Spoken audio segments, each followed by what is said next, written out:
I want to hear it. Let me just pop out this.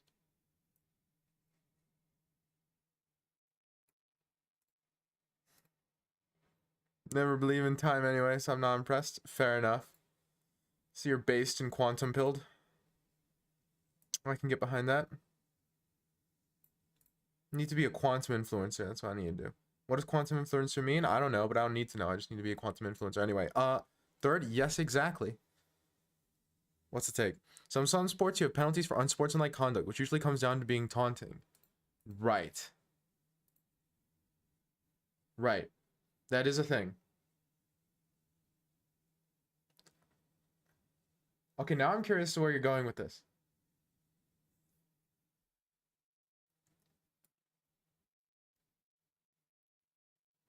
You make a cool enough play, you can taunt however much you want. Oh my gosh. Not where I thought we were going, but I'm glad we got there. What the heck is that? Okay, let me think. Well, in general, Rexport, I don't think the problem is with the amount of taunting. It's with the type of taunting, you know?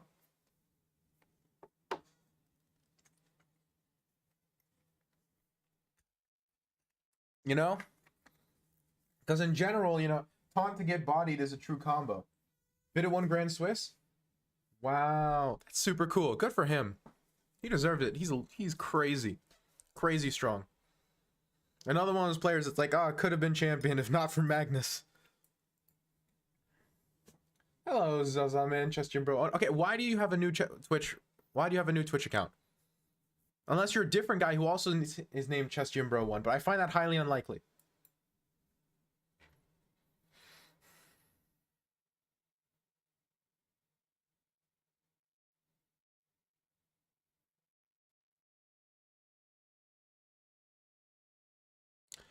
Well, see, that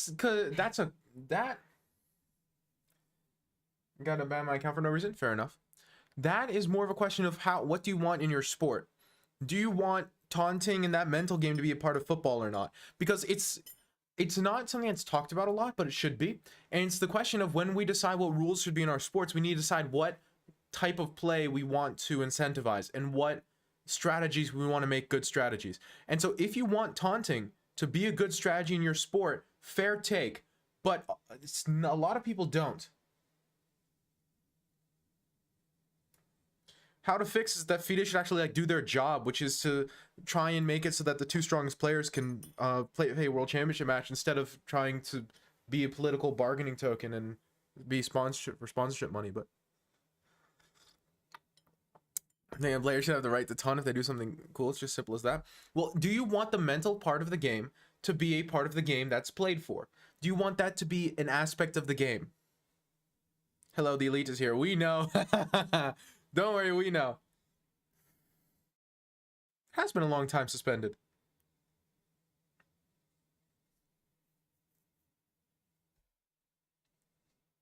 Well, yeah, but again, do you want that to be a part of your game? It's simply a what do you want as part of your game decision. What's up, Ree? Can't decide. I have so many moves I want to play here. I'm not sure which one to play. Give me a second. Want the mental part to be a thing? Okay, fair enough. Then in your sport, that's a thing. But a lot of people don't. Now, I do as well, but I like to consume corn. No hobbies? True. What's the topic of chat today? Taunting in sports and why it should or should not be allowed. Also, just cool that a guy does something cool and just taunts. I mean, I do like to consume corn. This is true. I get so many. I need to turn off these notifications whenever I go live. They're very annoying. Okay, I wanted to just bait him and say, okay, you've got nothing. I mean, it depends on the taunts. That's what I'm saying.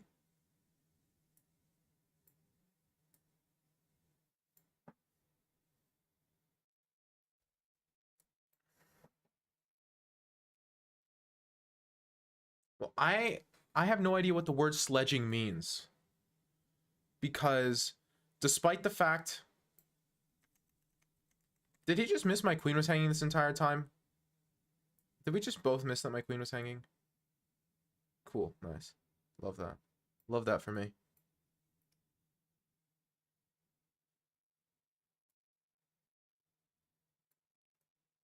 Sledging basically means a trash talk? Cool. So you just got a cooler name for it, yeah? Which it is a cooler name. To be fair. Much cooler name.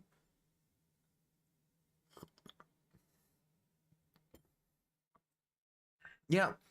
Again, I haven't placed my stance on it out there because what I was saying was that there's no objective correct or incorrect option there. It's just what do you want in your sport? What do you want in your sport? What do you want as an aspect of the sport you are playing? That's it. It's just it's as simple as that. It's just that shrimple. Do you want sledging or just taunting in general to be a part of your sport that is something people should learn and get good at? Do you? That's a simple yes or no.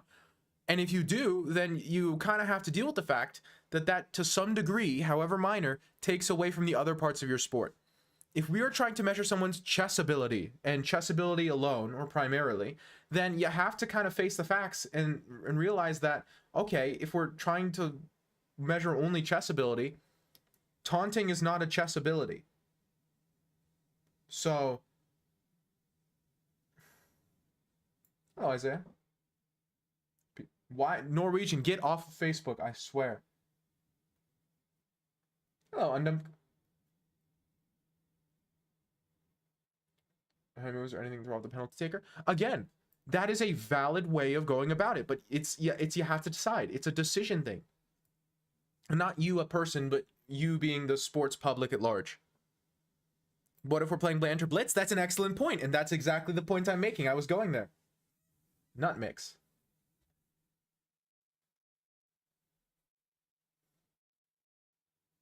That's exactly where I was going with that, Cormac. Per usual. You get where I'm coming from.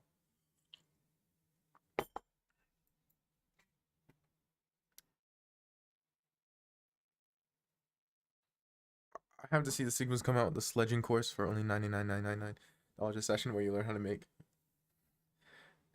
I'm not reading the rest of that, but no. You think that's a joke, Reed? That's like not actually a joke. Like if we allowed and encouraged sledging, trash talking, taunting, whatever we want to call it, then that would be a legitimate part of the game. There's nothing wrong with that if we want that, but we just have to decide we want that. Now Godel is getting... See, this is why it's so interesting. I don't need the signals. Learn from the Australian... Oh gosh, the Aussies. Bless the Aussies. I mean that in the most Southern Baptist way possible. No, I didn't say you saying it was a problem. I said I didn't want to say it, which I still don't want to say it. I'm not giving you problems, Jen. I'm just saying I don't. Hey, thanks so much for the subs. Undum.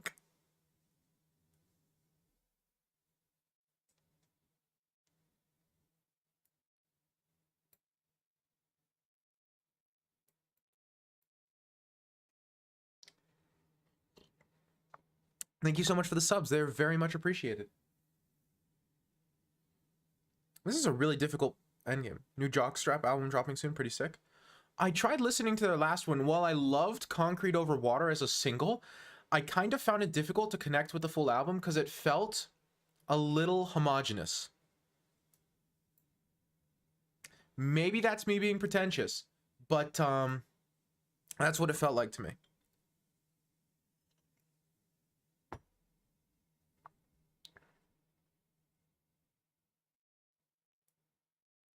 Swearing colorfully is a useful skill. Okay, I must be winning this endgame, but it's really actually quite difficult. And I'm not exactly sure how.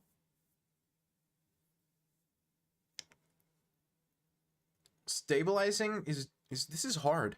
I like the last album. I did too, but it just felt like they had one like good idea, and then they did that entire idea as an album. You know, and that one idea was for the whole album. And that made me a little bored by the time I got to the second half of it, you know? maybe it's just because I didn't resonate with that idea as much as I resonate with something like untrue, because the untrue is the same thing. But is white winning after f6 though?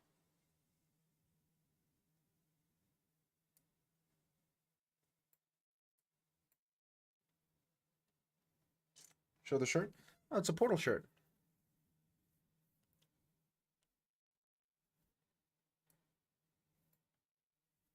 Look, see, shirt. Now, give me a second. I need to win this. I've got a plan of how to win this. Okay, I'll just wear this over my head for the next little bit. I can see through it well enough. I can't drink my coffee while doing this, though, which is the sad part. So the plan is here takes with rook. And I don't think you can stop me.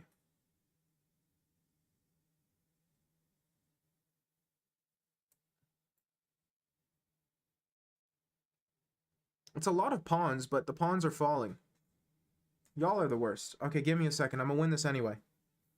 Normally, I don't allow this sort of stuff during rated games, but I'm making an exception. Ooh, that's a clever move on his part. I missed that idea. Okay, I've got a plan.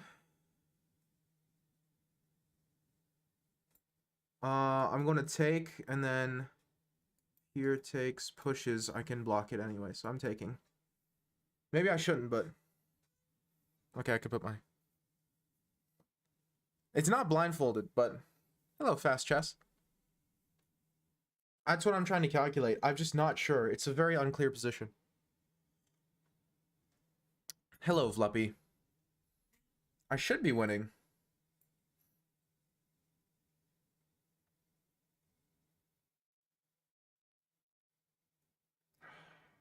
Give me a second.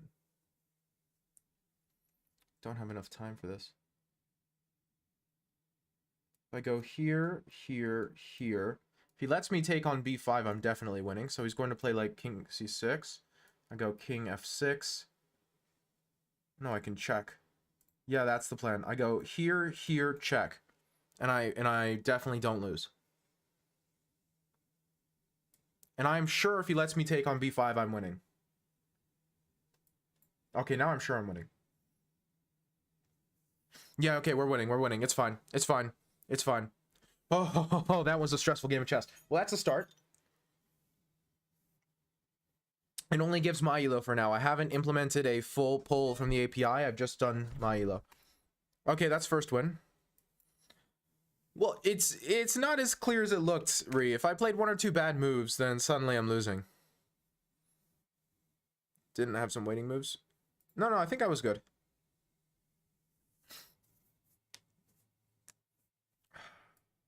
Okay, that's first win. So we play until we lose. That's how we start. We always start by me playing till I lose. Or playing till I don't win. If draws, we stop as well. I will just walk the king. Is that bad? I believe walking the king loses on the spot. Missed my word redeem? What was your word redeem?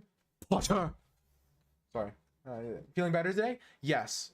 Although, I still feel like I'm a little goofy. Like, I slept super well. Oh, thank you so much, GC Costa, for the follow. I still feel like a little weird, but now it's a little weird. Like I slept like 10 hours last night, but I still feel tired instead of nauseous and I have a headache. You're a full rook up? Because then he plays g3, and if you take, then he goes g2, and you can't stop the pawn anymore, and you lose. And I think. Never gonna give you up, never gonna let you down.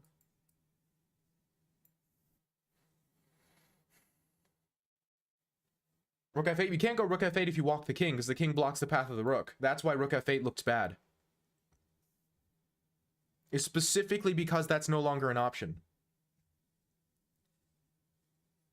So you're both right and wrong.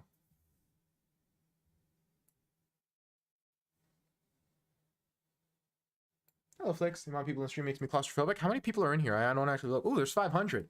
That's epic. So it looks like we're on chess.com right now. Maniacal laugh. Good start. Good start. We're gonna win. I would love to see a new BC&R album, because Live at Elizabeth Hall was not an album. It was a collection of live show songs. it was not a story. You know what I mean?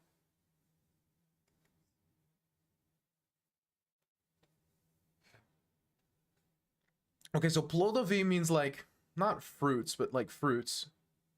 I'm not sure what the other word means, which makes me nervous. Live at Bush Hall. Ah, dang it, I forgot which hall they were live at. I'm a fake fan. Next candidates lineup: Nepo Fabi, Naka Vidit, Magnus slash Magnus confirmed he's not playing. Prague, best rating. All it is, FIDE circuit, Giri is the closest. That would be a fire lineup. That's already a fire lineup.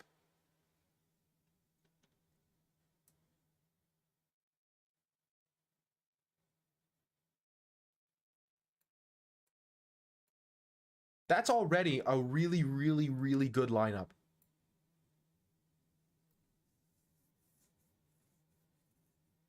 Why did Queen Elizabeth Hall? Yeah, I remember now.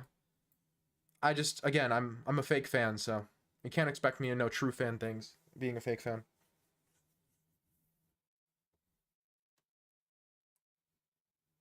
Look at my knights. Crazy. My Roman Empire is BCNR. There are worse Roman empires to have. So I like how we all know what that means, even though that statement, by all accounts, should not make any sense. I'm considering taking and then playing Rook D7, which looks psychotic, but also looks amazing. And then if like a bishop move, then I go like F4. Bye, Flicks. Black Country New Road. It's a band. Just gonna say a band. I'm going for it because this bishop is not good. And doing this looks incredibly dangerous for him. It's a pretty cool band. Magnus playing would be hilarious and also based. He's doing side quests. He's already won. Financially broke individuals. The FBI. I like it. You could also make it like physically broken in order to make it sound fancy. That looks very bad. Check, takes, looks like it just wins a piece. Check. Because the knight was the only thing preventing this check.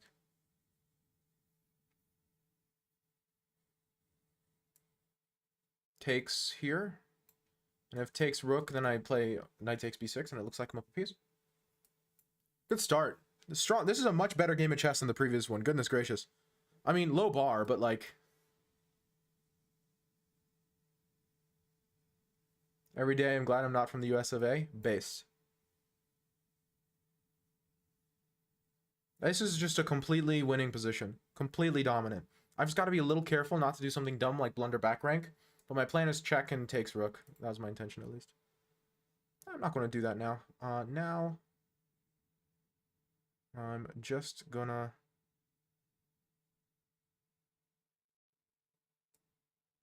go here and then play king e2. So now there's no longer any pin problems. If he takes, I can just play knight takes because the rook's guarded.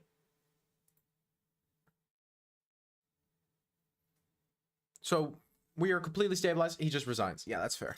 That's fair. Coffee over. Waiting for the back rank. I was not about to get back ranked right there. Okay, that's already 2 wins. It's a pretty good start. Taking the queen with rook, but checking first. Just a thought. We can look at it in a moment, but... You might have been right. I totally believe that that wasn't the best approach. It just looked like a very solid approach. And that was enough for me. That would... See, that's the thing, Ree. That's why I'm doing this. Is because even if that happens, that's like the good ending. Like when the bad stream is when I win 20 games in a row. But unfortunately, I'm not that good at chess. Practical and pragmatic. Yeah. Ever had a stream sniper? A few times. But see, the thing is, normally I have only started playing more rated on stream recently. Before that, it was only the playing with viewer stuff. And because of that, I've kind of made it more complicated to be a stream sniper. Because in order to stream snipe me, you know, you would have to play one of the unrated games, in which case I don't care. I encourage people that if you want to stay in chat, or you would have to catch me on like the one game of stream I am playing, and that's hard. So I've never had a stream sniper in like these rated games. I've had people come into the channel afterwards and say, "Wow, crazy game" or whatever, but I've never had anything that indicated it was super snipery. So I've never had a really bad instance of it, because again, normally play unrated. Chess sniping would work. You listen to me and explain, you listen to me explain my thoughts, and if I'm a stronger chess player, then sometimes I'll say something that you didn't realize. Like, I'll tell you what my plan is, and you might gain some information from that and be able to trick me because of it, or not be tricked.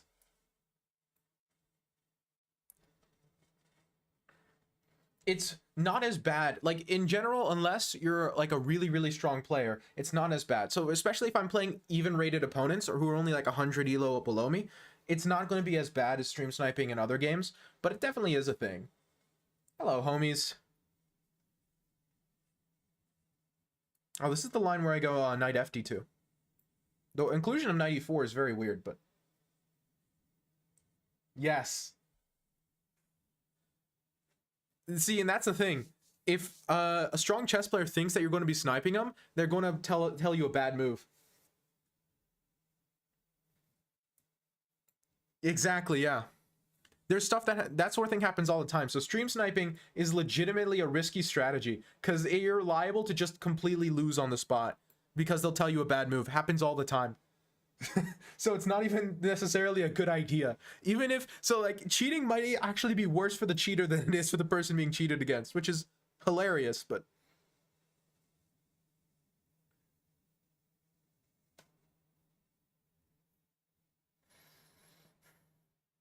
I mean, this is just a slightly better position for white. This is, I just have a slight advantage.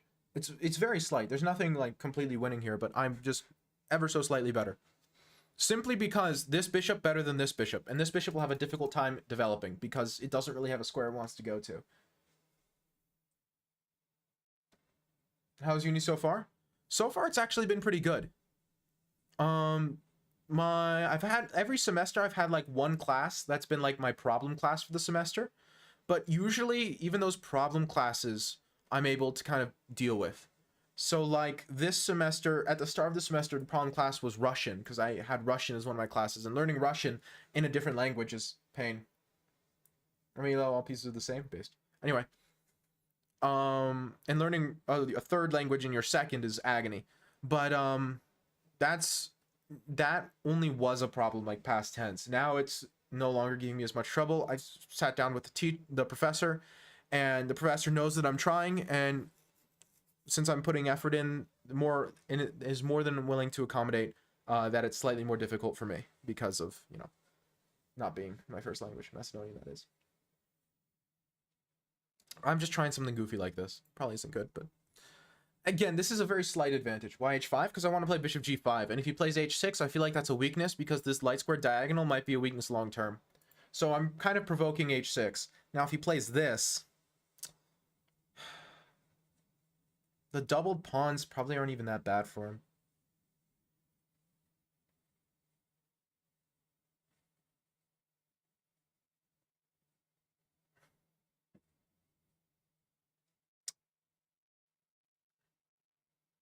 My thought process was like queen e2, and I go bishop e4, and I kind of try to punish him for bringing his queen out in such a reckless way. But I'm a little scared of any. There shouldn't be anything. Is there an e5? There's not an e5 yet. Should be good.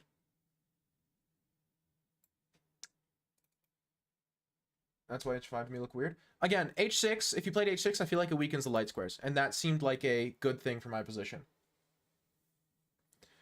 So I was kind of trying to provoke h6. Now he played this instead. I could play the endgame, but I feel like his king is weaker than mine, and so I don't really want to trade queens, since I think keeping the queens on the board benefits me, not him. Well, yeah, if he takes on f2, then I lose. But f2 was always a weakness. h5 doesn't make f2 any weaker. It makes g3 weaker, but I don't think he can target g3 meaningfully. That was kind of the gambit, right? Is h5 weakens g3, but in return, I get this like weird kingside space. And so my plan is like this sort of thing, and to try to really try and prove that his bishops are terrible. So now my plan was bishop e4. And like, where do you move the queen? No, wait, actually, is your queen... I mean, you have to play like f5, and that's hideous. f5 is hideous.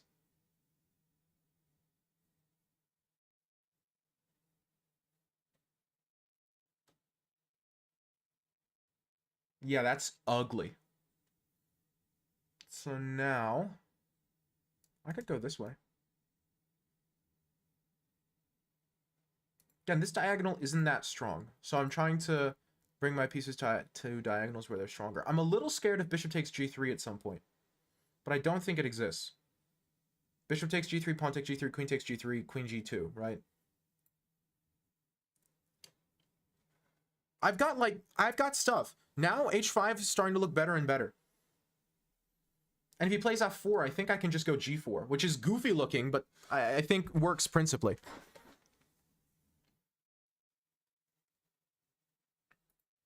I could also maybe like go for a Zugswang, not Zugswang, switch in Zug with here and then bishop takes, but that looks a bit greedy. If f4, I have to play g4. f4, I don't think I have a better option.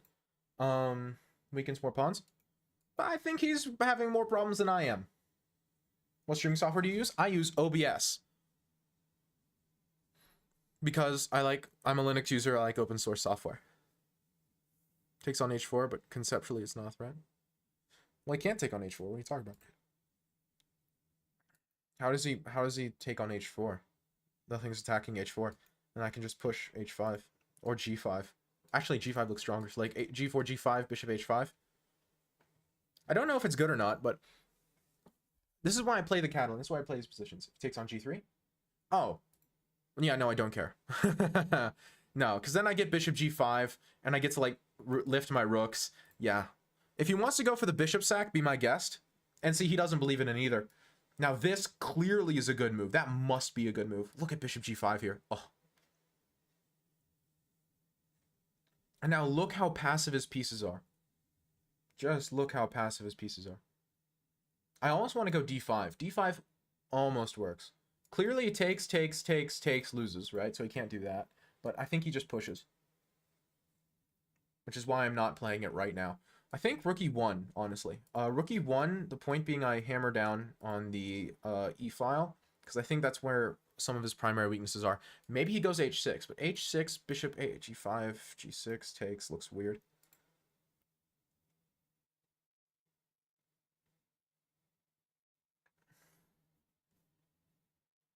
It just feels like there's a lot of weaknesses. Here, takes, pushes. That almost looks winning.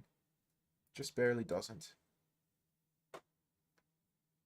Bishop h5, then bishop h6. Well, g6, bishop h6 is a little dubious because I'm giving him the... I mean, I guess I got my queen in, but I don't feel like my rooks are active enough for that yet. And plus, if he plays h6, then I get an extra pawn when I do it. Which I think is definitely better. So maybe bishop h5 provoking g6. I could play bishop g5, h5, and then go back to f3 and basically say you can't play h6 anymore. But I don't know if g6 helps him or hurts him. I guess it must hurt him, right? I could have gone bishop h5 provoking g6. That probably was best, honestly, now that I look at it. I think you're right. Ooh. Now he goes f4? I guess the point is he traps my bishop, yeah? But what's the threat?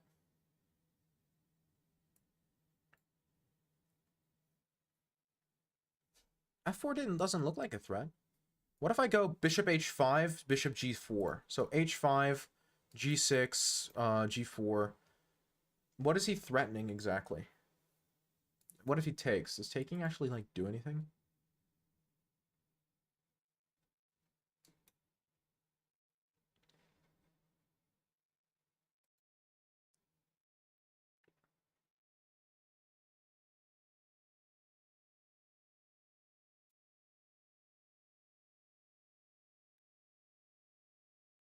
Yeah, I guess. I guess that's a little bit annoying.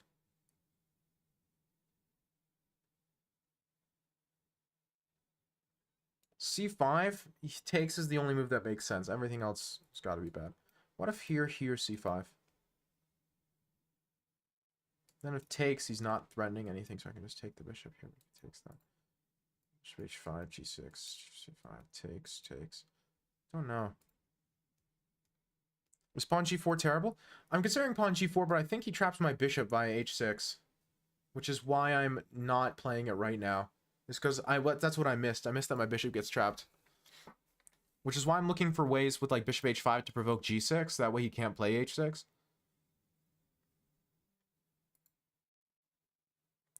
Maybe I mean, this is a kind of a cop-out, because then if he takes, I take there, right? I guess that's the problem. Oh, that's tricky. So if I go bishop h4, he goes g6, I go back. Then he takes, I have to take back. And then he gets bishop takes. And that's kind of what I'm worried about. Is, bishop takes, queen takes, and then he takes. It looks like he wins an exchange there. Bishop h4, then f3. I mean, maybe, but then takes on g comes with tempo against the bishop. Because then he has queen and rook stacked against the bishop.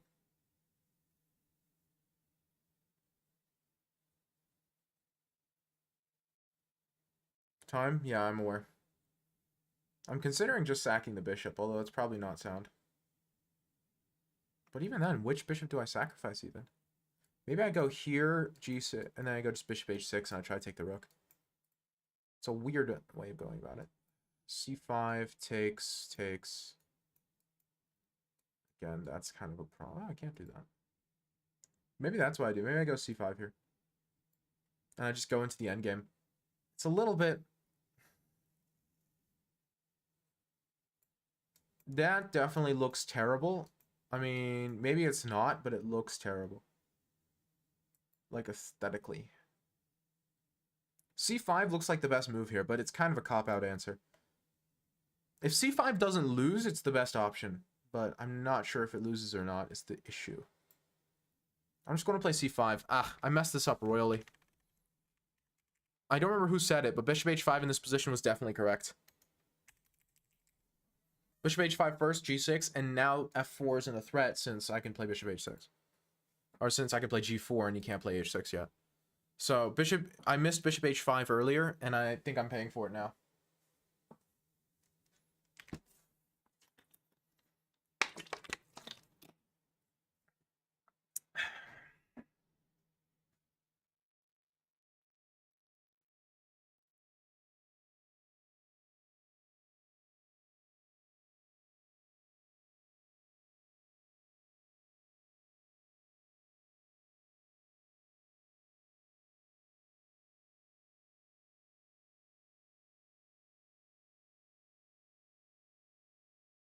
Bishop h5, but then g6, and I have to go back either g4 or f3.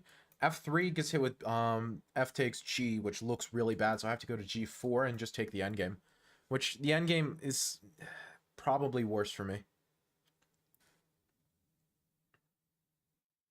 So I'm going bishop h5, g6, bishop g4, and I'm taking the slightly worse endgame.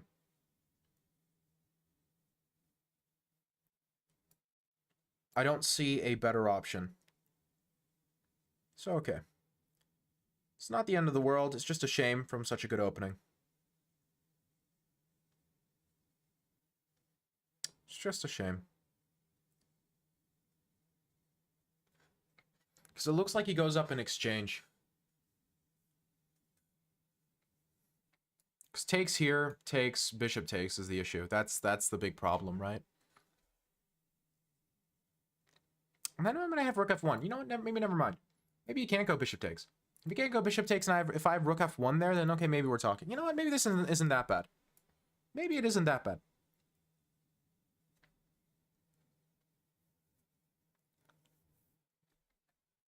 And then I go rook f1. Maybe I can survive this. Hold on a second. I don't think he saw rook f1. After rook f1, it isn't as clear anymore. I don't think he should have taken on g3. His pieces are still kind of stuck. I mean, he's probably not worse. Maybe he is worse. He's a pawn up, but his pieces are really misplaced. I don't know. I really don't know. Then bishop h6? Well, then takes in bishop h6, right? You would take first and then play bishop h6. Right? That's the point. Maybe he doesn't have bishop h2 because he doesn't have enough pieces on the f-file. You know what? Maybe this is still good. And now he's low on time as well. He spent up all his time as well. Look at that. Okay. He wants to take on d4. I don't think we should allow that, but so I'm just going to take this first. And that's with check, so. And then I can go rook 8 f1. I can go rook d1. I can go... I actually have a lot of options here. All of the sudden. Queen e3. Queen e3 is a choice. Queen e3 is totally possible.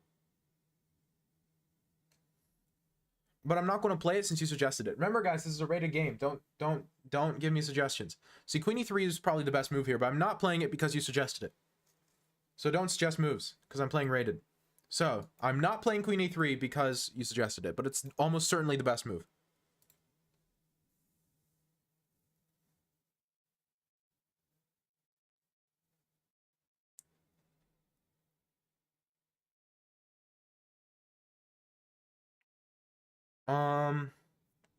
I'm just winning.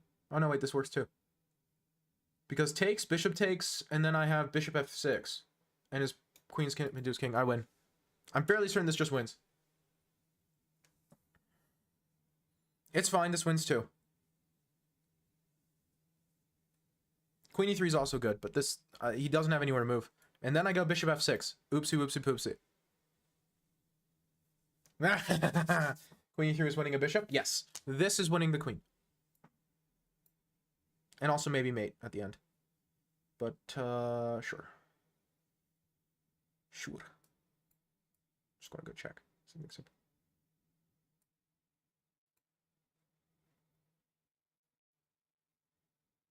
This, I mean, this isn't bad either. I just have to not lose on time, but I don't think there's any real risk of that. Oh, this is mate. This is just mate. Never mind, we're good. Morse code hiddens are not allowed. That game was stressful too. Hey, that's 3 wins in a row. Let's go. Maybe we'll get all my elo back before we start playing. That'd be hype. I wouldn't mind that. See, asking questions is fine, but you can't suggest moves, right? Because once you start suggesting moves, then you know, dubs all around. Lots of dubs.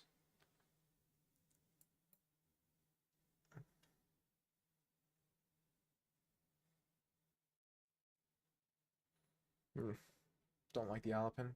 I need stronger theory against the Alapin. It's one of my things. 99% sure it's d6 here. Yeah, it's like... Don't know. Was it e6 or was it knight? I think it was e6.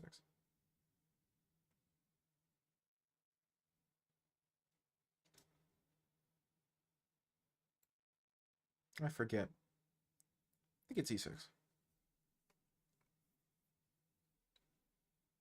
But okay. We play chess.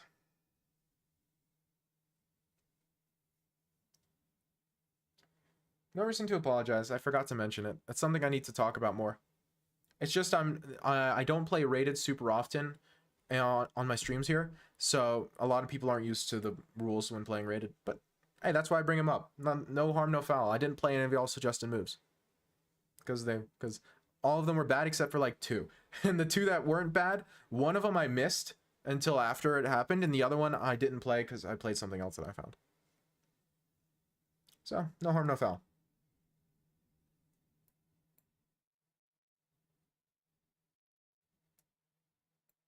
And then just like a completely even endgame. Maybe I should have traded queens myself. Sometimes that's better. Either way.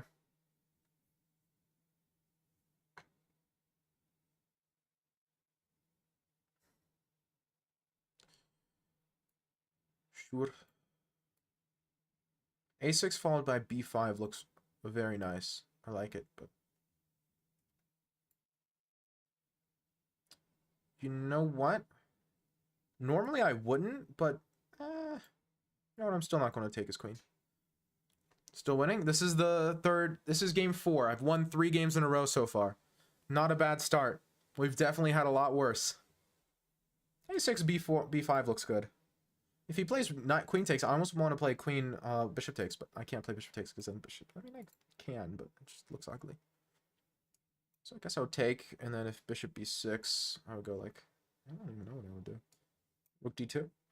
Doesn't look too terrible. Okay, definitely go b5. b5 was already probably the best move, but now that b5 is definitely the best move. Queen c7 looks completely reasonable. Preparing bishop b7 to not allow c4 to come with a pin on the bishop. And also if like bishop f3, bishop b7. And I mean, it's completely drawish looking endgame. I'm actually going to play rook a b8 because I am a little bit concerned still about like a b4 after takes. Might not be any good, but okay, now I definitely play bishop b7. I was a little worried about bishop a7, but now I'm definitely not. He better be, because it's like, I wouldn't say it's all Vishy, but he had such a massive influence on what is now such a strong generation of chess players. Again, it's not all his fault, because it's obviously no one generation, no one thing is all one person's fault, but like, he did so much for Indian chess. How you doing? I'm actually doing really well this game. Like, this is going shockingly well. It very rarely goes this well. I've won 3 games in a row to start. Yeah, you know how I play rated until I lose at the start? Well, I've won 3 games in a row. So this might be a rated chess only stream. First of its kind. Just because I'm too winning. I'm too good. 3 good 5U. Look at this position, guys. I'm never losing this. Unless I like blunder a rook, which I'm liable to do. I do that pretty often. But unless I blunder a piece, this is a very difficult to lose position as black. I just have a better pawn structure in the endgame. This is a little bit annoying and suppressive, but as long as I protect what is it called? As long as I protect my 7th rank, it shouldn't be a big deal. Yeah. It's good stuff. It's a good start. Okay.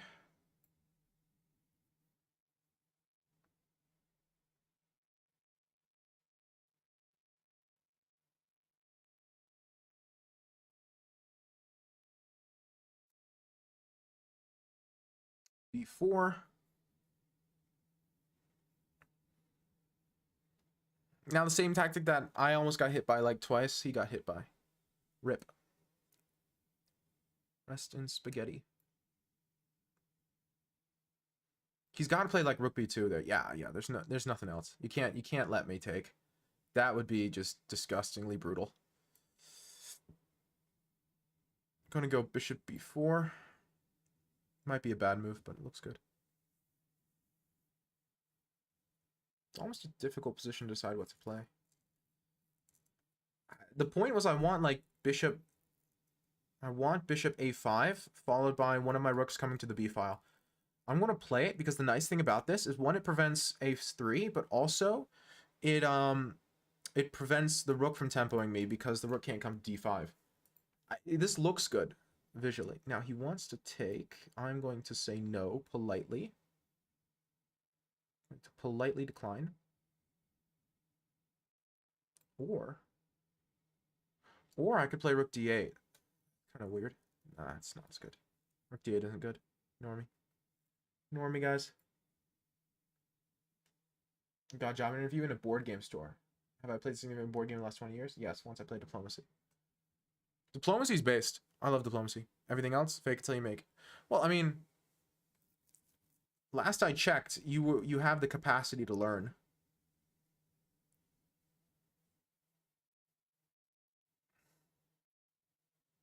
I think takes rook c5 is good. Looks like it wins material. Maybe rook c5 first. Just a little greedy, but I think it's good.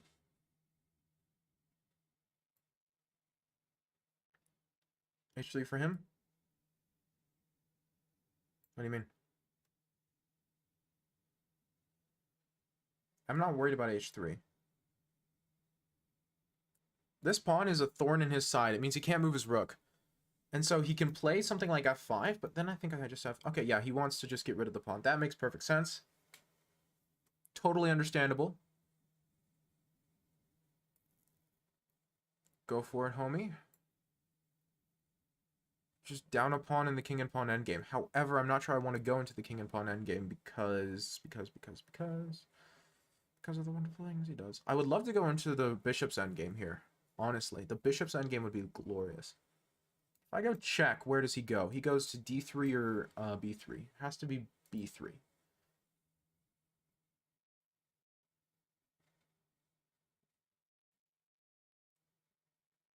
The rook endgame looks super drawn. So I'm going to play bishop b6.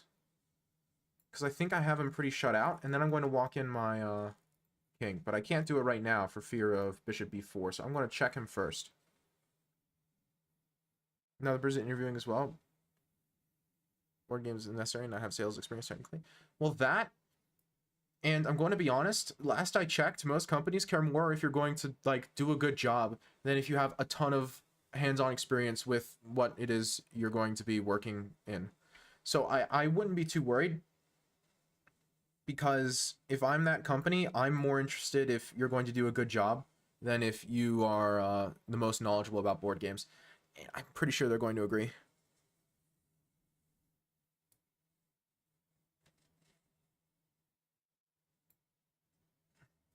Not worried about the check.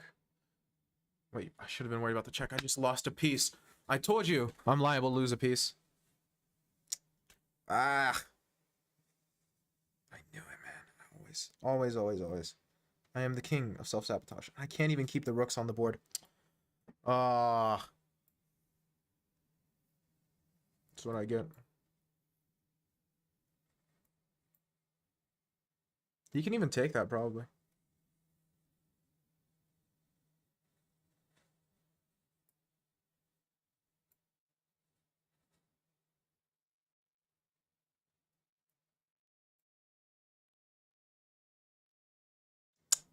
Oh, I was just slightly better in the endgame. There was no universe where I lost that.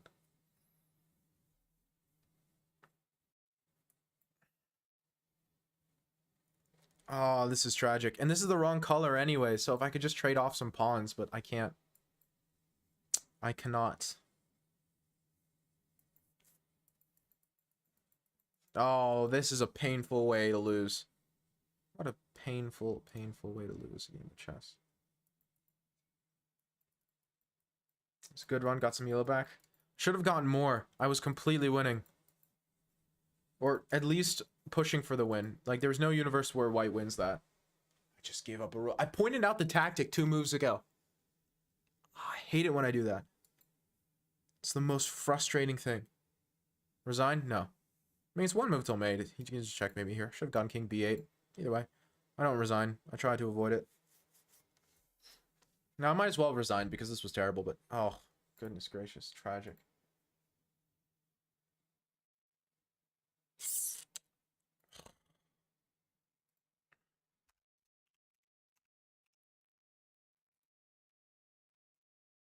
Just gave him a rook. Gave him a bishop. I was fine. Everything was... Well, now is when we learn... what is it? Look at this. Just completely fine. No reason to play king f8 whatsoever. Completely unnecessary.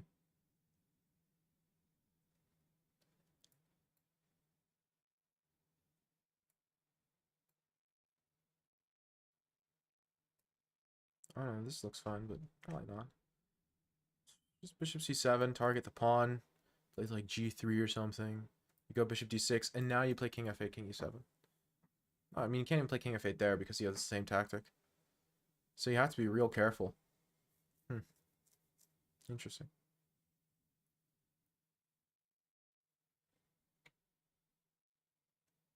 So I guess he plays like something. And I walk my king in this way. Yeah. I walk my king in on the king side. Ugh. Average alco game? Absolutely. Actually, though. Yeah, just g5 and walk my king in on the king side. There's nothing he can do. He can't push on the queen side, and I'm faster on the king side because I'm a pawn up, and so I just win. But I gave him a rook. Well. Okay, let's start the queue and then. Oh, I already clicked that button.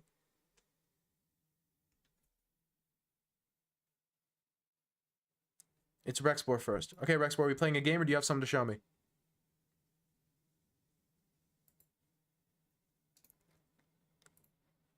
Now is when we learn equanimity. Analysis, please. You got it. Oh wow, that's a very winning endgame. That's a very winning endgame right there. Played a game where I got way too silly or goofy, perhaps both. I'll be the judge of that.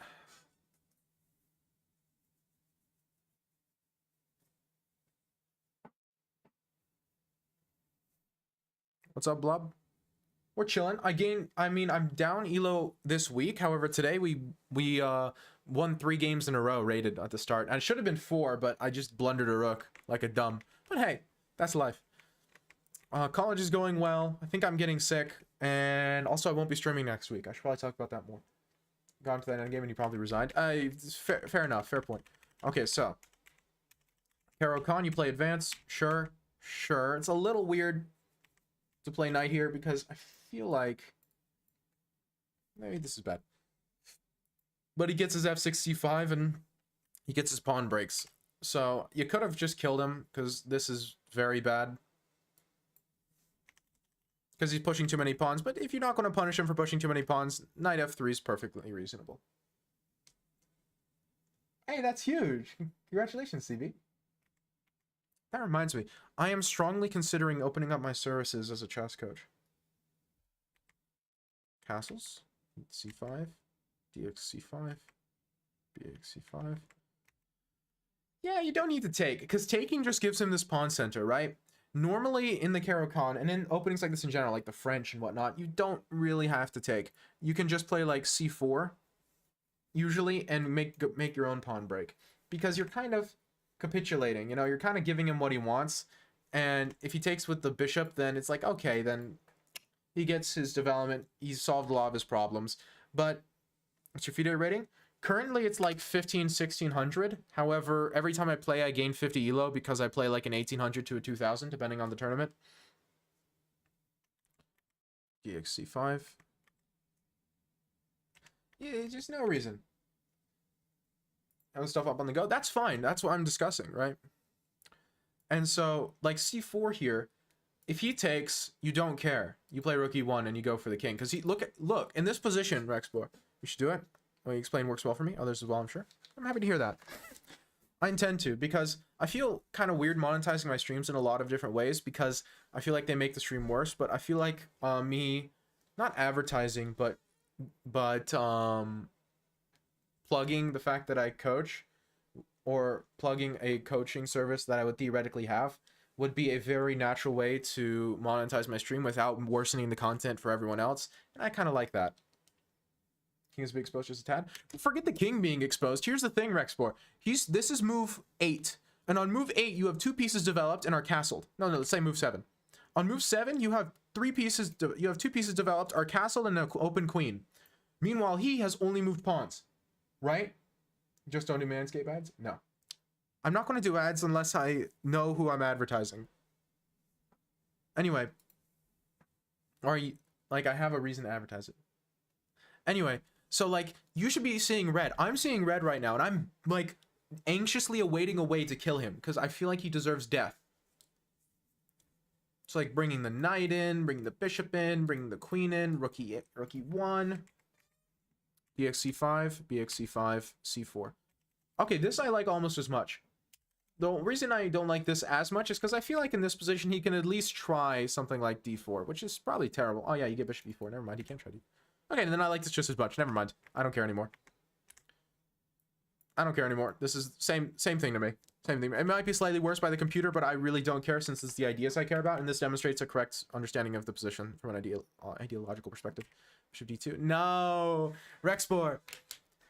He's not underdeveloped. He's uncastled. Everything's sleeping on the back rank. This is when you kill him. This is when he dies. Now, bishop e4 wins out on the spot because he just loses a rook. Right? He just loses a piece. It's pretty concrete. But you could also go like rook e1 and try to break in the center or something. That would be reasonable. Now, here he can play f5 and try to prevent that. But, like, you can break. This is the time where he dies. Don't give him time to develop. Don't give him time to solidify. He deserves to die. Kill him. Kill him now. So bishop d2 is too slow. If you're going to play b4, which is it looks like I'm going to assume bishop d2 is preparing b4, then play b4 outright. You don't need to wait. Exactly, Endem. Knight c6. E takes. I don't hate e takes, but again, you're letting him develop his pieces. And so now, in this position, you have 2 pieces developed, the queen's open, and the rook can be open next move. That's like 3.5 pieces developed, and he has 0. So you're 3.5 to 0. It's pretty bad for him. But if we go fast forward a little bit, in this position, suddenly it's 1, 2, 3, again, 3.5 to 2. That's not as bad for him. Still bad for him. Black's still worse, but not that much worse. This pawn's pretty strong. If he can castle, then he can survive this, right? He wasn't surviving 2 moves ago. This is why it feels like you get steamrolled by really, really strong players like Grandmasters, because Grandmasters do not let Black get away with this sort of stuff. I try not to, but sometimes I do. But Grandmasters don't let anyone get away with this. You lose the game on the spot if you play chess like Black has been playing. Bishop g5, e5. Oh, there's gotta be something, man. Bishop e4. Okay, yeah, now we're talking. Bishop e7, bishop takes, knight takes. Now, see, this is perfect. He gave you another chance and you saw it this time. Kill him. Knight ec. No! The bishop's not doing anything. Kill him. Kill him. How does he get out of the discovery? He can't. He has to play like bishop e6, and that's depressing. Because then you do this, and you play queen h5, and you win, and it's over. The game ends. He heckin' dies. It's death. It's over. He can resign. The computer is giving castles as the best move, which is depressing. Because then you win another piece. Actually, you win a piece in exchange, and you're like, what up? Like a rook and a knight. It's completely over. Again, the pin is mightier than the sword. Here I didn't know what to do. Yep. Just put something opposite his king. Knights, rook's definitely best. Queen is also acceptable. Or just bring in the other knight. Let's go. He can't take you. Because you can do this. Which that's not even the best response. But it's like still completely reasonable. Like his king is sitting in the center, unable to castle. Put a rook up opposite that, and your queen's open. He's moved his f pawn. It's screaming. The position is screaming at you to murder the black pieces. Knight takes c6. You trade and you let him stabilize. Rook e1's better. The rook's not doing anything. The queen's already active on this file. Rook move is infinitely better. Bishop e7. Bishop takes f6. Okay, I like this. Rook e1. I like this. Knight d2. Sure, I'll take it. I'll accept it. Castles. Knight d4. Okay, I don't hate it. Okay. No, too slow. Too slow. I see you're going for b4. That's a3. You're prepping b4 a long time. And he doesn't play a5. He lets you have it. Knight takes, queen takes b4. Okay, so you're taking the better endgame. I don't hate it. I really don't. f3. f3 is very good. Just this is his only plan. Stop it forever. He takes rook c7, c5. Perfect. Queen c4 check. Perfect. Rook db1. Okay, now you have just a better endgame, like a winning endgame. I will take it. c6 is a bit too early, because where does this pawn go after rook c7, right? Where does the pawn go now?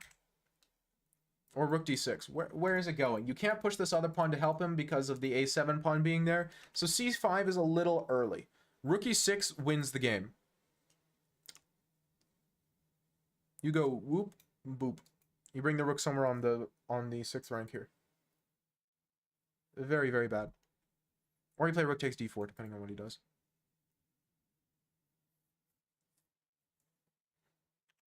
Just trade off some pieces, because the king and pawn endgame's better. But c6 is a little early. There's rook d6, b5. Okay, good. Again, this is still very good for you. It's just not the best. King G6. G4, good. C4, I like it. I like it a lot. I would have taken with queen here. I mean, you can let his rook have it. It doesn't matter. You play here, prevent his rook from getting on the c file, and you win anyway. But okay, takes with rook can't be bad. Just giving him the check feels a little weird. Take that.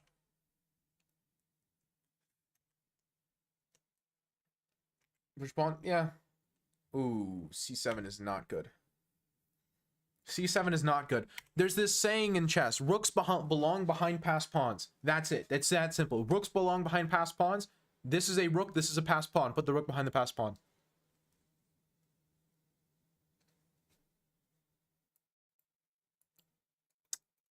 And then his rook's stuck. And so you're basically playing up a rook. And your king can get him faster. Rooks belong behind passed pawns. Playing c7 lets him put his rook behind the passed pawn. And he holds. Rook g4, king f7, rook f4, king e8, rook e4, king d7, rook f4. Rook g4 is better. Try and win the pawn. Not sure what this does that rook g4 does not do. Rook x7, rook a4. And now you have no business winning this endgame. I like that you're playing it, especially since you have a time advantage, but you have no business winning this. Unless he gives you his rook. Nice. Very cool. Thanks, Obama. Okay, great. He gave you the rook. We'll take it. You should have been winning this endgame without it. Remember, pawns on the 7th rank are worth a rook. This, you just, not that. You go here and you can't do anything about it. You don't even play this, you just play king f2 and your king gets in real fast. And you win the resulting king and pawn endgame. And then here, you can try this. He's going to play g5, but then you go h4 and you try to win this endgame. It shouldn't be winning, but it's going to be harder for it's going to be harder for him than it is for you.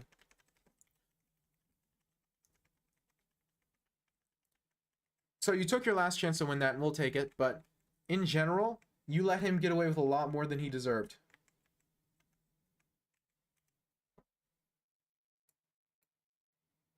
He got away with a lot this game. But again, just in general, when your opponent is uncastled, remember he has the a-pawn, that's good. Trading rooks would have lost, and that would have been sad. Anyway, you got to remember, guys, if he's spending the entire opening just pushing pawns and letting you develop and you finish developing, he's got to die. Is it a calm game? No, this is a stressful game. I don't know what they're talking about. I don't know who they are, but they're wrong in basic. This is a... there's got to be a win. It must exist. That's why in this position, I'm not even sure what to play, but I know you're winning. It's got to be. There's no universe where this is okay for black. Black can't play chess like this. Kaisa herself will come down and smite the black pieces. And you like give him a heart attack or something.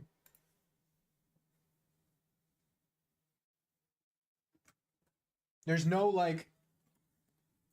there's no way that black should survive that.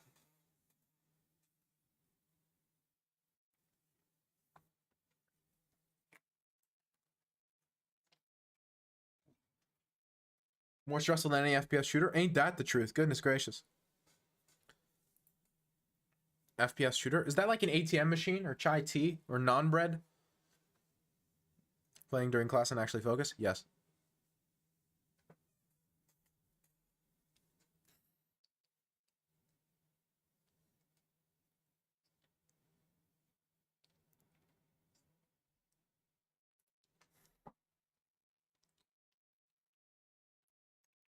Okay.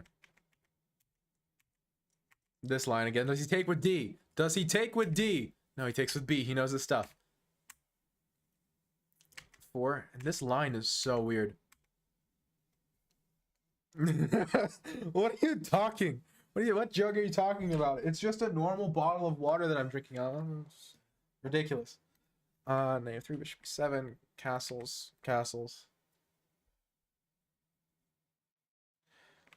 Queen E1. And the fact that the computer says this is fine for black is crazy because it looks hideous. If D5 directly, he should play knight F3, just saying. I disagree.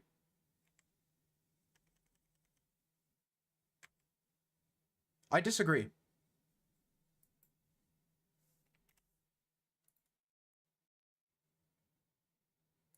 F4 looks better to me because you're trying to hold the entire center closed because you have the knight pair versus the bishop pair. And so F4 I think makes more sense because it holds the center. You want to play E5, knight F3 and prove that your knights are better than his bishops. And so I think if you play knight F3 immediately, you're not able to hold the center close as well. Yeah, that endgame looks hideous. If you want to, I mean, first off, I can play knight takes. I'm not even sure if I should let you get that endgame. This looks terrible as well. Why am I even letting you have the endgame? This looks horrible. Unless you want to sack a pawn to get the endgame, but in that case, be my guess. Black is suffering. That's the course recommendation, but alright. Are we sure it's in this exact position? Knight f6, e5, knight d7, knight f3. Because look at these knights, man. b7, castles, castles. Now black has to try like c5 or f6.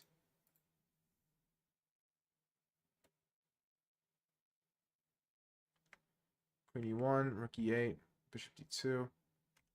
Rook e1 feels wrong to me. I feel like you should be trying c4 and f6. And I'm not sure if either one of those works. f6 doesn't work right now because e6 is too weak. In which case you should be trying c4. I don't know if you play c4 outright.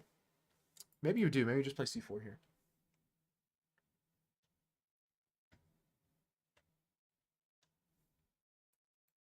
Bishop a6. f4 just looks better to me. I'm no Levy Rosman, Mr. Gotham chess, but I like f4. Maybe bishop a6 immediately, but maybe just... this also looks fine. Don't know if it's good, but it looks fine. Just the kingside attack is dangerous. See, that's the problem. Black's play is inherently slower. a5, bishop a6. I don't even think you play a5 first. I think you play bishop a6 outright. And I would not say the black pieces are active. I would say a single black piece is active. These two are still both inactive. This is active. You are correct. However, these two are not. And plus, the problem here is white has like this weird shadow of a kingside threat. Maybe it's not an actual threat. Maybe there's nothing there. But black has to deal with this. So black has to juggle both his kingside and trying to fight for activity via c4, f6. Most likely c4.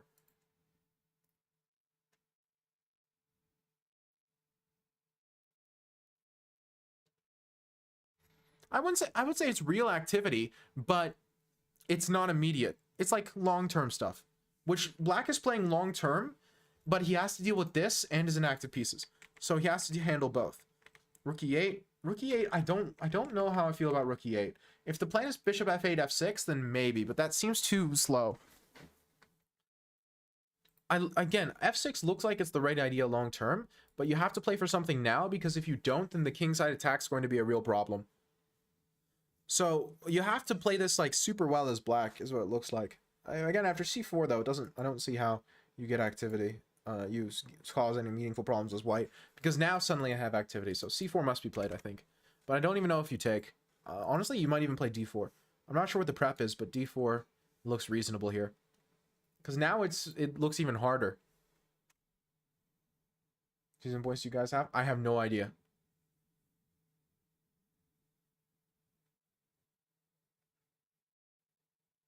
Maybe now f6. Play d4 and I get that. Again, this looks reasonable. Now you have to play f6, and f6 just looks scary. Just looks scary. But you have to try. Because after d4, after c4 d5, after c4 d4, sorry, c4 d4, suddenly this pawn's not as weak because you can't bring in a knight to attack it as easily. So now you can afford to play f6, knight takes.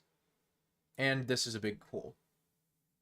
Is it possible to push c6 and c5?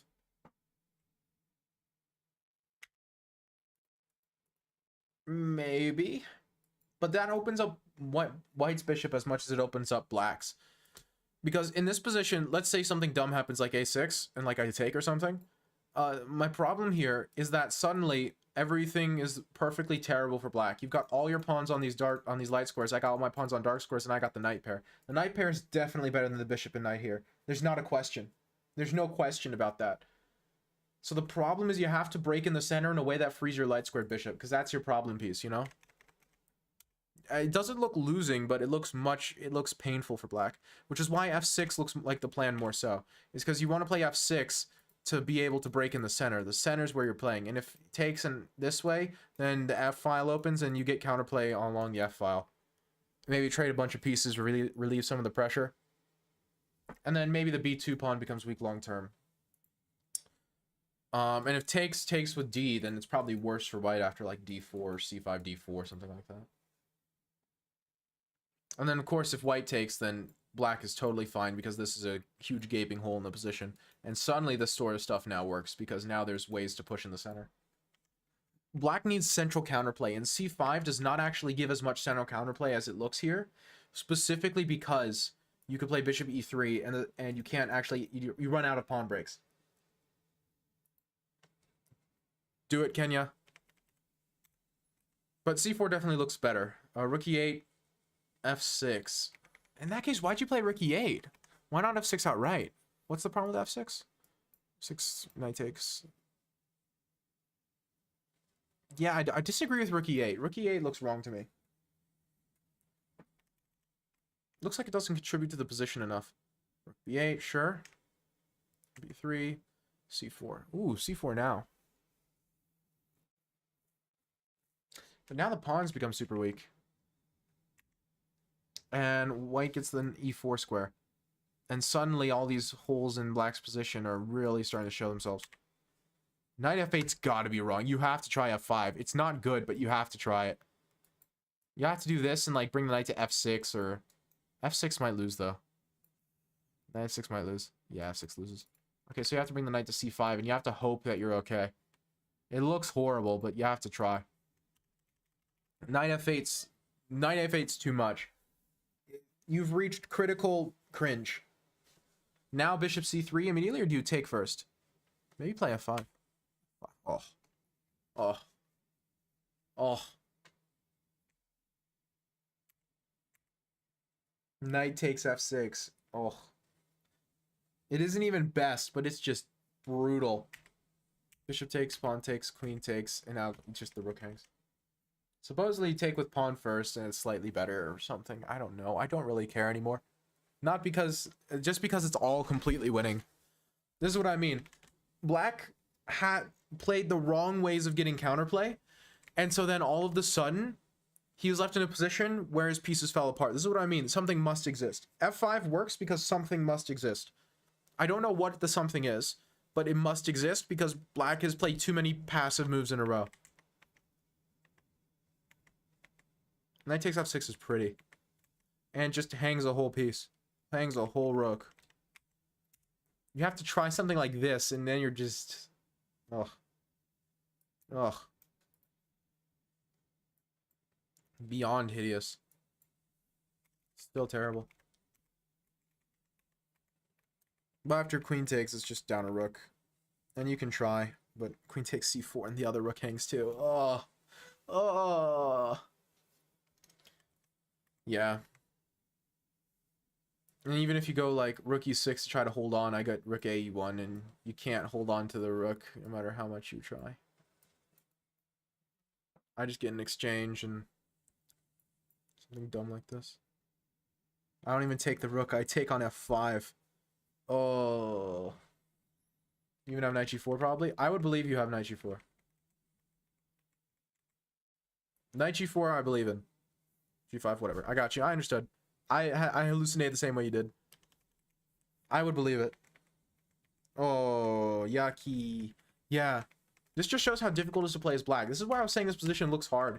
And I'm surprised it's equal. Because even though it's equal, black has to find the exact right way of playing counterplay, of getting counterplay. And if he doesn't, he just disintegrates. Yeah, he didn't find the counterplay, so he had to play defensively. And it just doesn't work out because he has no space and no activity. No maidens. Oh. It's Isaiah's turn. What a good showcase of this line.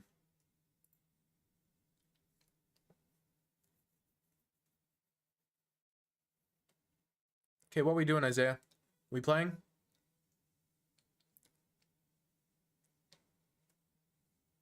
Yes, I can. But you will have to mute stream while you do so. Otherwise, it'll be cheating, you know? What was your chess.com name again, Isaiah? They have to know B takes early on, too, or they get blessed immediately after E5. I could see that. Upside down cup, thank you.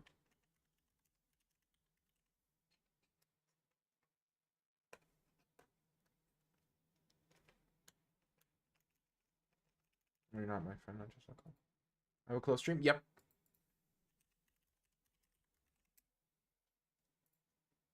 That's the policy.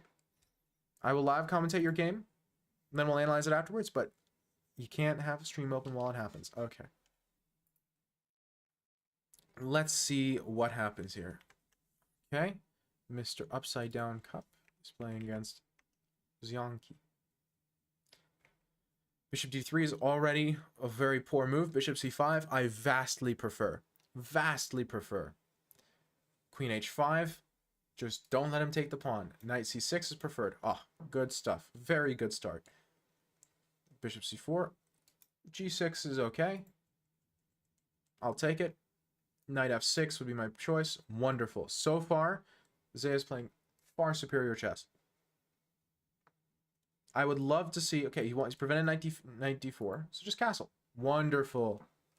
Now, I'm going to tell you what I'd like to see. I'd love to see a d6 followed by a bishop e6. I'd love to see maybe an a6, b5 with bishop coming to b7. Just some way to get this bishop out. That's what I'm looking for. I'm looking for this bishop to get developed. I would also be happy with maybe a d5 trying to play d4, trying to threaten the king. This is perfectly acceptable. I like bishop e6. Bishop e6 is my favorite move in this position. There are a lot of moves that are good, though.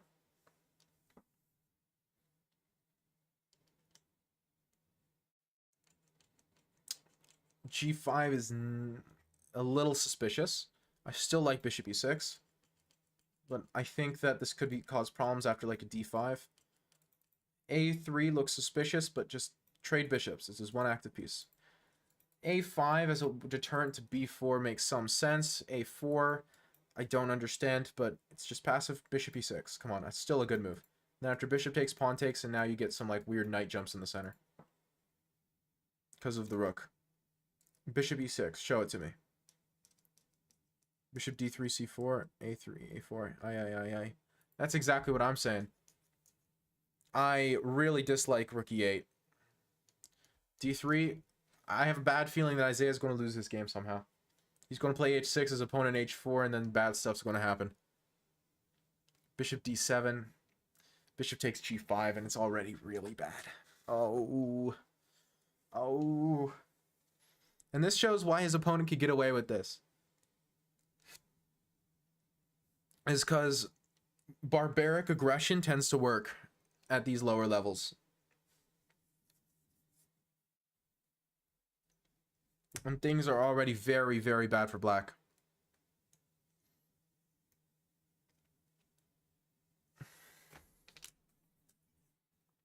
Things are already very bad for black, who's probably losing a piece. King g7. Oh, imagine like h4.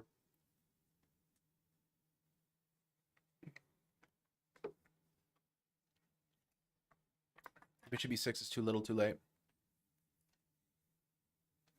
b3 is hideous, but okay.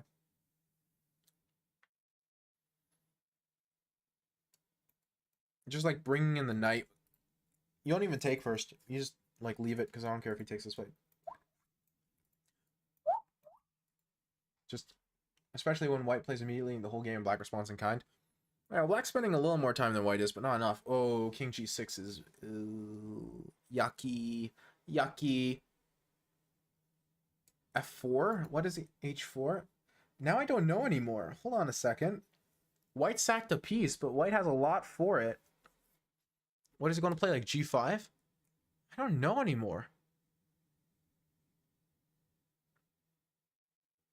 The knight's not trapped.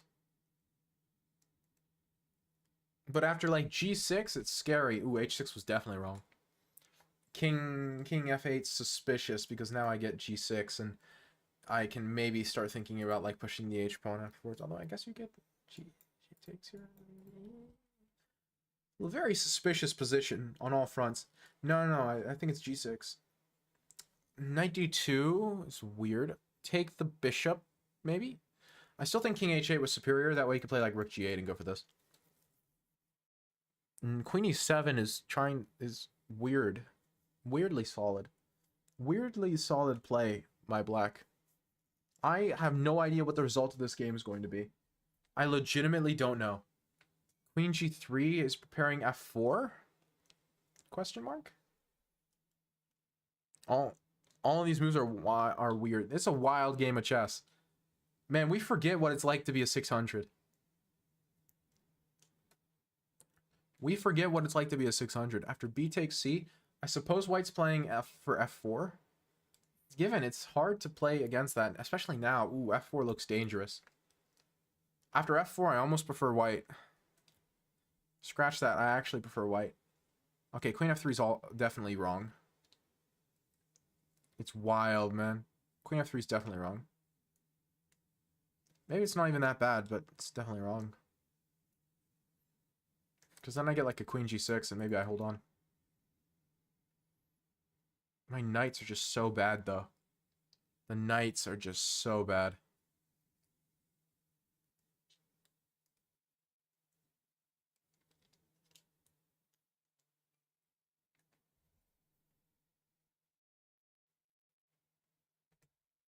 King e7. King e7 I actually kind of like. No, King e7 I kind of like. He's cooking. To play rook g8? Play rook g8. Work with me. You know what? I'll take that too. Okay, now rook g8. Work with me. Rook g8. Cook. Knight f6 is almost really smart, but there's g takes. He doesn't take it. He doesn't call the bluff. Oh my gosh.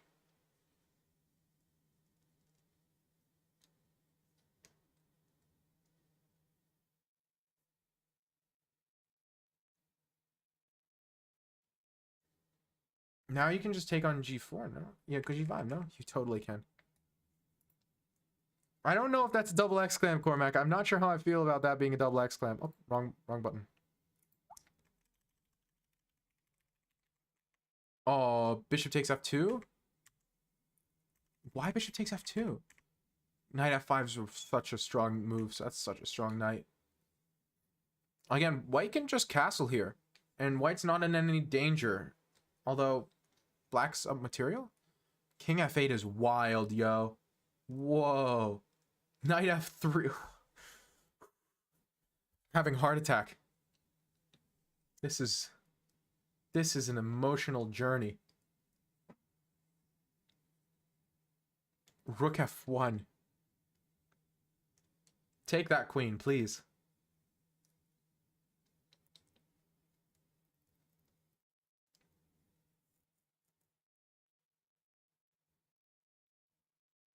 No, I believe that both of these guys are 600s. The question is, whose position is better? I don't know. Like, white's a pawn down, but... Okay, no, now...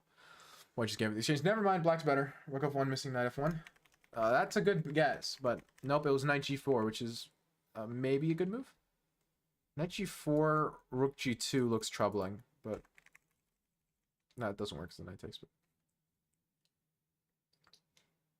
I don't even know who's better in this position. Probably... No, wait. Black's up a rook. Never mind, black's up a rook. How did black get up a rook? Oh my gosh. White didn't take the knight. Black's just up a rook. Oh my goodness gracious. King e7? King e7 I like.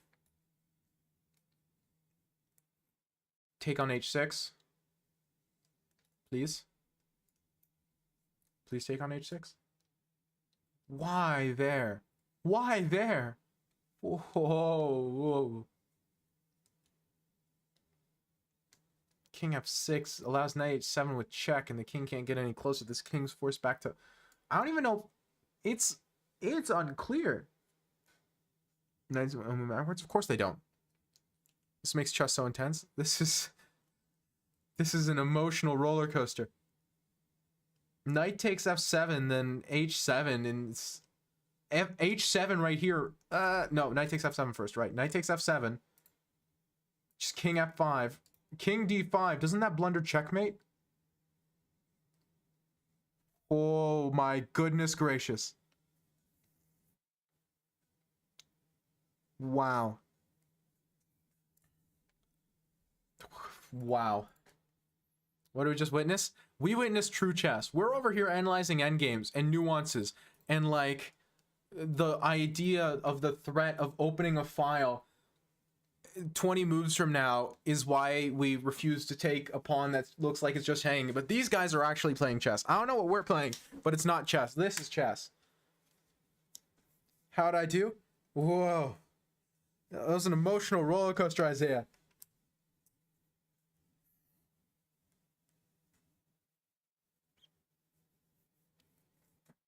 Emotional roller coaster. Now, I will say with absolute certainty, you definitely played significantly better chess than your opponent.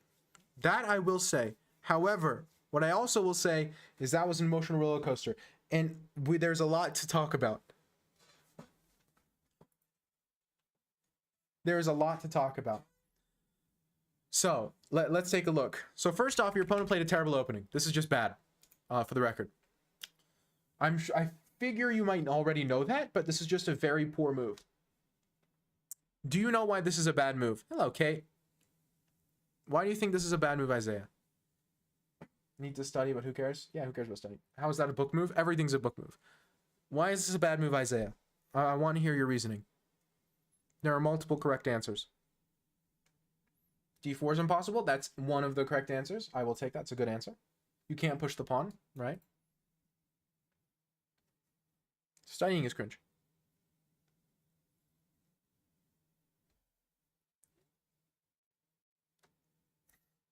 Also, the bishop is completely inactive. It's not doing anything on its diagonal. It's blocked by its own pawn.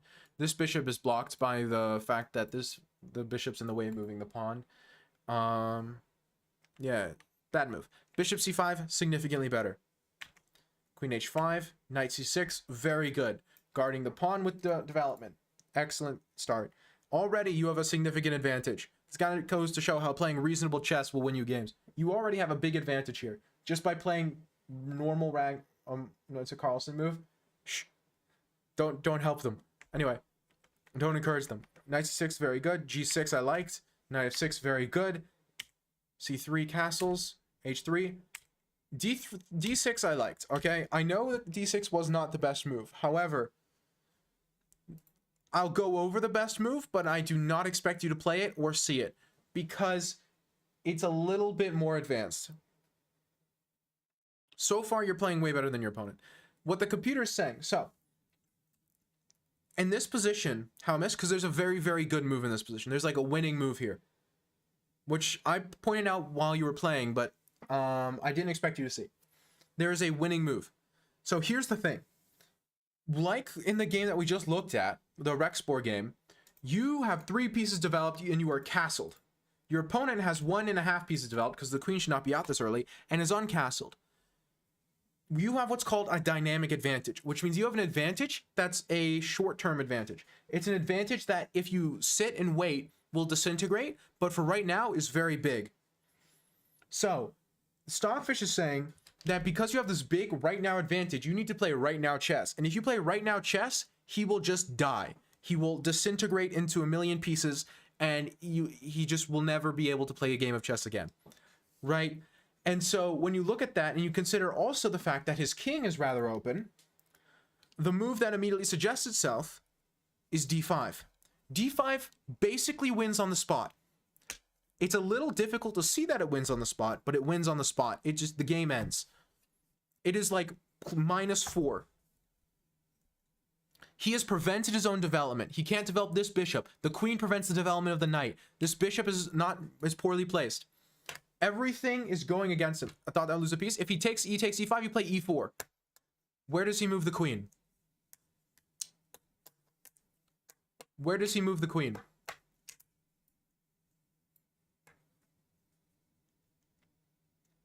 No matter where he moves the queen, you just play like knight h5, not knight h5. You just play knight e5, and income all of your pieces.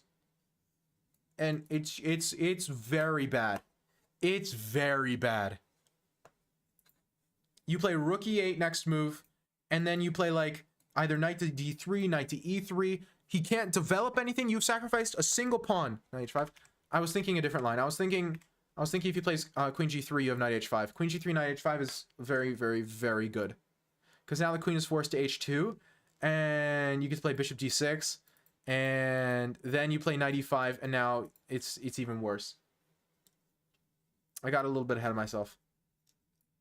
You play knight bishop e2 or something. It's very bad. I was thinking knight h5 and queen g3, so I mixed up my lines in my head. Anyway, it's disgusting. But let's say he plays queen e2, right? Then you play knight e5, and everything disintegrates.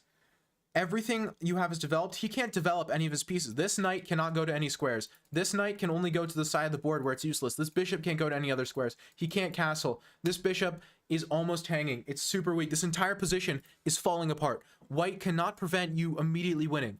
The best move here for white is king f1, just because of how strong rook e8 will be. This position is completely losing. However, being willing to give up the pawn and seeing e4 afterwards, because e4 is kind of the critical strike. In this position, you could play knight a5, and it's like still better for black, but it's like after something like d4, white can pretend to hold on. You really have to play e4 afterwards in order to prove the big advantage. And so seeing e4 after e takes d is not easy, and it's not obvious, which is why I didn't expect you to play it. And then here you just play knight takes, and then you play e4 anyways, because if he plays queen takes, and you play rook e8, and you pin the queen to the king. So that's also not obvious. So like this isn't an obvious string of moves that you have to find here in order to win, because if bishop takes, you have to take with knight, knowing that you could play e4 anyway. So seeing e4 afterwards is not obvious, which is why I didn't expect you to play this, which is why I'm happy with d3. I'm going over this as an option so that you have it in the back of your mind for next time. But I did not expect you to find this. This is a more advanced idea. d3 is good. It develops last piece. g4. What I'm looking for here, I mean, d5 still works, but again, difficult to see. I'm looking for bishop e6. Because I'm saying, okay, you have one developed piece. Let's trade off your one developed piece for one of my 4 developed pieces. If he takes, I play f takes, and I'm even better. There's no king weakness. Here's the thing, Isaiah. There's this principle in chess that you should always be keeping in the back of your mind, and that is, for an attack to be successful, your opponent must have 2 more attacking pieces than you have defending pieces. They must be attacking with 2 more pieces than you have defending. In this position, you are defending with 1, 2, 3 pieces. He has 1 piece attacking. He is 2 pieces shy of an attack, which means he needs to develop 2 pieces before his attack can even theoretically maybe work. So you have at least, and this knight can't develop, and this bishop can't develop, so you have at least 4 moves until his attack exists. You don't have a king weakness. You just don't. Because he hasn't developed. King weaknesses don't matter if your opponent's not developed. He needs at least 4 moves to get your king. At least 4 free moves. And in 4 moves, he's already in checkmate. You need 1 move to like win a queen, right? And he needs 4 moves to maybe theoretically have an attack. Because he needs 2 more attackers than you have defenders. That's the rule. 2 more attackers than you have defenders. You have 3 defenders. That means he needs 4 pieces attacking your king right now. No, he needs 5. So he needs this rook, this knight, this queen, and this bishop all attacking in order to have a real attack. In order to do that, he needs like 1, 2, 3, 4, 5, 6, 7 moves. He needs like 7 moves to get to your king. Meanwhile, you need 1 move. Like, he plays d3 to start his attack, and he's already dead. You play knight d5, and then you play knight f4. Knight f4. He has to play somewhere. He has to move his queen, right, to prevent you from just taking it. And then you play, and then first off, the f2 pawn is just hanging. His king is much weaker than yours because you're developed. He's not. You can't attack your opponent without pieces. Oh yeah, you cannot attack your opponent's king without pieces. He can't attack you without pieces. You have no king weakness. If in 5 moves you haven't done anything, you're going to have a king weakness, and that's what happened in the game. So ironically, by being scared of your king weakness, you created a king weakness. In this position, there's not a king weakness. This is all fake. This is smoke and mirrors. This doesn't exist. Okay, opening like 10 times? Yeah, well, you outplayed your opponent in the opening pretty clearly. There's no attack in this position. It doesn't exist. There's nothing. This is smoke and mirrors. This is your opponent trying to trick you into thinking there's an attack. G5, right? Let him play... Well, G5 here is very bad. G5 here is quite bad. Because now D4, and now there is an attack. Because suddenly, you've opened up his bishop, and now his queen can get in. It's pinned to your queen, so maybe he's winning a piece. Ooh. Suddenly, there is an attack. There's nothing here. You play bishop e6, what is he going to do? If he plays G5, you celebrate, you play knight takes e4. And oopsie, oopsie, poopsie. But even if you don't want to be fancy and play that, just play knight h5. And what attack? You and what army? Like, literally, you and what army? Wow, that's so mean, homies. Anyway. You just sit back and you ask your opponent, you wanted to take my king. You and what army? There is no army. Nothing's doing anything. None of his pieces are alive. They're all asleep. You cannot win with your army asleep.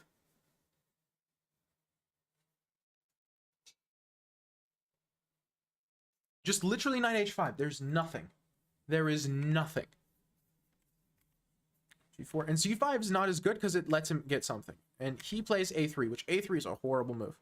a3 is bad. Is Q still open? Yes, sir, it is. But I'm 600. Knights on the rim pretty dim. Yeah, knights on the rim are dim. That is true. But it doesn't matter because your pieces are so much better developed than his are. This is true. But however, the knight could jump to f4, which f4 is an amazing square. Because remember, we talk about holes. This is a hole. This pawn is advanced, this pawn's advanced. He can't attack this with the pawn. Which means the knight can just sit here forever. This knight's going to be amazing. So the knight's not staying on the rim. The rim is a path to somewhere it wants to be. The knights on the rim are dim, but if the rim is a highway to a 5-star hotel, I don't mind being on the rim so much. You know, you don't want to sit in the desert, but if you just have to take a 5-minute journey through the desert to get to, you know, a vacation home, a spa, I'm not that sad about it. You know, it's not that big a deal. So knights on the rim are dim. This is a bad knight. It's going to be very good right here. You've watched way too much Gotham. Nah. So this knight is dim. You are correct, but it has a path out. The problem is if the pawn were on g3. If the pawn were on g3 here, knight h5 would be a bad move. The knight can't take this pawn. It can't go here. The knight's doing nothing. Here it's just, you know, it's going on a journey. A knight is never dim. If it can hit f4 and f5, it can't be kicked. Exactly, Galt. I always win in my dreams. Same. That's just how Kate talks. Anyway, g5 is relatively poor. He plays a3. a3 is another poor move. Once again, just finish developing your pieces. a5, I see what you're going for, but b4 isn't a threat. He plays, like, let's say you go bishop e6 anyway, right? Bishop e6 isn't even that amazing of a move. Okay, let's just say you do. If he plays b4, you just move your bishop back. It's not a real threat. Because there's nothing that he can do. You're letting him play d4. If he plays d4, then suddenly he's got the advantage. Because he's got the whole center, and now this big pin. Very dangerous. It's a blunder because you let him play d4. You could have prevented it. d5 is very strong. h6 is also strong to prevent the bishop from taking on g5. King g7 is also strong. I have no idea why, because the computer says so. a5, he plays a4, which is also a terrible move. Again, finish developing your pieces. Rook e8's not good. This rook is guarding a very important pawn. If this knight moves, this pawn hangs without the rook. So you made the rook go from an active, important square to an inactive, unimportant square. You made the rook worse, which is very sad. Again, bishop e6. Just finish your development. This piece is undeveloped. This piece is actually doing something. Okay. e8, d3, bishop d7. And now that's the critical mistake. Because now, if we look at this position, where were we talking about originally? We were talking back here. Like right after castles. Yeah. In this position versus after bishop takes g5. In this position, you have 1, 2, 3 pieces developed. He has 2 pieces developed. You have a developmental advantage and you're castled, he's uncastled. If we go back to where we were, suddenly he has 1, 2, 3 pieces developed. You have 1, 2, 3 pieces developed. You both have 3 pieces developed. So he's caught up in development and your king is open. So before, there was no attack because 1, your king wasn't open. He was just threatening to open your king. And 2, he was undeveloped. Now he's developed, and he's actually opened your king. So he's gotten his 2 ideas, and you've basically kind of proved his idea right, even though it wasn't right to begin with. You made your opponent look like a genius. You're always trying to make your opponent look dumb. You made him look like a genius. King G7 is the best thing you could try. Knight E2 is a good move. Bishop E6. Better late than never. B3 is a terrible move on his part. I have no idea what he's cooking with B3. You deserve death. He deserved death in the opening. Now you deserve death. You just go knight here, you lose a piece.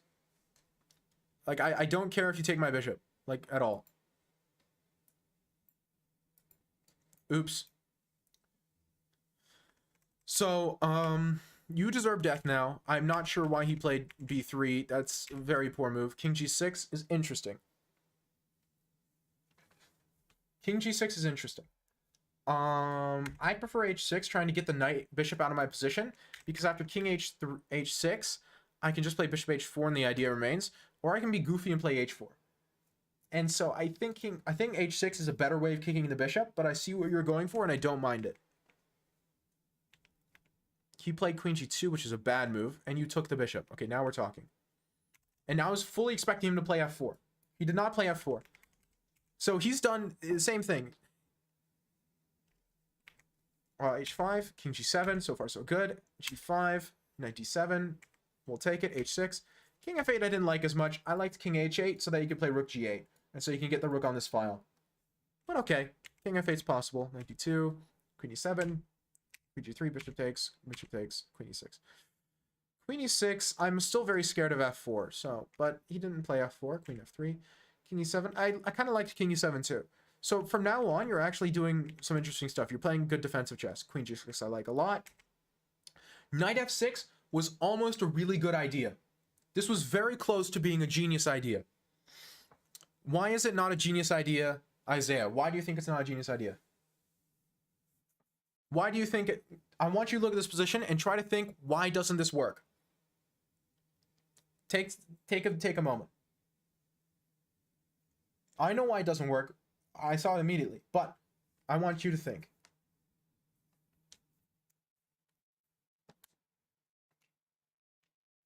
If you can't see it, that's fine. Again, it's not obvious. Check. Yes.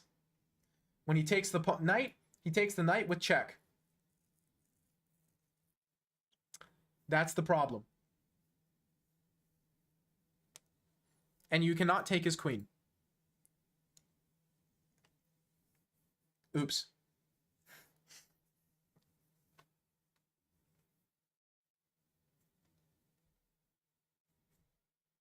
Oops.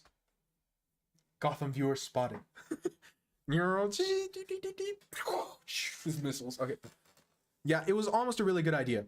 Now you bluffed and your opponent believed you. So you got kind of lucky, but okay, we take this. Queen takes G5, Knight G3. What on earth? Okay, what were you thinking here? I legitimately want to know what your thought process was. It was a really cool idea. What was your thought? Did you miss that king take? Wait, no. I don't understand. What was your thought process here? I don't understand this move, so I want to know what you're talking about.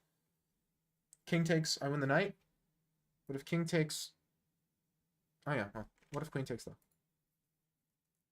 What about queen takes? Did you just miss queen takes?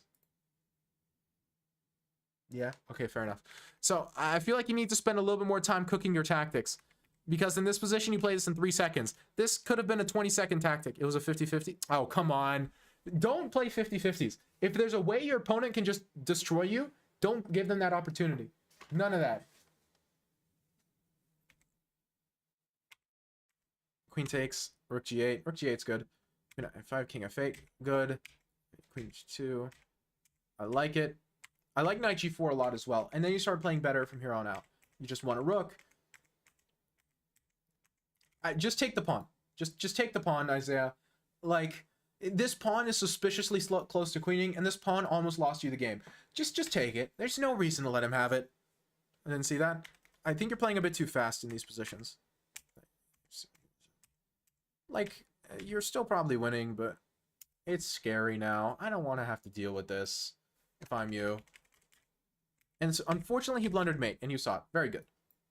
here though, now you have to like play rook h4 and you have to like defend this endgame or something. I don't want to deal with this. I don't want to deal with this. I got it. But he blundered mate. And you just checkmate him, which we take those. We take these 112% of the time. So again, you just simply play stronger chess than your opponent. That's step one. First, step two, I really like the way you started the game. Your opening was strictly better. Just strictly a better opening than your opponent. Even with d6, I know d5 was stronger. I don't care. d6 was a very good move. That's why the computer called it a miss, not a blunder, because it just missed a stronger idea. It was still a very good move. Your opening, strictly better than your opponent's. But you got scared and you saw ghosts. And it's weird. It's like, what's the example I want to think of?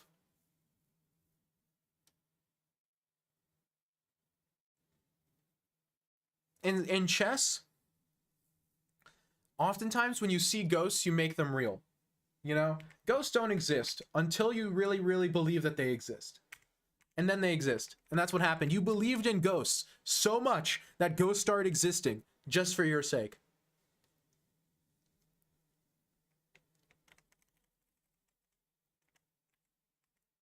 I feel like there's a movie that had that as a gimmick, but I can't remember for the life of me what the movie was. Like a movie or a TV show episode or something where the gimmick was, you know, ghosts don't exist until you believe in them or something.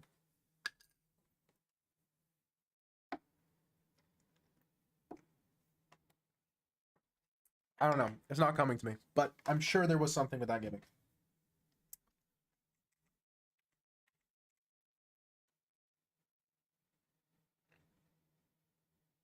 I mean, there was like the Rise of the Guardians, but don't go around my king.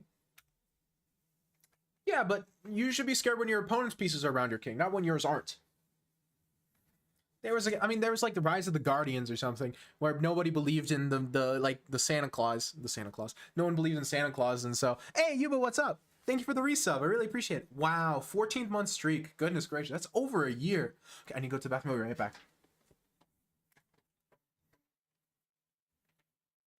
So don't believe in ghosts. Chat, that's the moral of the story.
Yeah, I'm back. Thanks again for the resub. 14 months. That's ridiculous.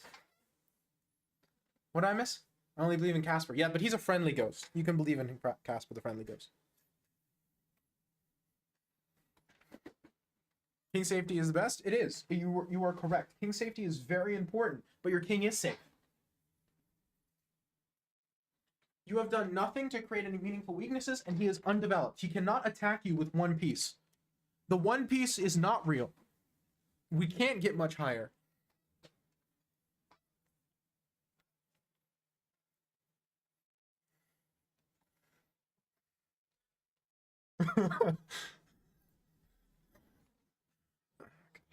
Okay. So the one piece is not real, and don't believe in ghosts. That's what, except for Casper the friendly ghost. That's what you should learn from this game. Is that started the finance bro life? That's not true. You were in last stream.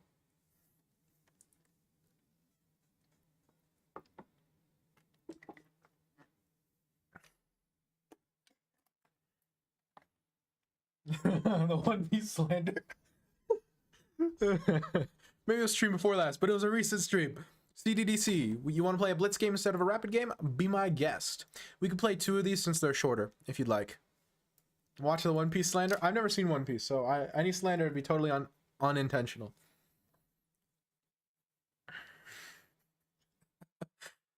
No idea what I'm doing. Okay. The anti-Tor attack. I don't believe it.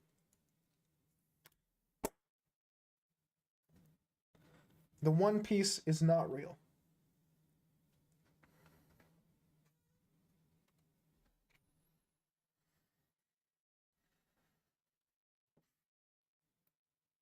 Gotta go do it. Currently building a spreadsheet to gamify my life. That sounds like it's probably a good thing. I need to automate more things in my life, honestly. Unironically, I need to automate more things in my life. I do better when I don't have to think about things. Bye, Zam. Appreciate you stopping by.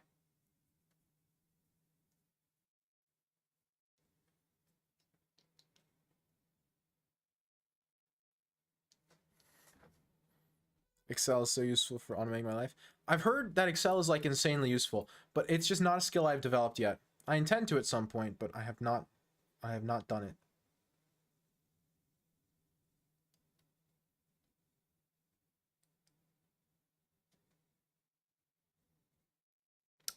Something smells stinky about this position.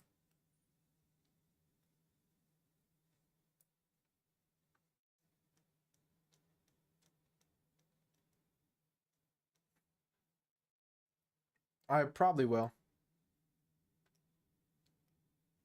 Oh, I know what gamification is, check.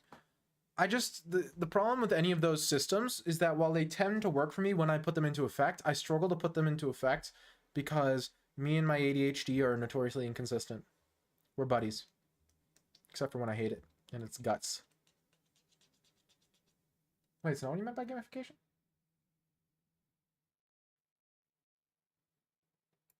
Takes so long to go to Excel, not worth the effort? Eh, it does take a long time, but whether or not it's worth the effort really depends on your lifestyle and what you do. For someone like Yubo, it's almost certainly worth the effort. For someone like me, it might be worth the effort. What do you think the evaluation of this position is? Like +2? Maybe more. Hey, better than Messi. I'm winning a chess game.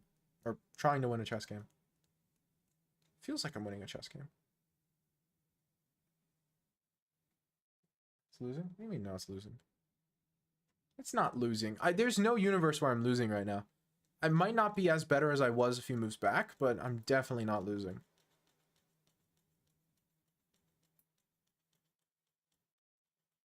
Right.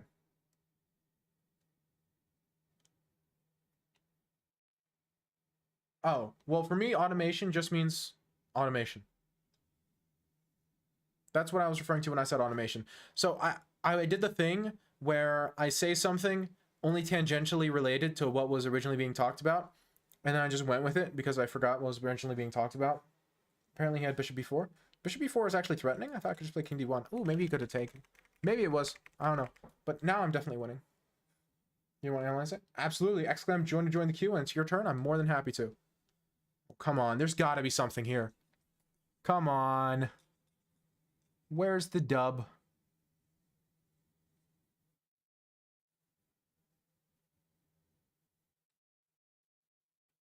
If I take... What does he take back with? He takes with knight. That's pretty much losing because I take here and then I play like a check. Is that check threatening? It looks threatening.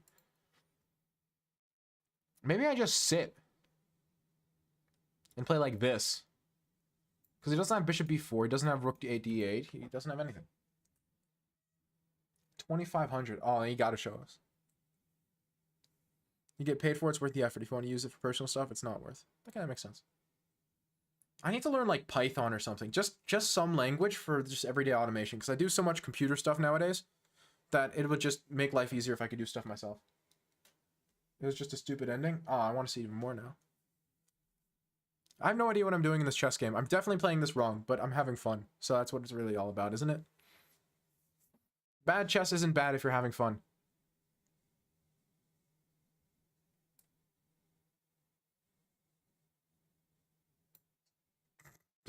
I have no idea what I'm doing anymore. I'm fully developed. I'm just uncastled, which is probably bad, but I don't know.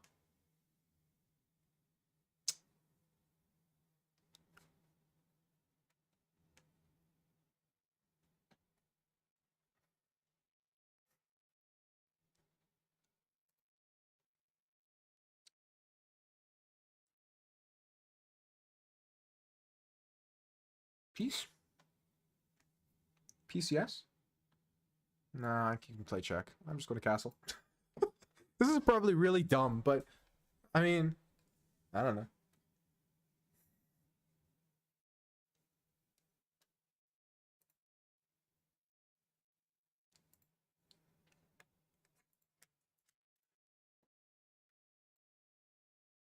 I'll go trading bot in Python. Ooh, that's dangerous. That's a way to lose a lot of money if you ever actually use that.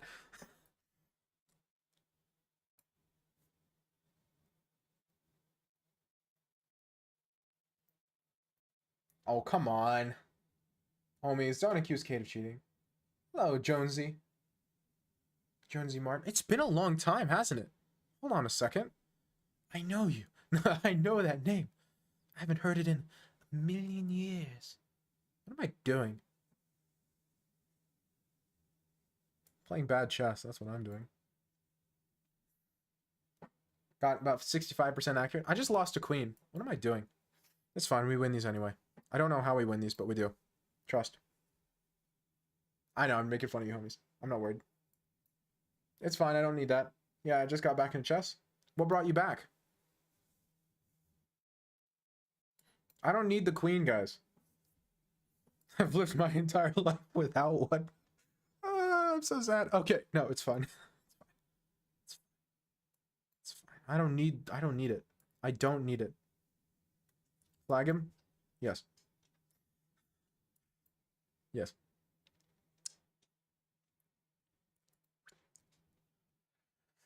I don't know what I'm doing in my life, but it's pretty bad.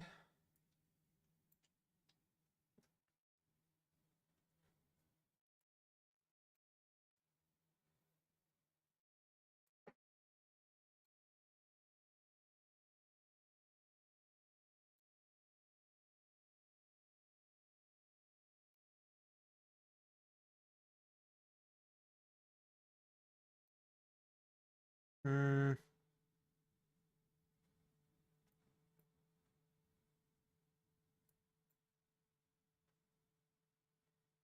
We don't need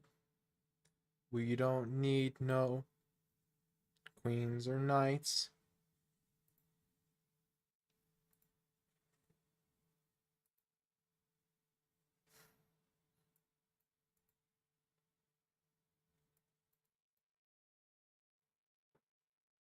Stop it. He is so annoying. F3. Shh. Engineering has taken me out of it. I just grinded a bunch of blitz games today. Ooh. I didn't know you were an engineer. Did you ever tell me, or you have no obligation to tell me? I'm just curious. If that's something I forgot, or if it just never came up.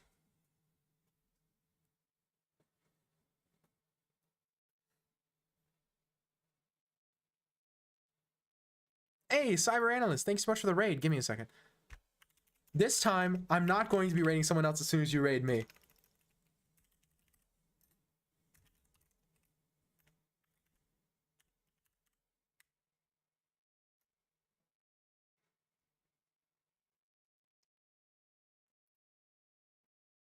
That worked, right? Okay, rematch me. The game doesn't count. Pardon me? If I analyze your game, I'm not going to play you? Yeah. Analyzing a game is done instead of playing. Probably did. I'm in third year mechanical. Oh, that's so cool. I completely forgot. Probably did. I know a lot of people who are going into engineering. Resend the challenge, DC. Sometime? Probably.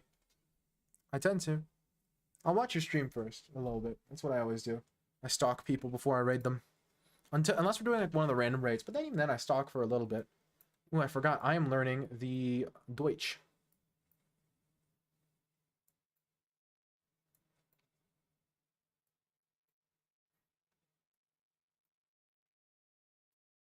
I'm not too afraid of this.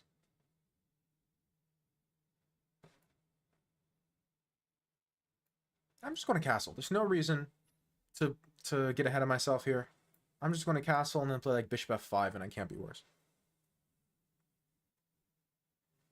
Actually, I'm going to play this first. I changed my mind. He's going to give me the pawn? That was probably unintentional. But you know what? We take those. I want to see if I can go this way. Be a little sneaky. A sneaky little goofy goblin goofster. Hello, King George the First.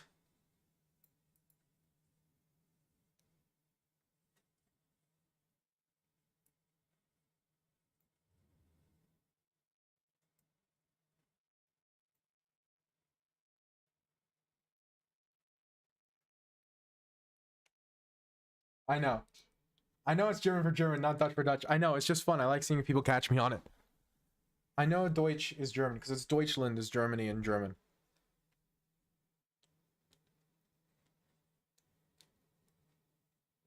Very thematic Dutch maneuver? Oh, there you go. I know my thematic Dutch maneuvers. Take that, haters. I'm going to do this, which is probably very dumb, but it's goofy looking, so I'm going to go for it.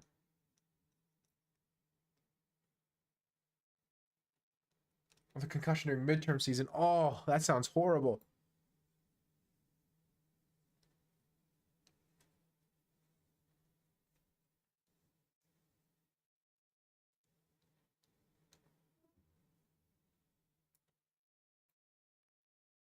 It's almost mate, but there's just barely no mate. Alco, yes? Don't worry, guys. I've got a plan. It's a bad plan. But that's not the point. When you hydrate... Oh, I forgot to hydrate. It's such an evil move. I'm not evil.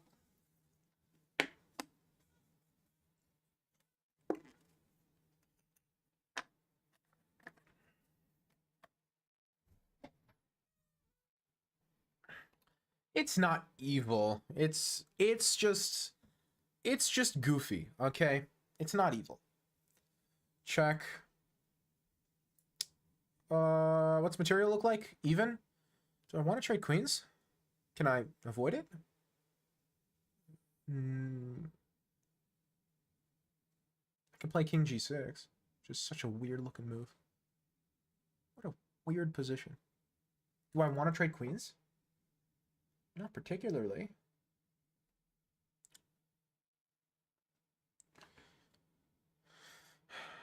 I could play king g6, and that's what I'm really considering, but I'm a little worried. What am I worried about, actually?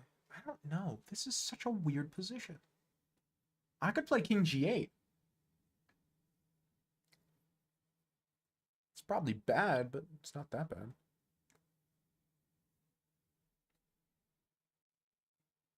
Oh, do you?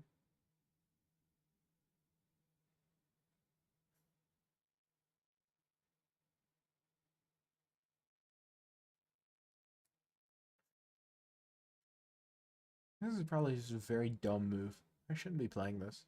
I really shouldn't be playing this move. This is a bad idea. I'm doing it anyway. It's too funny. It's too funny. I'm sorry. It's too funny. I can't not. It's too funny. Just king g6. Just taking a walk. I should have traded queens. This is definitely bad. But it's so funny, chat.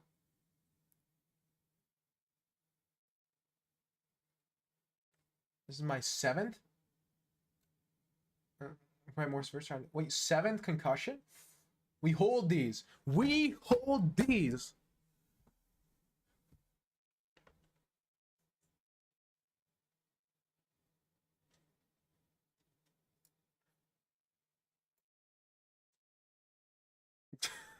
Wait, hold on. Timeout. Not sure I agree with that one, Jonesy. Hold on. Let's not get my chess.com sponsorship revoked. And that's a joke. If they wanted to get rid of me, they would have done it by now. I've We've had some interesting discussions around these parts.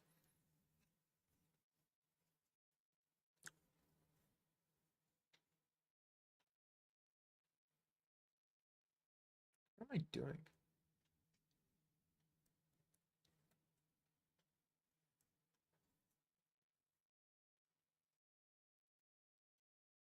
Good on you for assuming he's an American. He might not be an American.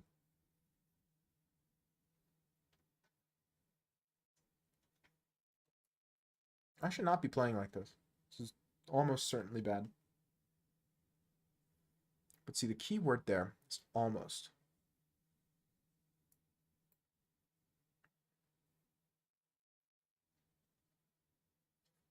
Ultimate Frisbee. I mean, that's a pretty good way. Ultimate Frisbee's fun, man. It's almost certainly a bad move. I have 2 seconds on the clock. What's the increment again? I don't know. That's a bad move. And that's why it's a bad move.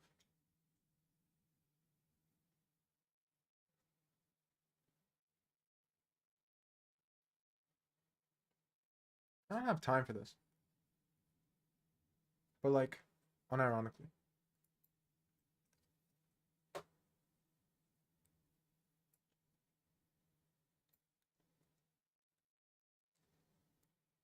I gave him bishop takes. Not what I was expecting. But welcome. Most of them hockey. One of them snowboarding on one walking into a door, and this one ultimate frisbee.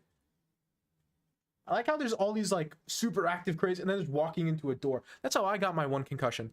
Well, it was more embarrassing that I got up and rammed my head into a concrete balcony.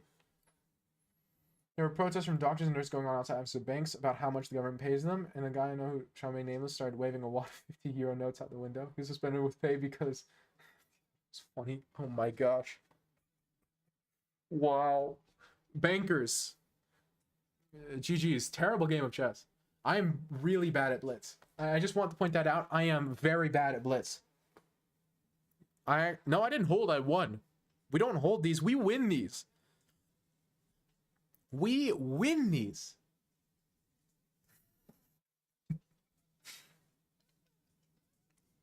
What are you talking about? Hold these. You can hold this L. You stop talking. Okay. I like how it was even the entire game. Still even. Still even. I just should have taken with king or something. Never in doubt. The game is even up until this point. I just should have played king takes. Rook takes was just inaccurate. And now I'll do it. I was walking on the phone, probably playing chess, and ran into a fire door that was never closed, except for that time. Oh my gosh. That's pretty funny. Just king h6. That's psychotic.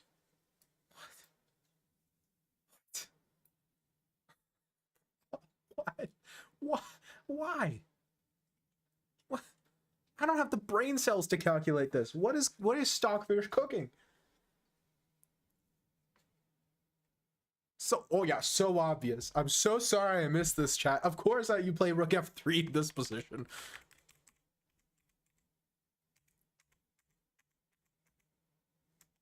Oh, and just blunder to queen.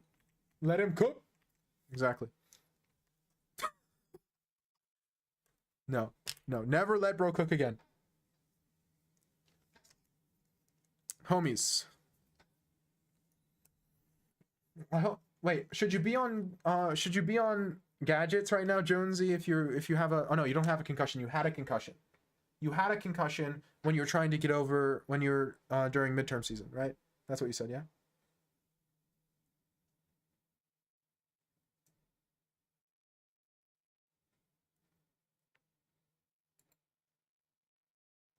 It's been like a month now? Okay, good. I just don't want you giving yourself like a seizure or something. My streams aren't that good.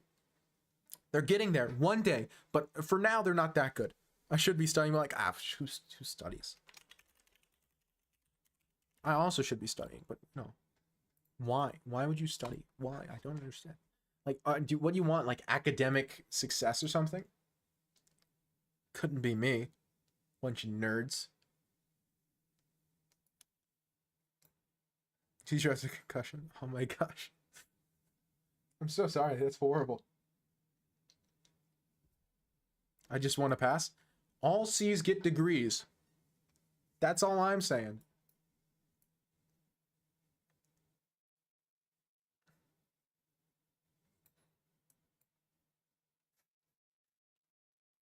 Wisdom.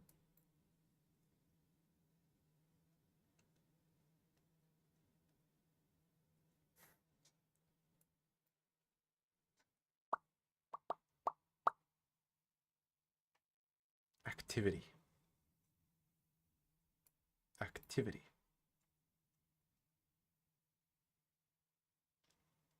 Yeah, heard that one before? That's because it's such a good one.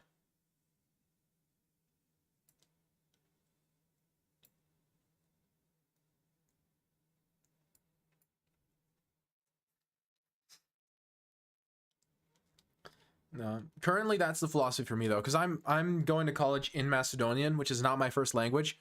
That was an accident, but it happened, and here I am. And my goal is not the level of academic success I would normally be expecting of myself, just because that normal level of academic success a little bit harder, a little bit harder than normally is. Why didn't I just win a piece? No, I'm actually in economics. Computer science was close second. That wasn't good? Probably not. Was it good? Why do you say that, Marco? Don't worry, it's unrated, so it's not cheating to tell me. Why wasn't E5 good? Right here. That's what I'm saying. E5. Was there some like weird takes?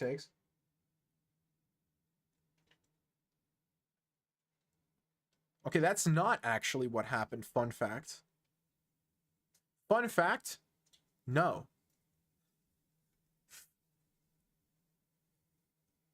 Takes. You went? Ah, true. I considered takes, but I didn't consider takes. Typical. Typical, the best information. The best misinformation. Make electrical engineering or CS. I mean, see, the problem with computer science is I feel like I would get really bored of coding, and I wasn't sure I wanted that commitment, you know?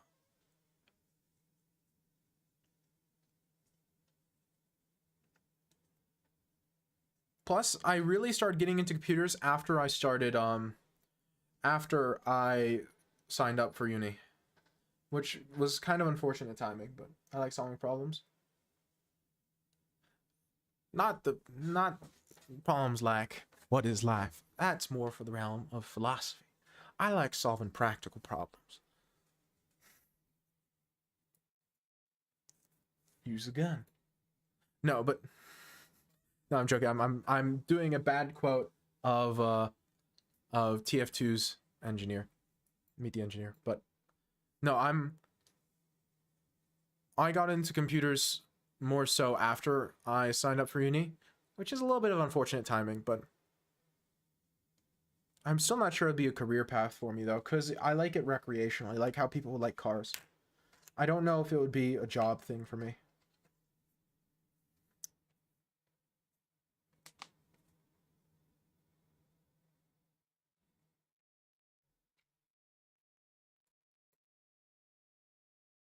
I don't know. What on earth are you doing, son?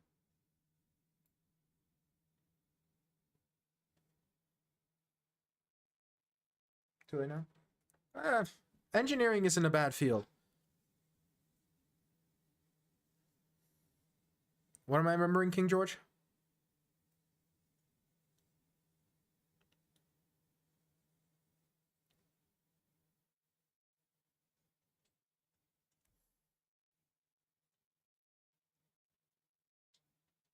I don't know.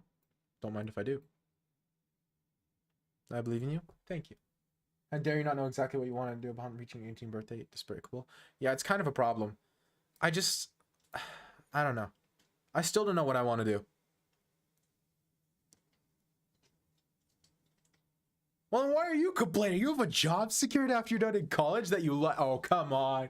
You're living it up, my guy. Obviously, you still have problems. I'm not trying to minimize this. I'm just saying. Like, there are a lot worse fates.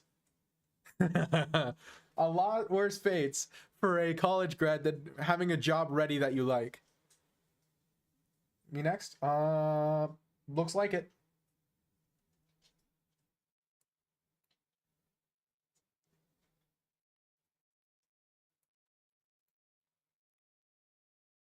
No, that's super cool though. Congratulations. Look at that checkmate. What the heck? Okay. Don't even know if it's fastest, but it was very pretty, so I played it. Terrible game of chess. This was a horrible, horrible, horrible game of chess.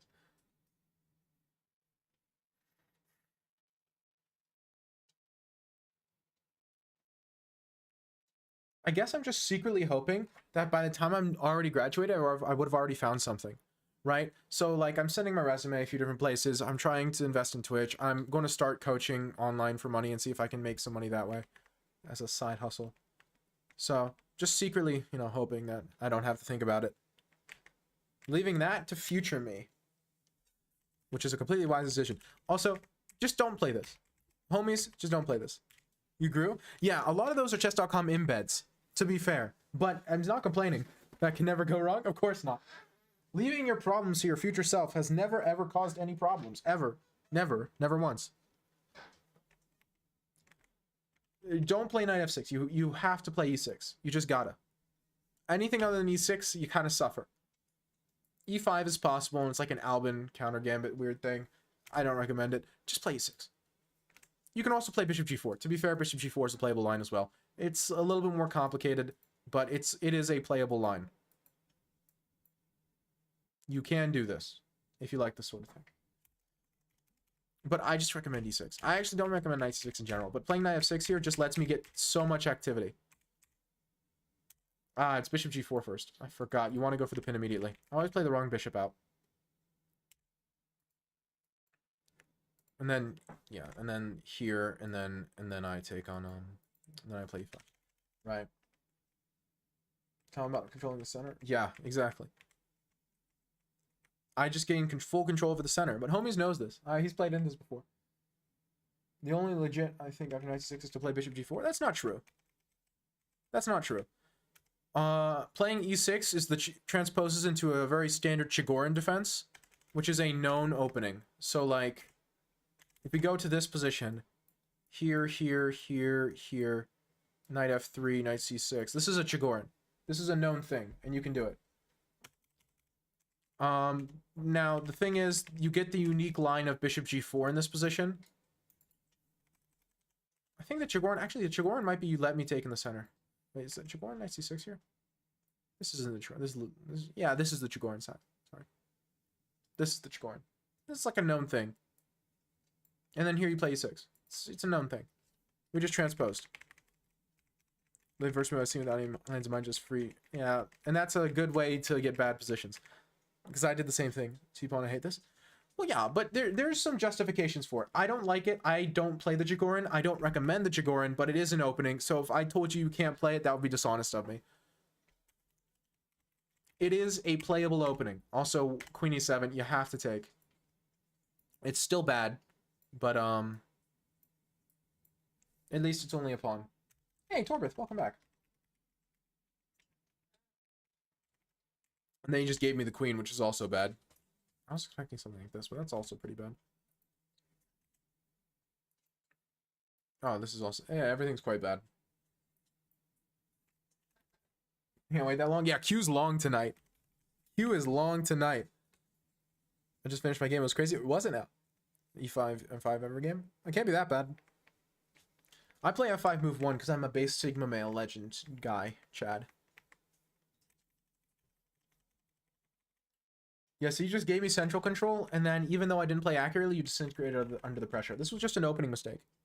Should I send a challenge? Yes. Either that or have me analyze the game that you want me to analyze. It's your choice. Either way, totally acceptable to me.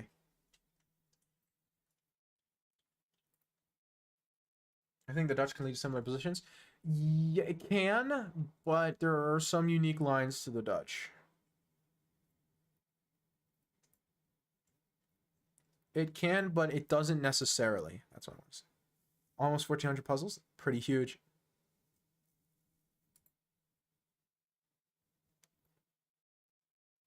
Yeah, okay. I don't analyze the game and play. That's not quite fair, you know? I'm going to send right now. Go for it. Yeah, that's why I don't play the Dutch. I've tried playing King's Indian. I just hate having to wait for my opponent. And the King's Indian feels like I'm waiting for my opponent. It's not bad. I just don't enjoy it. I tried it, but I hated it. Basically, I was black against an IM, and it was a bit worse in the opening. Then he didn't calculate the tactic. Good, I was -3 position, and missed such a simple tactic. Play a bad move after missing an obvious move and lost. Oh, that's tragic. Yeah, I'm playing the Dutch more and more, Cormac. I'm starting to try it out more. I still haven't bought a book on it, although I do intend to. Bro is playing the Chigorin. I never play Dutch. I mean, the same thing. Nobody ever learns. Yeah, I know that objectively that's the case. It just never feels that way to me.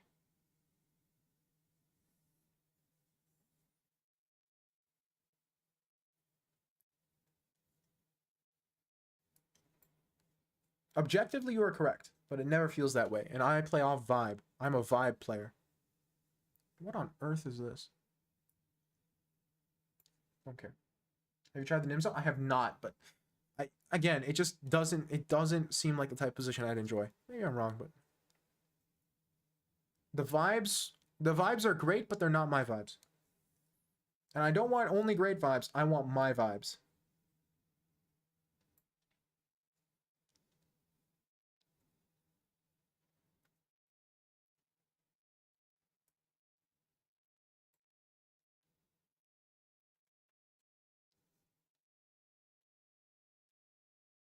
What's your plan here, Mr. Messi?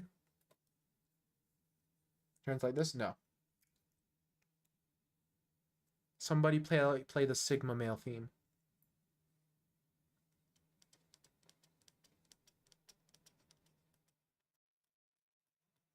Speaking of Sigma, you know what I'm going to do? Right now I'm going to cast a long. This is almost certainly a terrible idea, but it's super cool looking. Almost definitely a very bad idea. But I don't feel like playing good chess right now. I've played enough bad chess that I'm done with good chess. That's how it works. I want to win. I like castles long. It's almost definitely a very bad move. But it looks really cool. I don't think you have a productive check, my good sir. My point is I get like this square for my knight. And you don't really have any immediate attack because I can play bishop b3. Ooh. I would love to play this, but I just can't yet.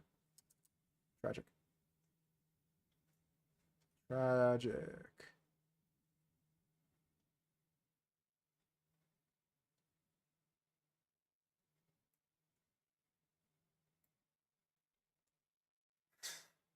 Play the Botez Gambit.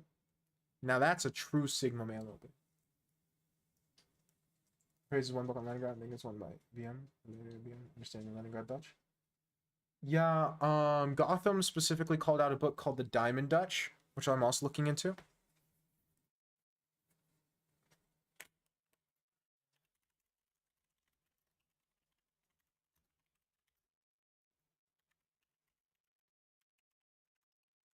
Let me check.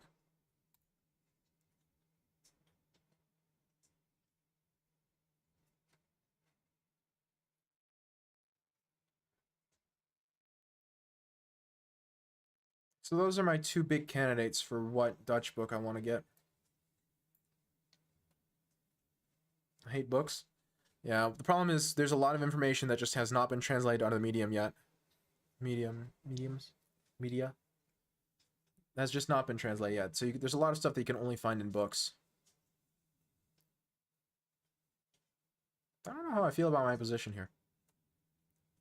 I really am of multiple minds. I'm going to just cast. I'm just going to double on the default.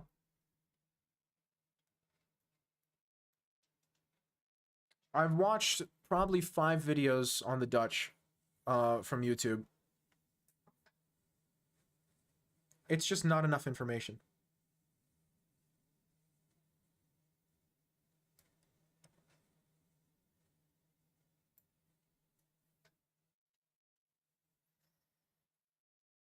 So I'm probably going to buy the Diamond Dutch.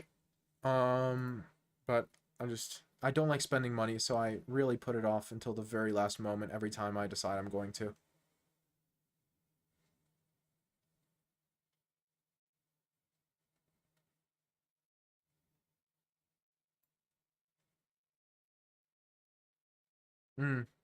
What about some chessable course? I've tried like one chessable course, and I haven't liked it as much because I felt like it hasn't had the explanations that I normally go to opening repertoires and opening material for. That's a very limited sample size, but that's my experience. I feel like I get the moves really well from a chessable course, but I've never gotten the ideas.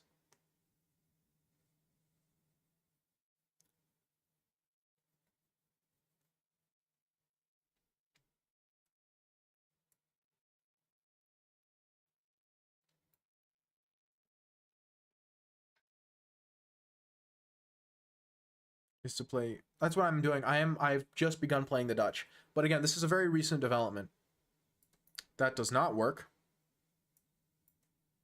New emotes? Do you have any recommendations?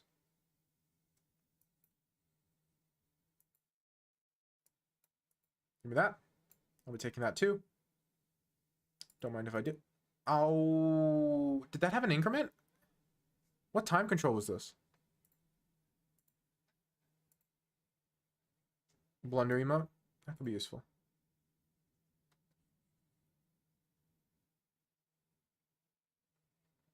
Okay, that checks out, because the course on Chessable I checked out was a Geary course. The course I checked out was a Geary course. Nah, I like no increment. I just forgot I was playing no increment. GG's. Anish Geary is mid? No, that's false, but his course is off. I've tried one Anish Geary course and it wasn't good. I can't tell you. I can't tell you how it is for the rest of them. Total score is 2-0 for me. Oh, come on.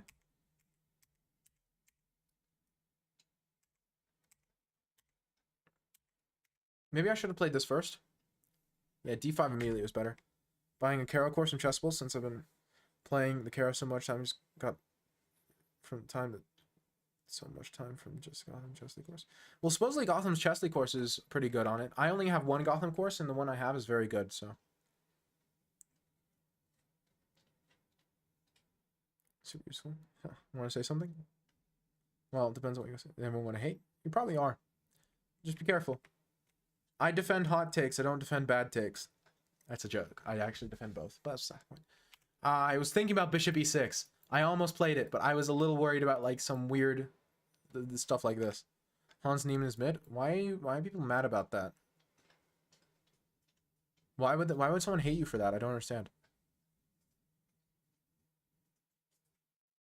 Gears of stuff towards beginner players. Even the Caro Khan course, which he advertises as being international master level prep.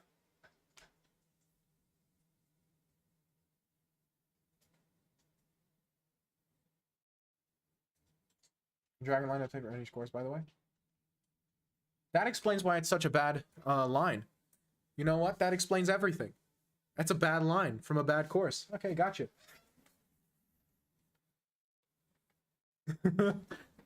I'm sorry, Kenya, but I'm right. That's just not a good line. I'm sorry. I'm sorry. We spent like 30 minutes last stream going over that line. It's just not good. Good teachers? Oh, absolutely, Kate.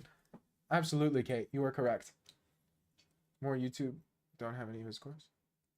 True. Gotham definitely YouTube is more is more catered towards beginner players, but his courses are still, he has some that are beginner players, some that are intermediate, and then supposedly the Caro-Kann one's more advanced. I don't own it, so I don't know. Show line. What was your line again, Kenya? I don't even remember. Have to go to sleep again. You get up early. Thanks for today. Have a good evening. You as well, DCDC. Sleep well. Okay, so evidently I should have just taken there. King b2, castles, knight d4.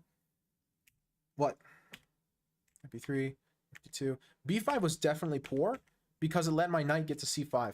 The problem in my position right now, I can't play knight to c5, which is the best move in the position because of queen b6 check. You can do it twice. Because he doesn't want me to play bishop takes. And you'll point on raid game. Is that possible? Sure. But it would have to be unrated. But you specified unrated, so that should be totally fine. You want to rook f8. And knight c5 and you disintegrate. Oh, this was 3-0? I thought this was 10-0. I was playing 10-0. I'll play the Caro. My little brother plays the Caro. He has a lot of success with it. Which, to be fair, I recommended that he play the Caro-Kann. I hate the Caro-Kann with every fiber of my being. I could never play it.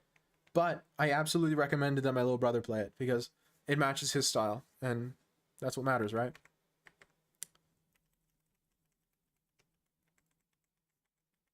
And it served him well.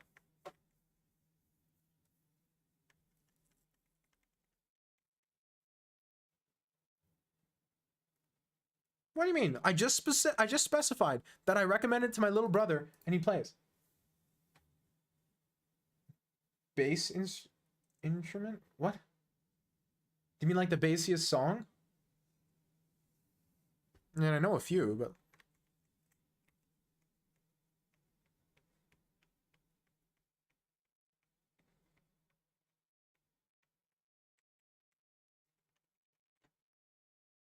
the Caro feels passive, but it isn't. That's why it's deceptive.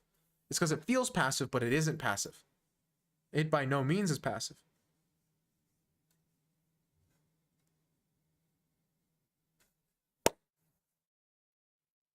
If played well.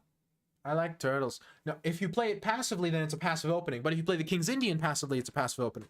Right? The Caro is only passive if you play it poorly.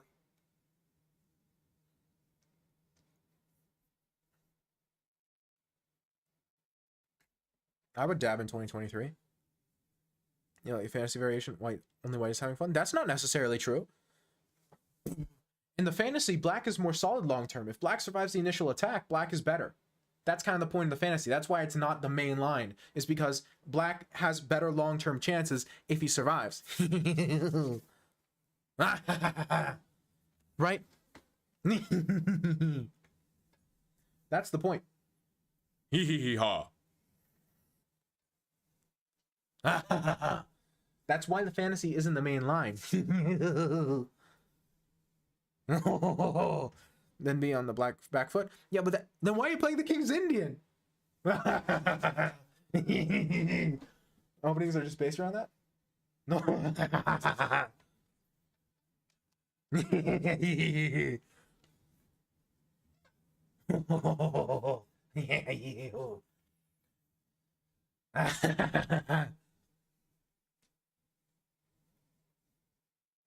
Like I said, black can have fun.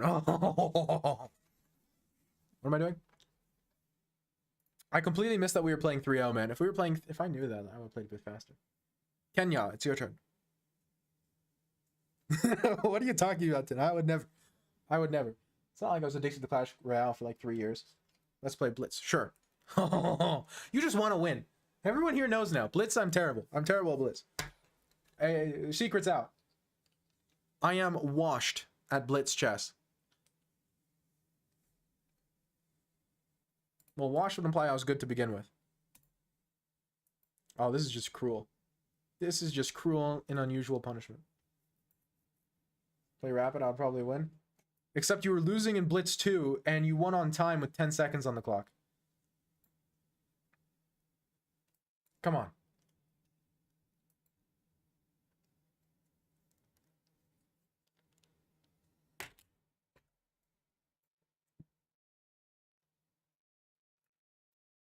I'm not good at blitz. Oh, neither am I. I just said that. Nobody listens to me.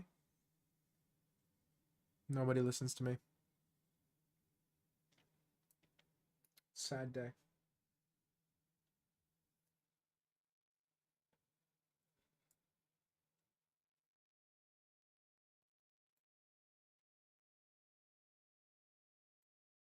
Oh, I'll give you the B4 spray. I don't think you need it.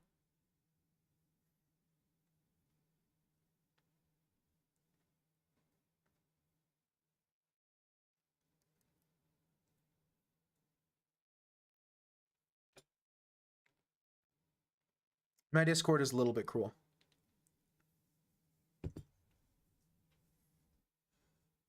Did someone say something? It's less cruel than most Discords, honestly. But mean? What? I didn't say anything. I'll just do this anyway. This is already my plan. No reason not to go through with it. For playing A4. What? I'm preventing your main idea. You don't get to call me mean just because you played a bad move.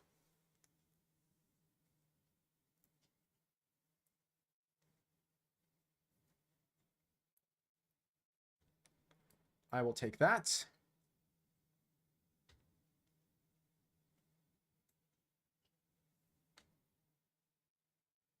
Weird position. Weird position.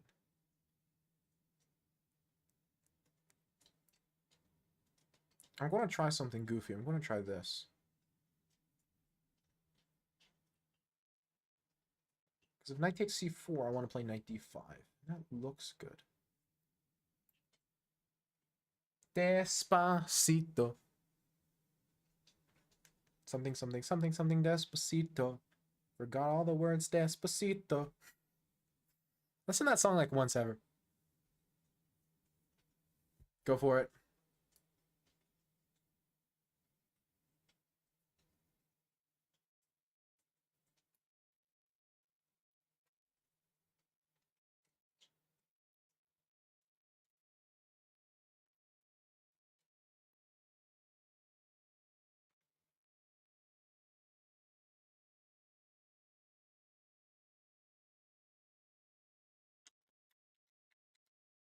Um,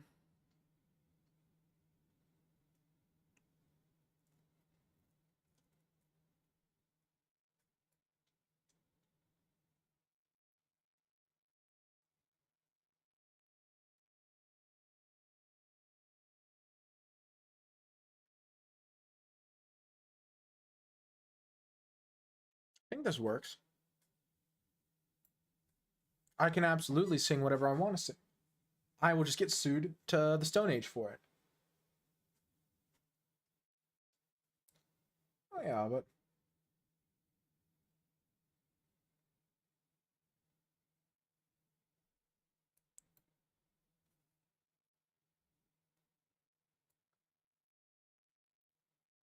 I have no idea if I have compensation or not. I really don't know. I'm not going to pretend like I know, because I just don't.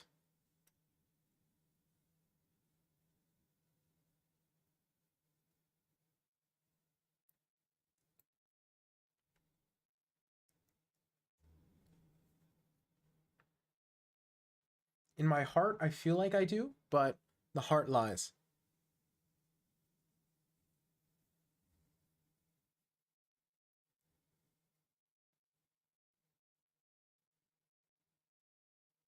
The heart lies.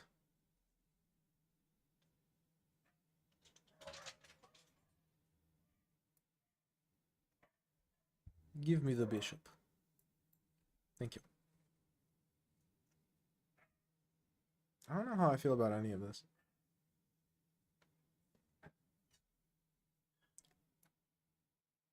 Just go here. Can't be that bad. This was 3 plus 2, right? Oh, is this 3 plus 0 again? Bro, everyone really be hitting me with the incrementless formats. I'm gonna die. I'm gonna die. I have no idea what I'm doing, man.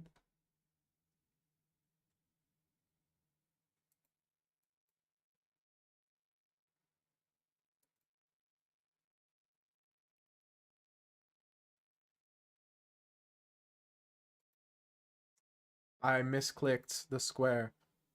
Yeah. I just can't play Blitz. I told y'all. I'd resign. I don't resign.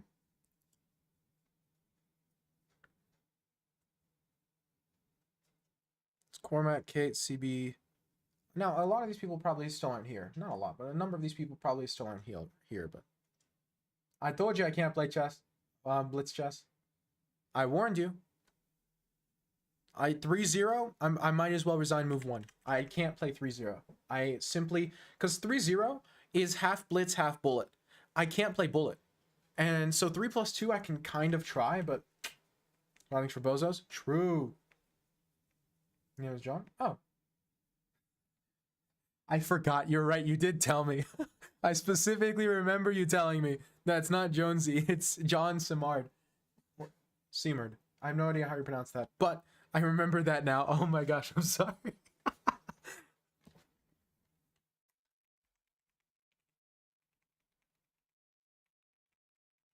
Yeah, just bad. First try was good. Simard? Simard? Simard? I have no idea. I don't know where the emphasis goes. I don't want to put the emphasis on the wrong syllable, you know what I mean? I was doing okay from the opening, but just didn't play my line. I forgot what my theory was, so I didn't play it.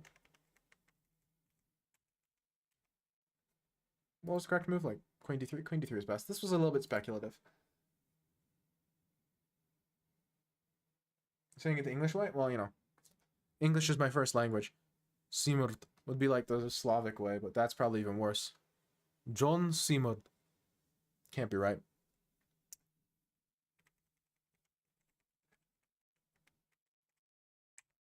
And I don't know enough Greek to say it the Greek way. Okay. It's French? Oh, yeah, no chance. No shot. I don't need to be walked through it. I would need to be walked through it. Okay.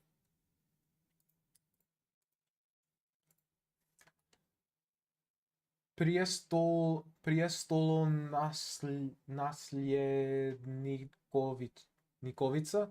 Is it Nikovica or Nikovica? Nikovica, da?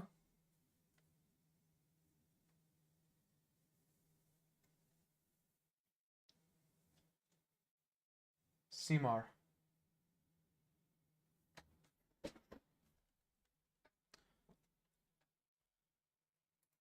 No ch. Yeah, I thought it. Usually the C is a ts, but Simar. Gotcha. I will forget very soon.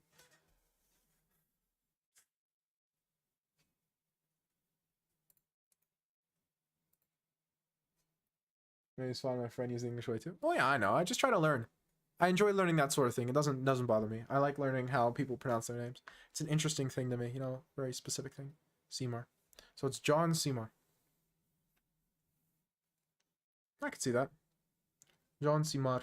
It's probably Seymour, right? Because French usually puts the emphasis at the very last syllable. Isn't that a French thing? Or am I mixing up my languages?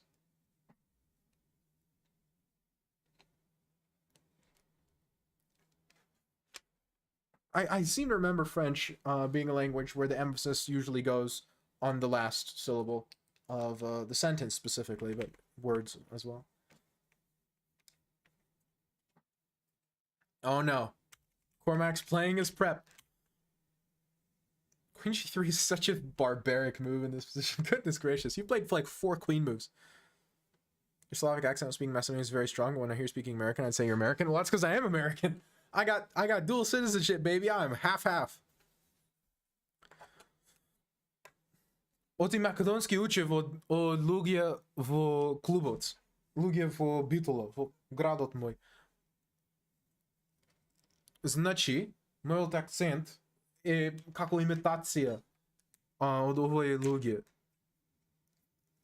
Меѓутоа, мојот англиски е американски англиски, оти сум полуамериканец.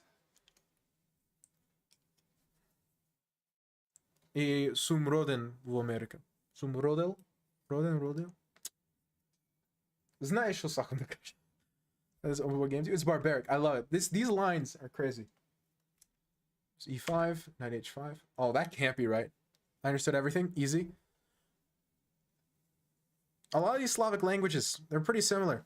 Especially like the ones that we're all close to, you know, Serbian, Croatian, Bulgarian, Macedonian, Montenegrin. They all have a lot of like similarities, so you can really get a lot of stuff. Even something like Russian's closer. We share a lot of words.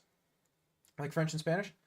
Even closer than that. I would say Russian Macedonian is like French and Spanish. But Russian Bulgarian, not Russian, but Macedonian Bulgarian or Macedonian Serbian are even closer. It's real nice. Like me and Tin could probably have, even though my Macedonian isn't perfect, me and Tin could probably have a conversation. And not have any issues. Or not have too many issues. Montenegro has such a strong accent, I can't even describe it. My parents just visited Montenegro.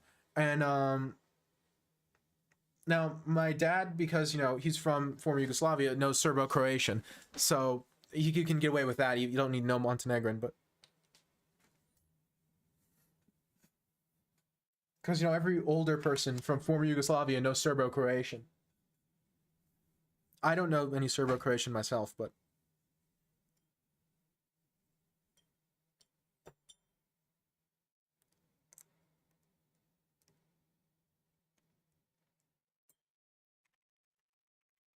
Then knight h5's got to be wrong. Oh, the knight's basically trapped. That's hilarious. Then g4, the knight's completely trapped. That is so funny. And then the knight, you fianchettoed your knight. How many openings do you get just a fianchettoed knight just casually sitting there? h5, bishop f4. Bishop f4, doesn't that allow something goofy like maybe a g5? No, g5 doesn't work. Then what is bishop f4? Does it allow... it probably allows bishop c5 or something. Queen b6. Maybe this?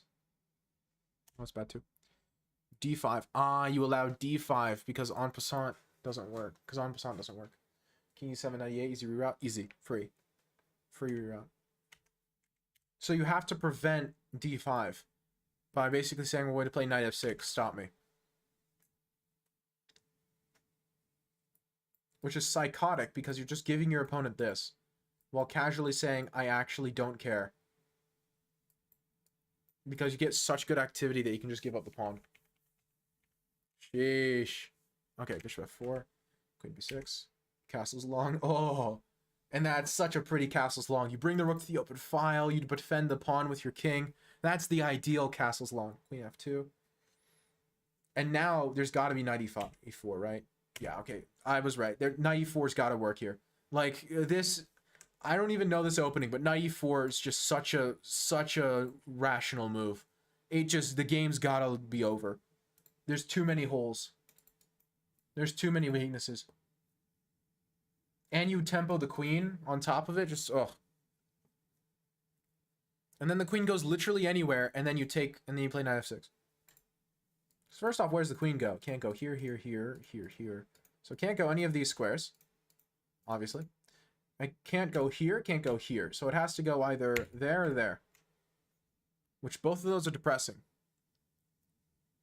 Because no matter which square you bring it to, I play knight f6 check.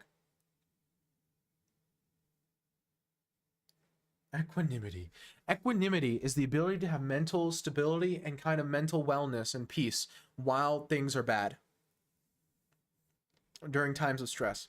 So you have to play queen b6 or queen a7.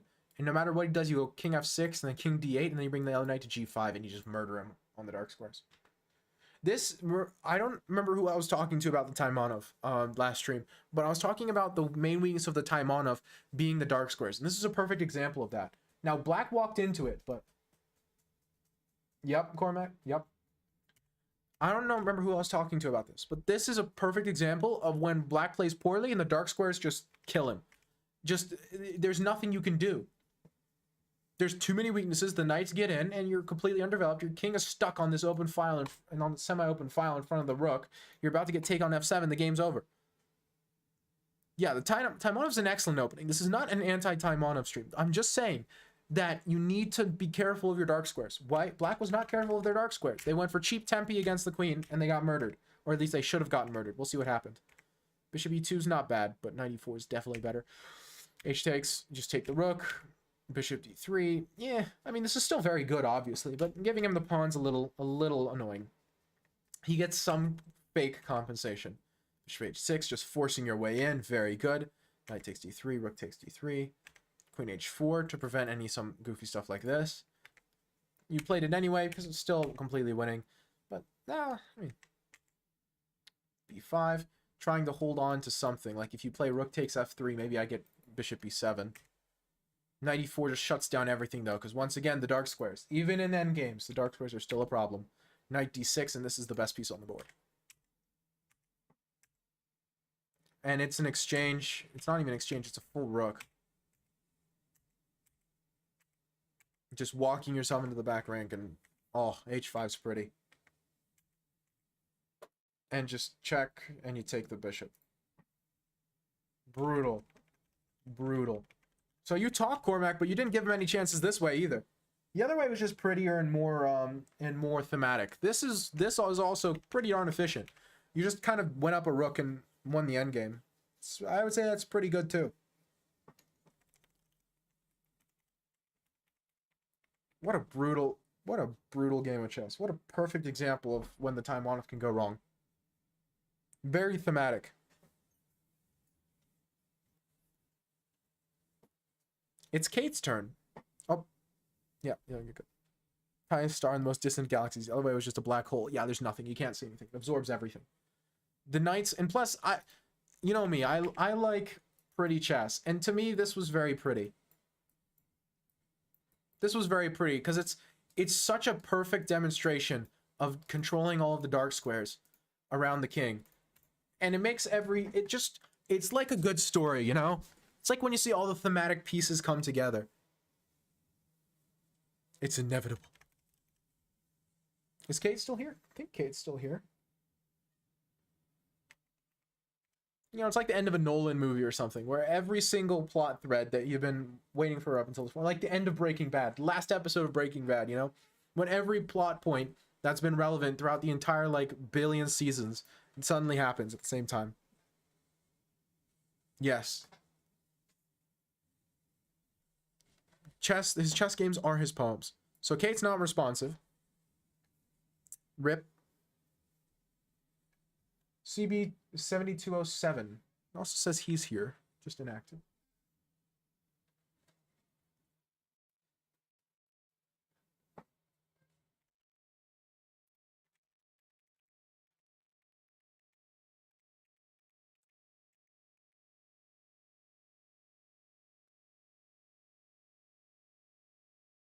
Can I play you and watch / analyze after? Yeah. You can play me and watch the stream while you're playing me. That's why I play unrated, is to allow for that sort of stuff. I mean, if you prefer to, like, turn off the stream and take it more seriously, that's also totally acceptable. However you like. CB Legbook. Gotcha. We can talk through it while we're playing, or you can... Some of my... Oh, you want me to spectate? Can I play and you watch? Sorry, I read the words out of order because I'm dumb. Yeah. Yeah. No reason. I know no reason to apologize. I don't care. If I had a problem with it, Kate would be long banned. Yeah.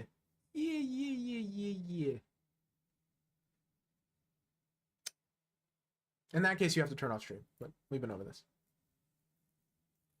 And I'm eating domachica. Don't know what that is. That I do know.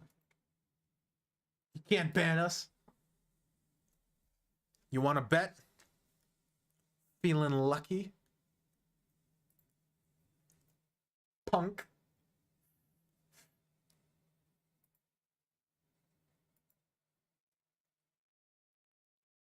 Oh, no problem. No problem. No worries.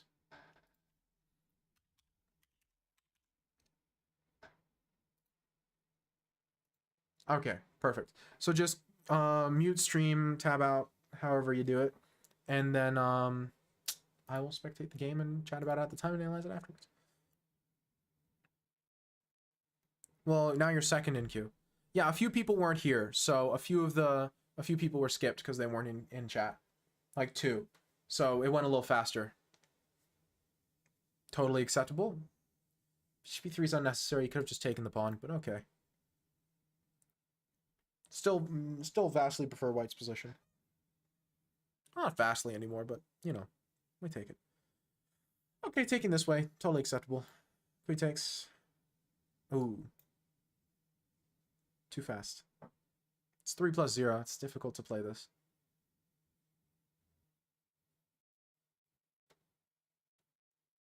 Oh, yeah. I got it. I didn't know that's what that was called, but I know what it means.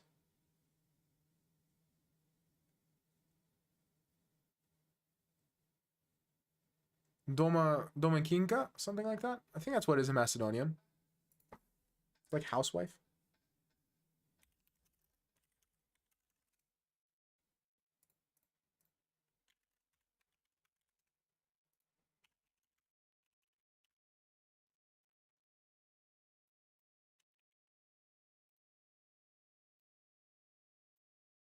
Domakinka. Yeah, I was right. 300 position. The queen just does so much damage. That's why losing it so early, like what happened in this game, is so brutal. C4 is an interesting move. I don't mind it. I mean, loses a knight, but like...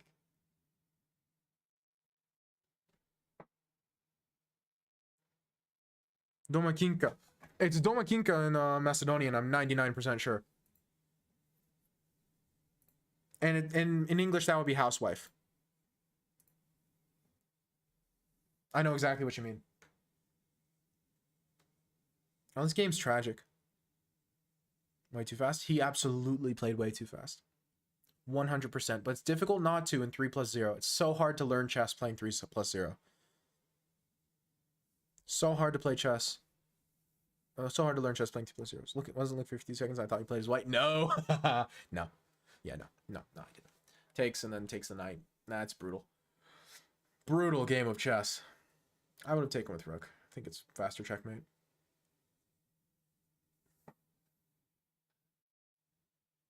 But I mean, this is also checkmate pretty quick. And queen b4 mate. Still mate, please. White has too many pawns. Oh my gosh. You almost got sniped by the auto mod for that one, Rad. Man, chess confuses auto moderators so much. That's what I would do, Jonesy. But this... on the black king? That didn't count? What do you mean that didn't count?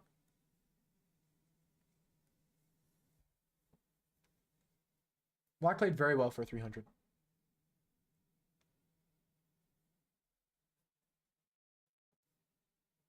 That's the worst game I've ever played. Unfortunately, some days it do be like that. Okay, so listen. First things first, CV. First comment. Why are you playing 3+0? That's first things first. If you want to learn and improve at chess, 3+0 is a very difficult time control because you're not given time to really chew on the position. ADHD? I also have ADHD. Shake. Why do you think I'm live on Twitch instead of doing homework? The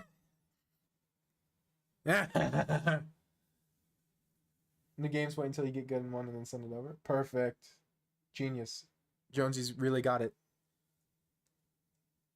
Then play 10+0. 10+0 is a good compromise for me. Anyway.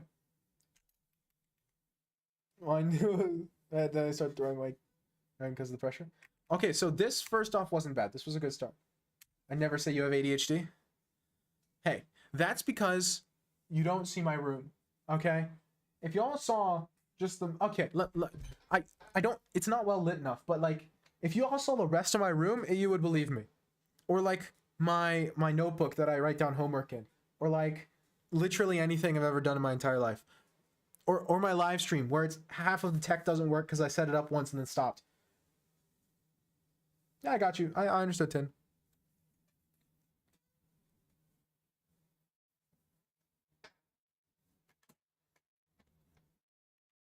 Bishop e3. Just take the knight. Just take the knight. Just take the knight. Trust me on this. Just take it. It's a free pawn. It's free stuff. The president of my chess club, he used to be coach, but now I'm the coach. The president of my chess club has this thing he always says to the kids whenever they don't take this sort of stuff. He always says, when your opponent gives you a gift, it's rude to decline. Take the gifts. Your opponent gave you a wonderful gift. He gave you a free pawn. It would be rude. Honestly, it would just be rude not to take the pawn. Honestly. You just take the pawn. It's poor manners to not take the pawn here. And now you took with the wrong piece here. Just play queen takes. Queen takes, totally acceptable. Bishop b5 check is definitely better, but this is totally acceptable. The opponent definitely lived by that motto. Then you start giving your opponent stuff. And now I feel like you are kind of, again, you're playing too quick, but also it's difficult not to play too quick. Again, playing 3+0 is part of the problem here, and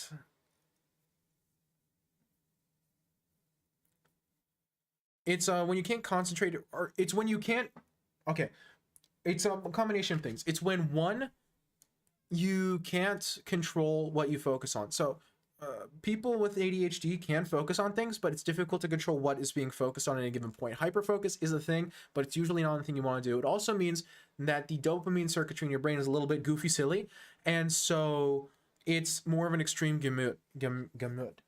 So like things that give dopamine hits give more, and things that give less don't give at all.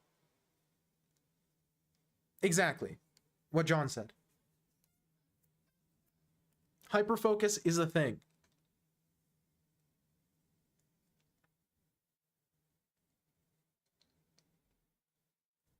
It also means it's not, I'm not going to call it a forgetfulness, because it's not quite a forgetfulness. What it is it's things don't enter memory as easily. So you can walk by things and completely forget them because you don't actually, they're not stored in memory. My memory is fine. It's getting things in there that's the problem.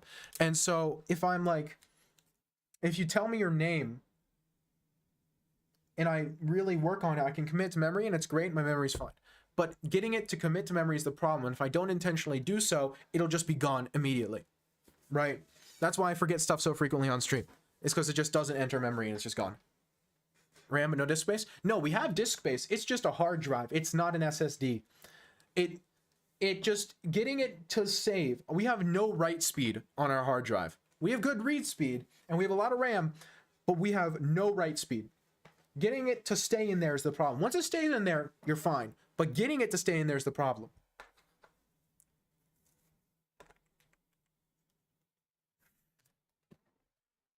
I've thought a lot about this, John. Because it's what I do instead of solving my problems. I think about them. Anyway, the fact that bishop takes c6 is the best move is tragic. Is tragic. Again. ADHD, shake. Okay. Again, the problem is, one, it's 3+0, so it's difficult to learn from 3+0. Two, you didn't calculate enough and like really consider what the consequence of your actions were. And three, you didn't take the free gift in the opening, and then you gave your opponents your queen. From here on out, there's not a lot you can do. Just the material deficit is too much. And I appreciate you not resigning. I think that's a strong attribute that will serve you well throughout your chess career. But in general, controversial take, it's better to not be in a losing position and not resign than to be in a losing position and not resign. I'm so brave for that one.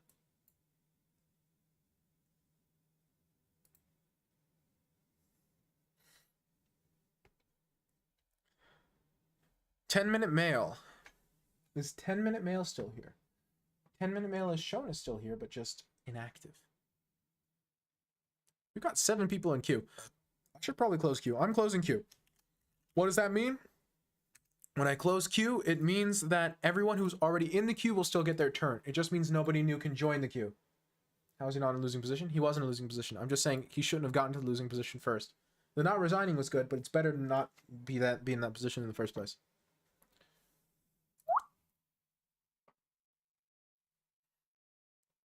I was being a little bit snarky. Just saying right now, time near the end. Cool.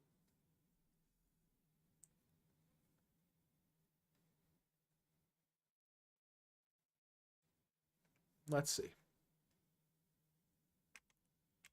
Okay. Caro-Kann. We'll take it. Bishop c4, bishop 4. That's like the classical, right? It's classical Caro-Kann. He just gave you a pawn. You took the gift. Good man. Queen b6. If I were you, I'd probably just go back to d8. The queen on b6 seems a little misplaced, since this knight check could be a problem, and since something like bishop e3 comes with tempo. So I would try to avoid giving him any of these weird ideas and just play queen d8. Queen b6, while normal in some openings, in this one feels a little bit suspicious. You're still better. Like, I still prefer black here, but like...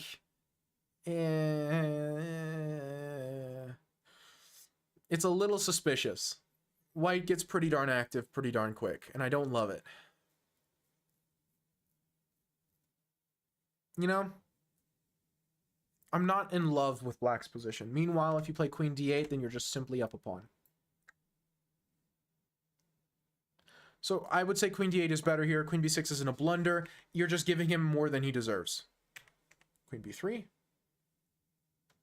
So you can take. Taking is acceptable. Knight d7 is probably better. Just developing a piece. Knight, perfectly acceptable. I would probably take there. Queen takes perfectly acceptable. e6, excellent. Keeping the tension is probably a little better, but this is fine. We have to consider the context. We're 1500. That doesn't matter too much. It's just giving him the open file is a little bit weird, but it's nothing to be worried about.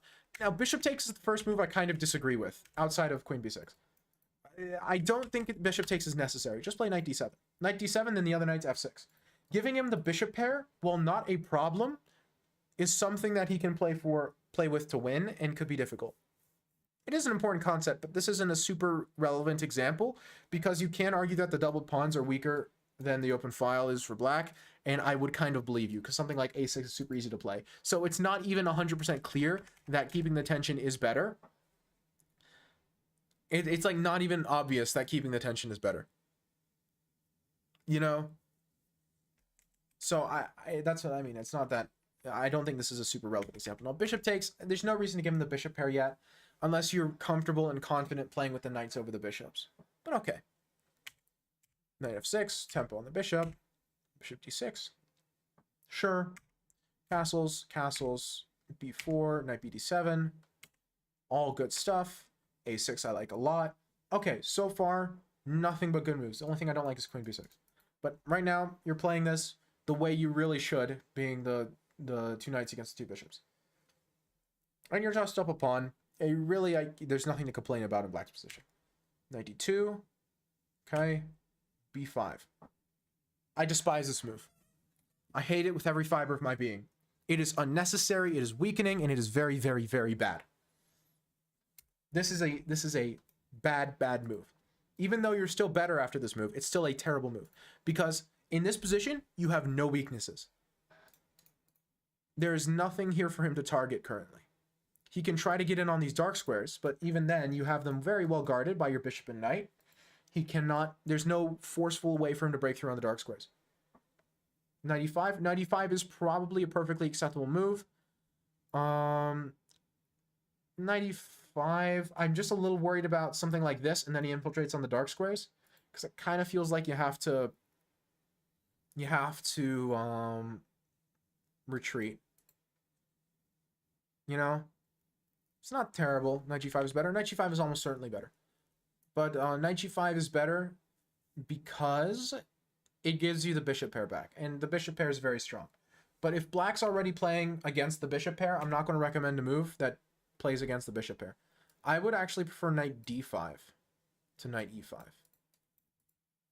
Over defending the dark squares. The dark squares are the only potential way white can play for any advantage here. And so there's two things you can do in this position that make sense.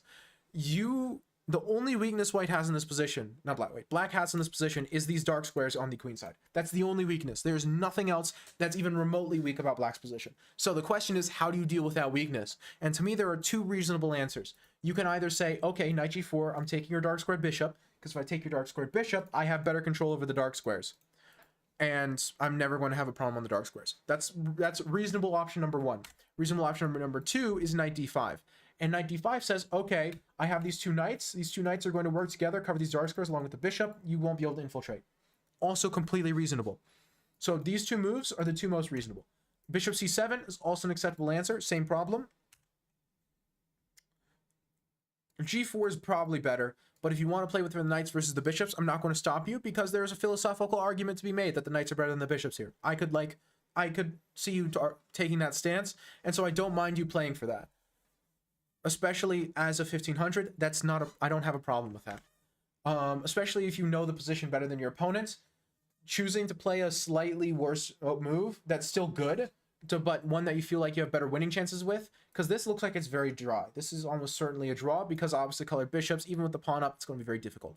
It's probably better, and I mean, you are threatening bishop takes h2, so I mean, I guess you give him the isolated pawn as well, but like, I could understand someone wanting 100% better move, yeah, but I'm saying that knight d4 is knight d5 is an acceptable answer as well. g4 is obviously the better move, because bishop pairs are strong, but if you want to play the knights versus the bishops, this is reasonable. But either way, the point is, your only weakness is these dark squares, right? That's the only weakness white has. Meanwhile, the only weakness black has. Otherwise, you're completely solid and you're chilling. You have b5 is terrible, because not only does it not do anything about the dark squares, which was already a little bit wrong. However, it creates a new big weakness on a6. a6 is now the single greatest weakness in the position. So you've not only not fixed your big problem, but you've created a new big problem. This pawn might as well not exist. This pawn is done. You have given back your pawn. b5 is completely unnecessary. Completely unnecessary. You play knight g4, which goes into the endgame, which is slightly better for you. Or you play knight d5 if you'd like. And then maybe you play c5. And you really try to put the pain on white. Maybe a bishop e5, and you really play for the knights versus the bishop. And you basically say, look at this bishop, it's depressing. These knights are dominant. And that's a fair point. You play like a knight c4 at some point. Maybe bring a knight to d7. You come in and you go in the other way. Like, there's chess. It's chess. You're playing chess. b5 is anti-positional. Knight e4, knight takes e4, bishop takes e4. And now this pawn and this pawn are both critically weak. Rook fc8. d5 is unnecessary too. No, it's not. It targets the main weaknesses. It targets the main weakness of black while activating a piece and making this and giving a path for this knight to be better. It's not unnecessary. It contributes to the overall position. It might not be the best way to contribute to the overall position, but it contributes to the overall position. The position is better after knight d5 than it was before knight d5, discounting knight g4, of course. This is a good position. This is a good move which helps the position and shores up your weaknesses. b5 does not shore up your weaknesses and creates more of them. Like, I wouldn't even take the knight. You have to take the knight. Rook fc8, rook fd1, knight f6, tempi. Okay, so he missed a chance. He could have played bishop takes h7, and then after king takes, go rook d6, and suddenly only white is playing for the win. Because, once again, material's now even, and you still have this big weakness on a6. Now, given, it's difficult with this bishop to really create problems on this square, just because it's a dark squared bishop and these are light squared weaknesses. So black might be able to hold, but black is only playing for a loss. Black will never win this. Okay, bishop f3, knight d5, bishop c1, and white's playing passively. Rook d3, bishop c7, a5. Wonderful. So this is very good. You've created this terrible weakness, but white has not exploited it as efficiently as he should have. And now you're taking advantage of that by removing it. Now, if he's smart, he'll play b takes. He does not. b3 is hideous. Take that. c4 is also hideous. Okay, one excellent move. And now suddenly you're winning again, because he just basically lost a piece. Capture bishop, d5, you don't? I know, that's why g4 is better. But d5 contributes to the position. Capturing the bishop isn't your only plan. It's the best plan, but isn't the only one. b5 doesn't have a plan. Or it only has a bad plan. Knight d5 contributes to a good plan that's not the best plan. b5 doesn't contribute to a plan or contributes to an actively bad plan. Knight g4 is the best one, but this is still contributes and makes your position better. Rook f1, e5. Just push the pawn. Just kill him. Murder him. Deserves death. But okay. e5. Bishop b2, rook takes, king takes, c5. You're blockading your own pieces. This knight doesn't have a way to escape anymore. And see, now you're letting him get the opposite colored bishop endgame. Once he takes here, it's very hard to win this. You're probably still winning, but it's very difficult.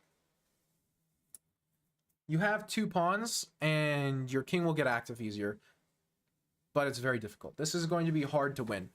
Versus, if you move the knight, this is going to be far easier to win. Because you just push the pawn, and there's nothing he can do about it. In general, if you are trying to win, you want to avoid the opposite color bishop endgame. Because even if it's still winning, which again, in this position it is, it's much harder to win this than it is with two knights, knight and bishop versus the two bishops. Opposite color bishops, hard to win. Real hard. King e1, e4. Okay. f5 just gives him a pawn, but he does not take it for some reason. What is he seeing? What is he afraid of?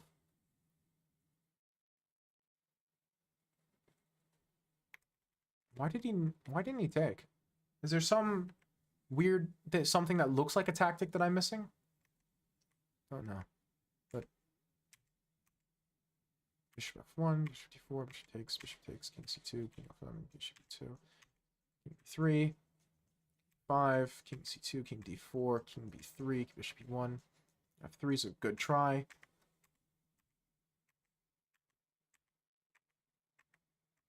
And again, this is hard to win. It's winning, but you have to think. Now you're just slowly. This is good. You're just using this to keep the king trapped, and then you're pushing the other pawn while he's at it, while he's forced to stop. Good. Good endgame. Good endgame.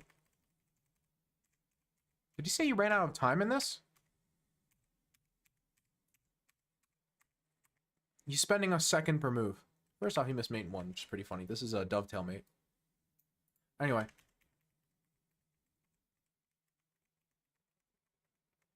Yeah, this is not how you should play this endgame. Oh no, he didn't run out of time. Pro tip. In this position, ignore the bishop. Just play a king and queen endgame. There's no reason to play with the bishop. You go check, which this is actually mate, but let's pretend you don't see that. Just play the king and queen endgame. It's much easier to pre-move than the bishop stuff. Just pretend the bishop doesn't exist. It doesn't. Make sure you checkmate him somewhere here where he doesn't get. I mean, the bishop's far enough away that he's never getting stalemated anyway. So just play the king and queen endgame. It's easier than trying to checkmate with the bishop. No reason. You don't need the bishop. You can win without it. Makes it easier to pre-move. Way too close for comfort, but okay. So.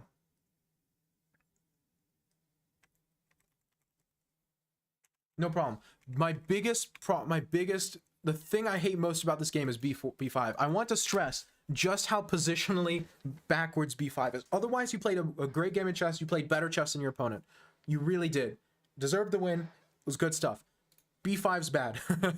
You created a weakness without doing anything. Again, knight g4 is clearly better move. A knight d5 I would have been okay with. Even bishop c7 I would have been able to justify. But b5 creates this huge weakness without contributing to your position. Like, it doesn't help anything. There's nothing that's better after b5.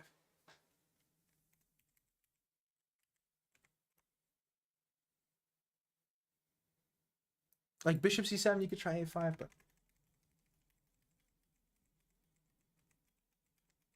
but you played excellent defensive chess, and he broke under the pressure. What about bishop h2? What about bishop h2? In this position? What? I'm so confused.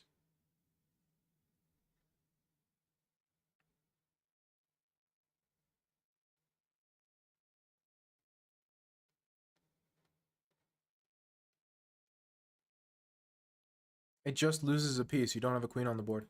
If there was a queen on d8, then we could have a conversation. Even then, it probably still wouldn't work because you can play knight f3. But there's no queen on the board. There's nothing. You just lose a piece. No compensation. There's none whatsoever. You're just down a piece. Even if there were a queen on d8 and let's say there was a queen on d8 and d1, there would still be no compensation. Then knight g4. What? Just king g3. I think you're just memeing. Anyway, okay. Who's next? I think, was it Jonesy next? It is Jones. It is John. John Simard. John Simard. That's what it was. Do you roll your R's in French? I can't remember. I don't think so. Knight of 6. Yeah, you're memeing. It's a funny meme, but it's a meme. Ah, Canadian. So it's French Canadian.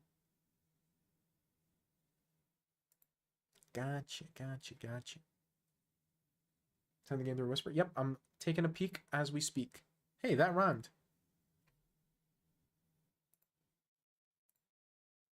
Lyrical genius, this one.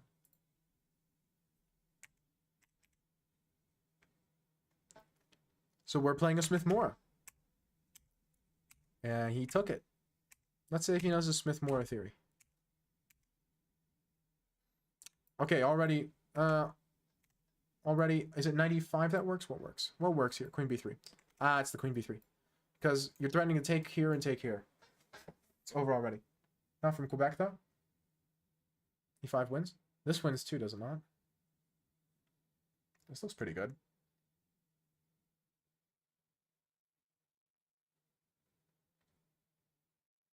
A move before. Here, e5. How does it win?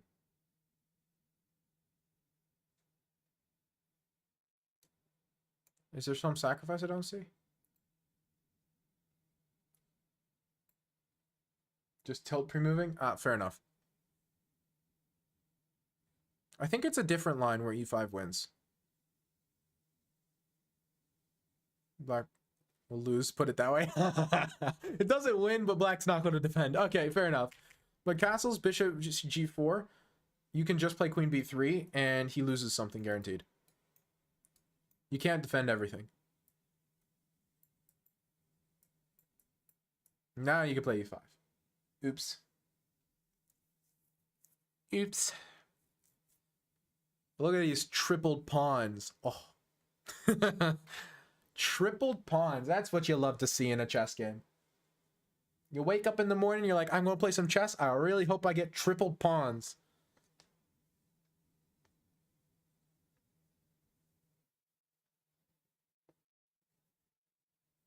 And also b7 still hanging. And also white's already castled. Bad stuff. Bad stuff. Anyway.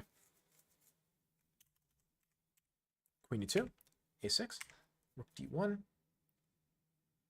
I mean, this can't be bad either. h3. Kick to that. g4. And now e5. Yeah.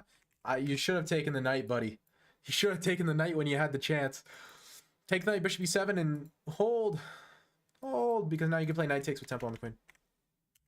But after bishop h4, now you can't play knight takes. And everything falls apart. Knight d7, a valiant effort. Alack, it does not work, because now the bishop can't develop, so you can't castle. Ooh. Queen b6.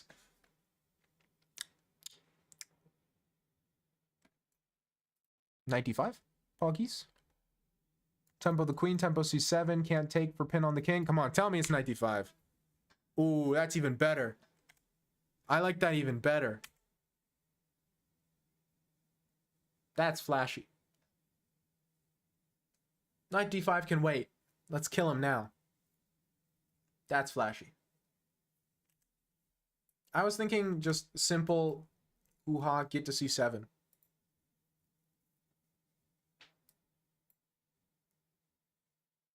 I'm only use 20 seconds. Rip. Poor guy. Nobody deserves this. Bishop g5 check. Ugh, here comes the bishop. Now knight d5. Yeah, knight d5 could wait. I was thinking knight d5 immediately, but this might be better. I like it aesthetically better. Queen a5. Knight e7 check. And then, what, d takes? Yeah. Yeah. Rook ac. Look at this. White still might be down a piece, but every one of White's pieces is active and doing something. Sans the knight. The knight's the only one that's not currently the most active piece on the board. But knight d4 is coming, so it doesn't matter. 95 is even better. Yeah, last piece, the last one. What a beautiful example. What a beautiful example of full board activity. It doesn't matter, because we look at this position. What is Black's piece that he's up? Black is up this rook on a8. This rook isn't doing anything.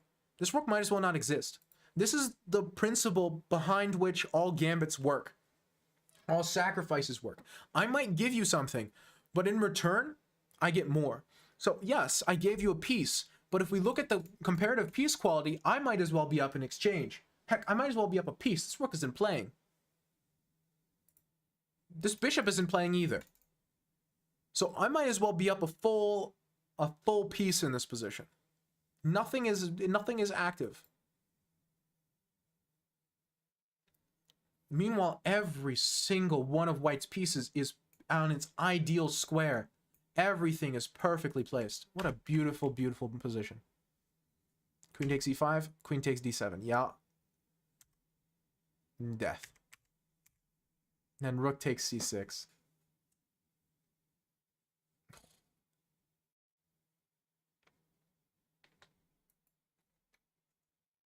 And then you get queen d8. And the rook comes to d7. And that's what happened. What a beautiful finish. What a beautiful finish.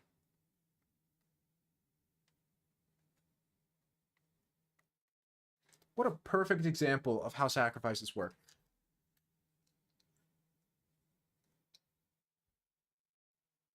My internet's so bad. Kate's back. I can't lose this one? Well, considering it's checkmate, I would think so. I love the Mora. What a beautiful, beautiful position. This is such a thematic sacrifice. This is exactly how sacrifices work.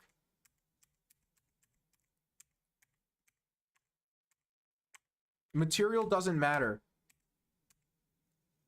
if all of my material is better than yours. That's a nice game of chess.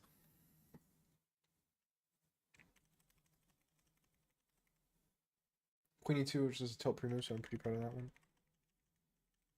Yeah, queen e2 is definitely bad. Queen b3 won on the spot, but man.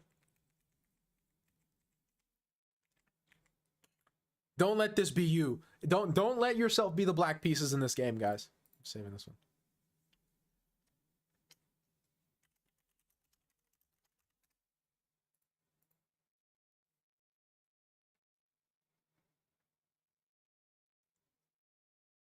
What a beautiful game of chess. Okay, your turn, George. Again, obviously, you know, I don't need to tell you that queen e2 is non-ideal, but...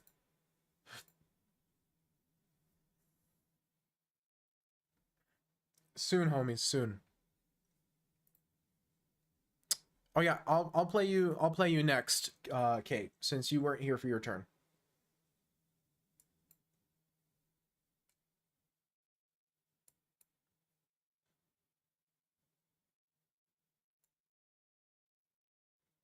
It's like this. This is my theory, I believe.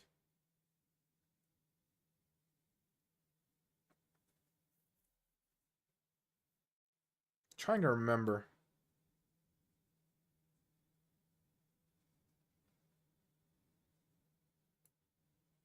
I haven't studied this stuff in a while. It's pretty cool, but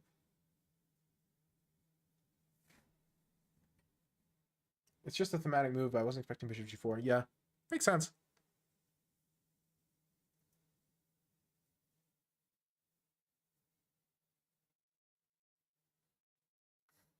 Just don't miss your turn again, Kate. That would be tragic.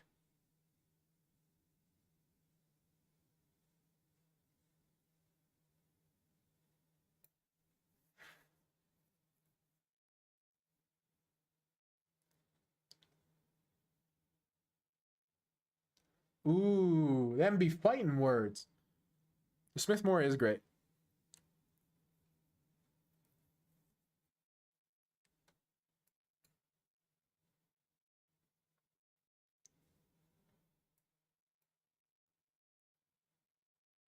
And hey, this is something I've been looking into. I don't know it by heart yet, but... And to be fair, no one's played this exact way against it before, so...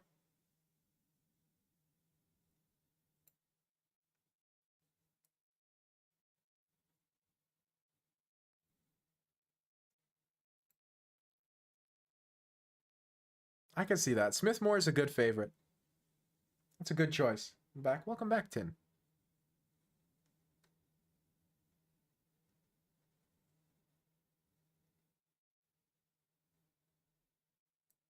W choice for favorite opening.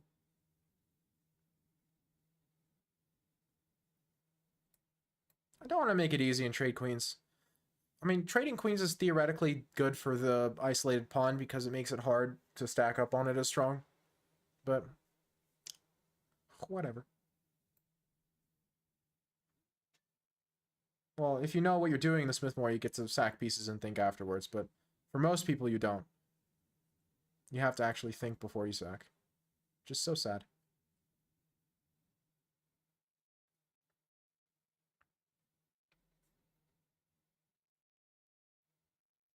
I think I can take this. No, he has knight takes here. No, he doesn't. What am I saying? I think I could take on c5. It's a little speculative, but... Because if he takes here... well, if he take... Actually... No, wait, I can take the knight first and then take on c5. Then he has bishop takes, like, queen here. I don't know.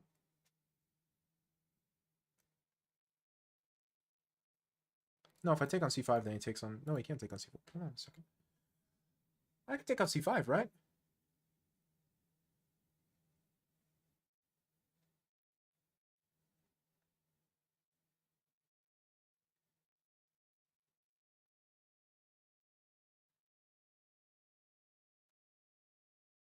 There's got to be tactics somewhere. I mean, you just can't play chess like this, you know?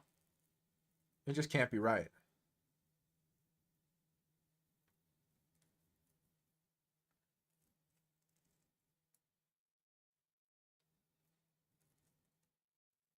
Knight f3, queen takes f3. What's the big deal? Knight takes f3, queen takes f3. You still got this queen under attack.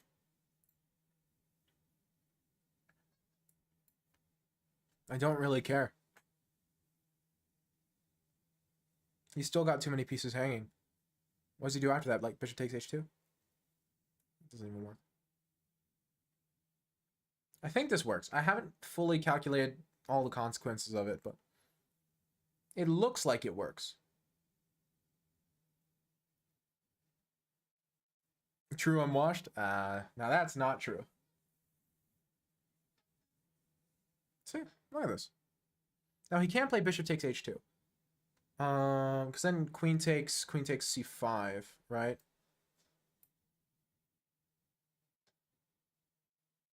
And he does get his pawn back.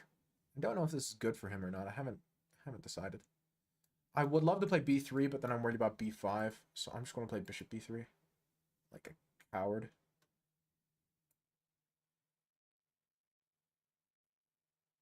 Well, I mean, that's normal, but that doesn't mean you're washed. Washed is a bit of a strong word. Not one that I think is applicable. No rook c1? Rook c1 might have been fine too. Rook c1 might have been better. Rook c1, I'm a little worried about rook c8. Well, maybe that was fine anyway, but didn't want to give him the two rooks for the queen. The more I play, the more I like the 2 rooks in those positions. I feel like I have a lot of pawn weaknesses, and my king's more exposed than his is. Maybe the queen's better, but the queen and the bishop also aren't that good. You'd rather have a queen and a knight. I'll play rook c1 after, unless he plays rook c8. Yeah, now I play rook c1.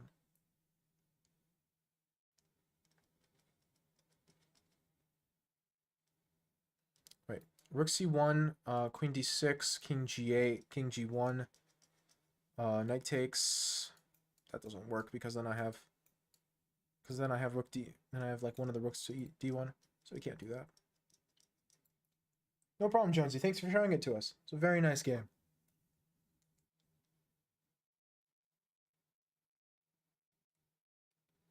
Yeah, I don't think the check is productive.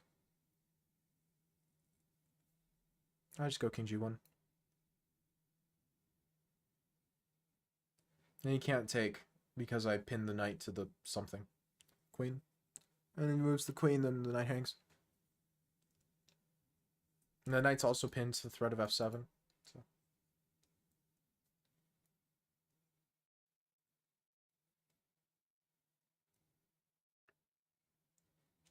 Weird position.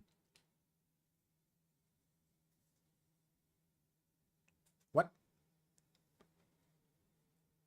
I was pretty sure you couldn't do that. I was fairly certain that was not possible. What is he cooking? I was like 90% sure that was impossible.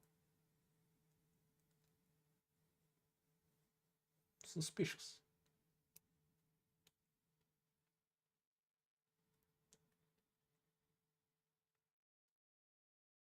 Well, you know. Can't see all the tactics. He has been seeing all the tactics up until this point, so makes sense that eventually he might blunder one. What's the Kasparov quote? If you make 10 threats in a row, you win the game. It's a little bit more complicated than that, but I think it was something like that.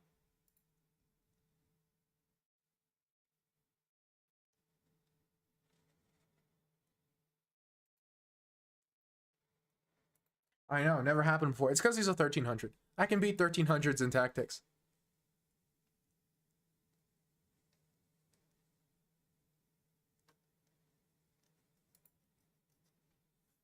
Only 1300s. 1400s, okay, now we have to stop. I can't beat 1400s in tactics, but I can beat 1300s. Yeah, I think he missed this, guys.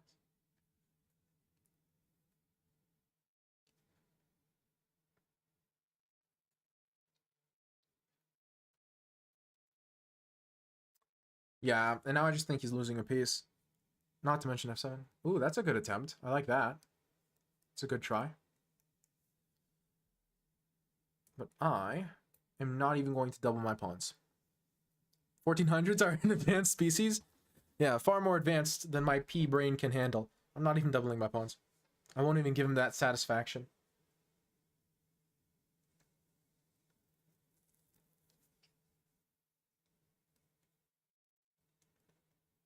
And now I have a bishop for a pawn. This I think I can win. And the thing is, I don't even think you can guard b7. Oh, now that definitely doesn't guard b7. Bishop takes b6.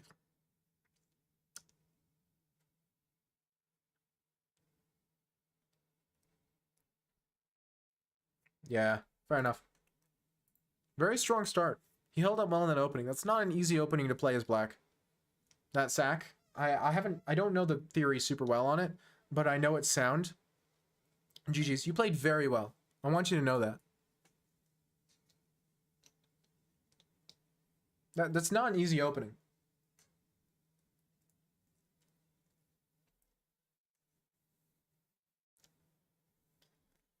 Sounds like a skill issue, homies.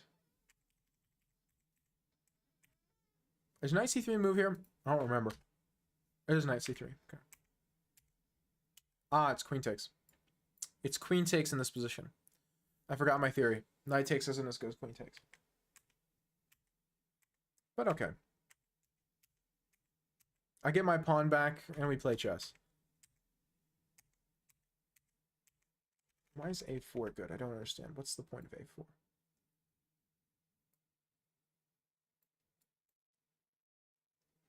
Castles, castles.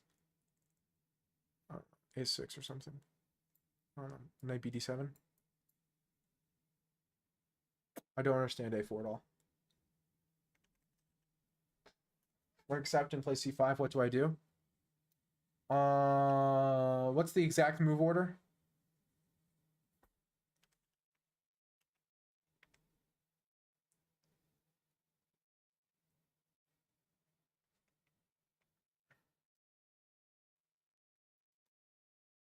Wait, have you played g3 or have you not played g3? Again, what's the move order?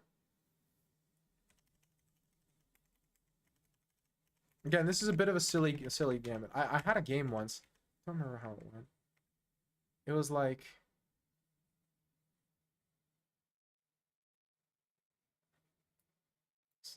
It was knight f6, knight c3, and then b5. And then I played knight takes b5 and I won. This was a funny game.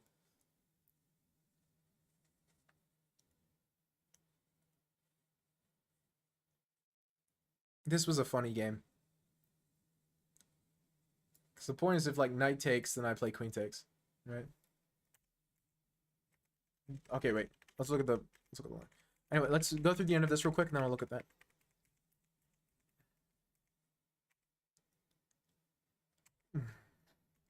Rook e1, 95. Okay, bishop g5 is the correct move. Evidently here you had knight takes f3 and you played exactly perfectly. That's hard stuff to spot. Again, you did really well this game. There was like nothing here. You just played like g6 or something, h6. There's nothing in this position. Absolute zilch. I can try all I want. There's nothing in this position. It's the driest position of all time. Yep. But you just took the pawn. And it's so tragic. So you had 6 minutes on the clock too. You gotta be careful about allowing pins. You really gotta. And then here it's just, you're out. And the tragic part is you can't even defend the pawn because I just take it anyway.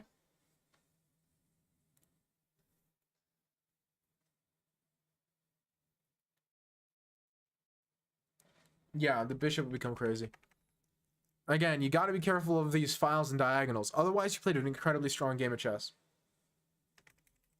Again, these lines are not easy to play, and you navigated them very, very accurately.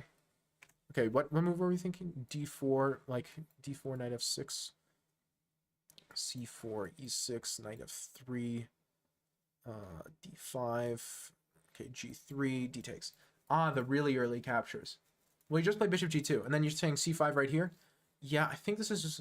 I don't know if this is one of the main lines, but it's one of the lines.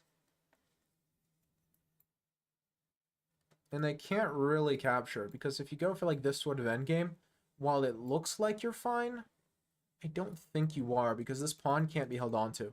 And so you end up getting an endgame. Yeah, we just castle. Because we just get an endgame, because they can't hold the pawn, right?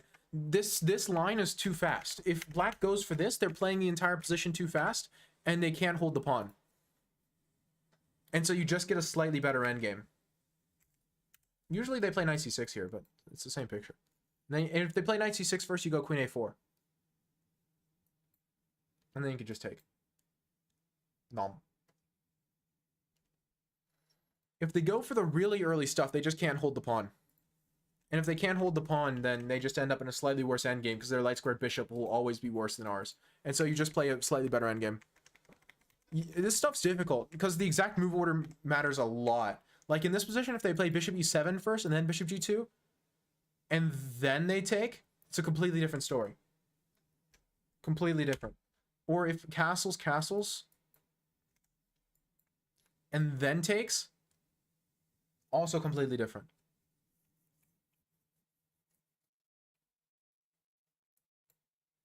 Here, I think this is one of the main lines. No, maybe it's not a main line, but it used to be a main. It's like one of the almost main lines. It's like there's some weird stuff here. Yeah. The Catalan lines are rough.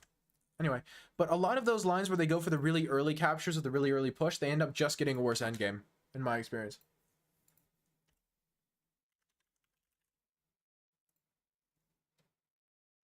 See ya. Appreciate you stopping by, George. Okay, challenge you, Kate. Well, when I play slightly better endgame than the dragon, that's not a slightly better endgame. The engine puts it as better for black. I showed you the lines where you play a slightly better endgame. You're like, no, there's too much counterplay. Dramatization. That's actually you. I don't know how I got your voice that perfect when I've never even heard it. It's kind of impressive, but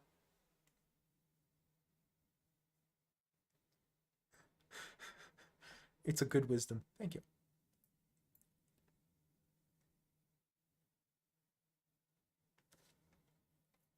That's the objectively correct spelling. It must be spot on. Sorry, Kenny. That's what you get for following a Geary course.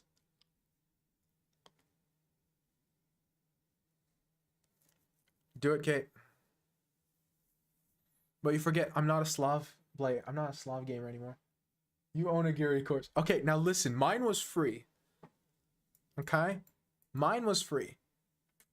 He did a promotion where he had two dragon courses up, and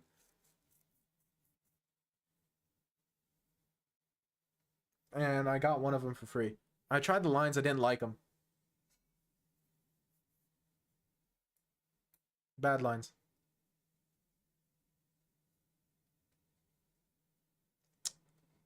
I'm a base Dutch player now, Kate. I don't know how you didn't know that.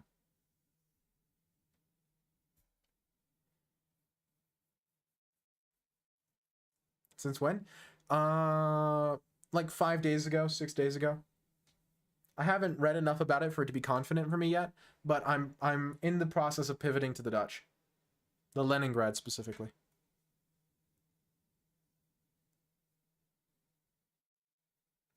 Hey, look at that. I just haven't been enjoying the Slav a lot recently, and it's been showing in my results. So I decided it was time for a change of pace. The Dutch came highly recommended by all the opening experts in chat, and so I was like, hey, it can't be that bad. I was wrong, it is that bad, but I'm playing it anyway.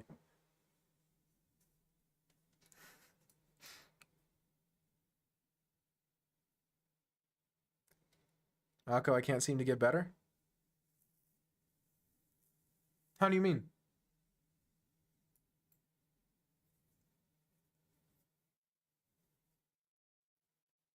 I once played the Dutch without knowing anything and got smoked. Yeah, that's how the Dutch goes. Try, yet to no avail. Well, are you well, are you studying or are you just playing games?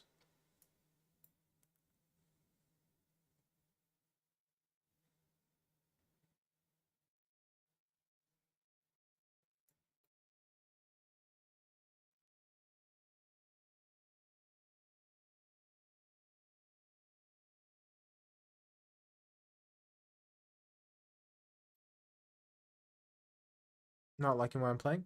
I'm loving what you're playing. I am thoroughly enjoying everything you're doing right now. I'm having a good time.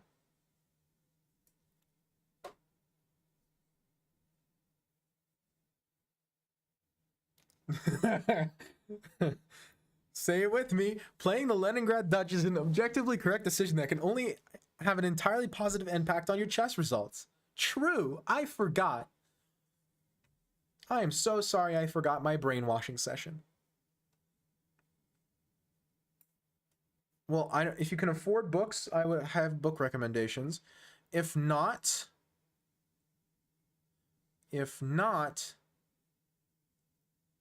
then it's going to be more difficult, but you can find some stuff. I'm considering that a compliment, Kate.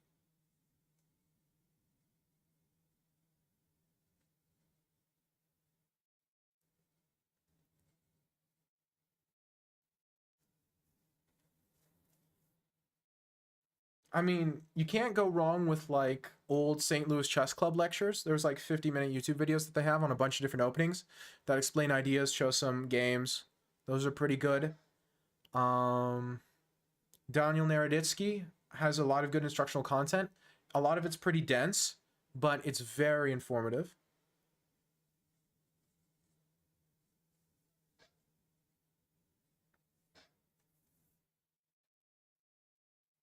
I forgot Levy had a Dutch course.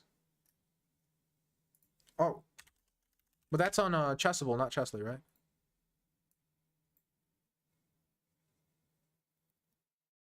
I wasn't sure how I felt about this position. I hadn't calculated it.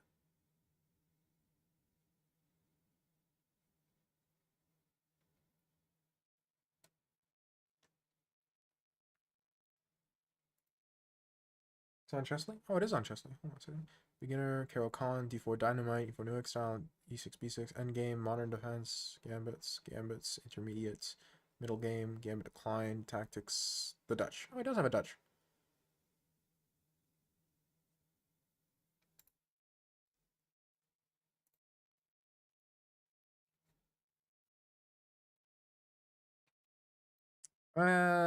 It says 300 to 2200. That's a. I'm not sure if I should get it considering my rating.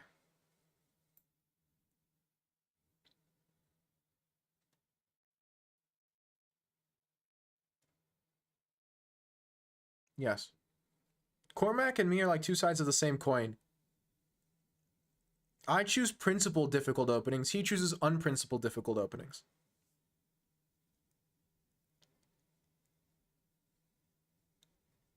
I have one course on Chesley and it's quite good, so I might get the Dutch course he has.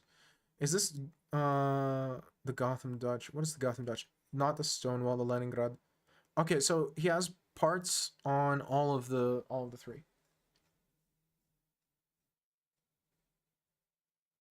64 bucks. Sheesh.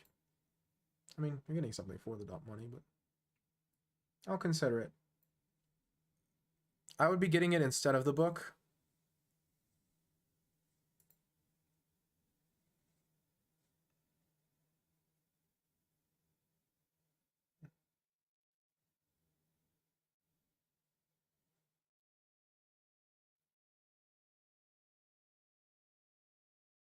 G5, that's probably too dangerous. And this, wait, when?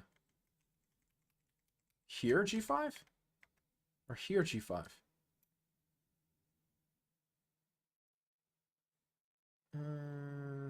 Won the knight though.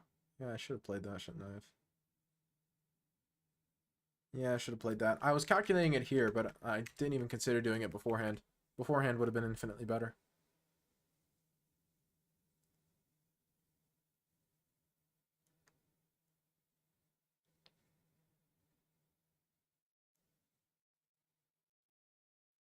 But okay, change of plan.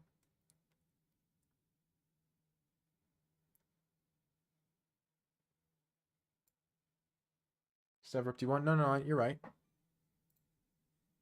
I might just nab the Gotham Dutch course.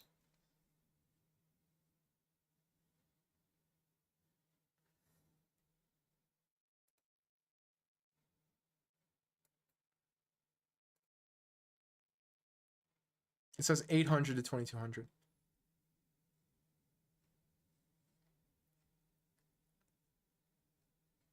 Yeah, he rates all of his. Okay, no. Okay, this actually makes more sense. Okay, so he rates all of his openings as to 2200. Actually, I kind of respect that. Man, I say stuff about Gotham chess, but I really have a lot of respect for the way he does business. I really do. I really appreciate how I feel like he tries to do things with integrity.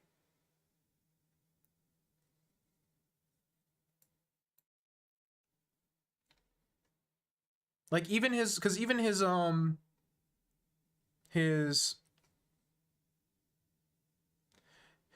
even his Carol Khan opening thing, he only rates till 2200, which considering that's like his opening, you know, and he claims it's like his bulletproof repertoire from his 10 years of playing the opening, and he still rates it as 2200, kind of shows that he's not trying to fill it with marketing nonsense and just like make a course.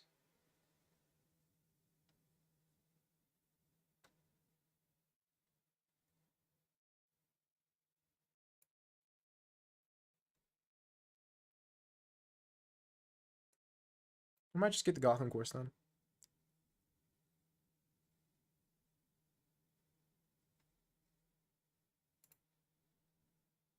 Because again, I've had a very good experience with his E4 course.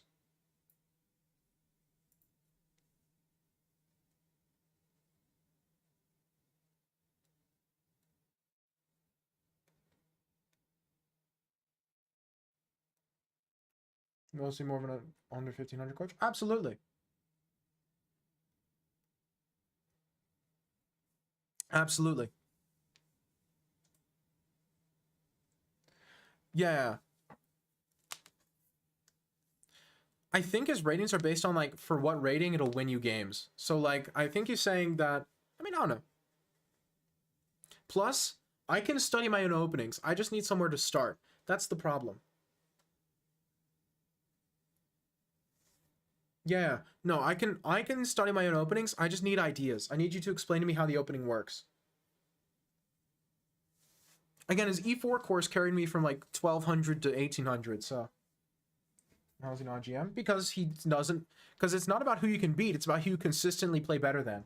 We've talked about this before. Elo is not a measurement of who you can beat. You can beat anyone. I could beat Magnus Carlsen if he was having a bad day and I was having the best day of my life. Now the odds are 1,000,000,000 to 1, but it's still possible.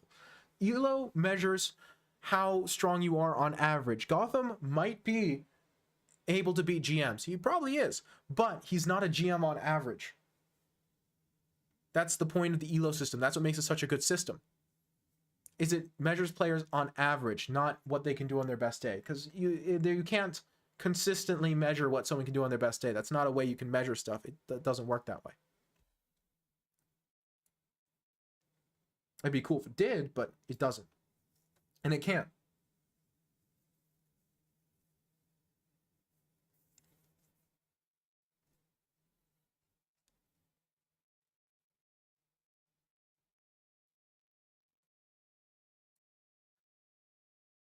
Yeah, so I'll start the sample, and if I like the sample of his Dutch course, I'll just buy that. I mean, it's expensive, but I'm not seeing him on in a while.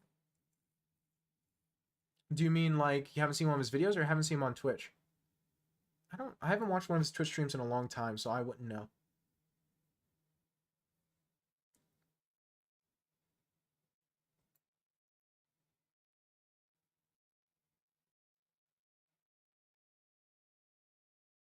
Yeah, I haven't watched Gotham on Twitch in a long time, so I don't know.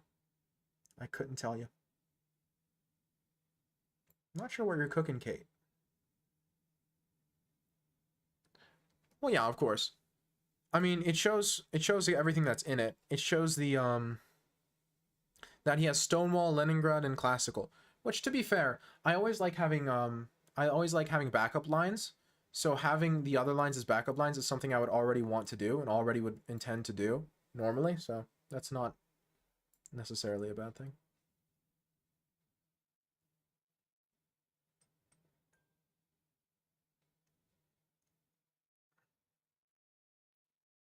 Troubling to hit the most? Probably the French defense.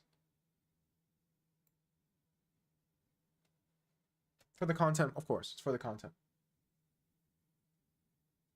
Everything's for the content. It's always for the content.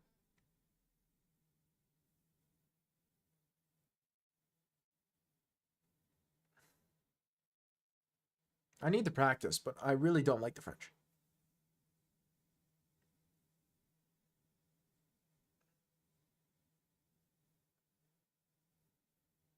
I wouldn't complain. I mean, I need to practice with openings I don't like. That's an important part of chess.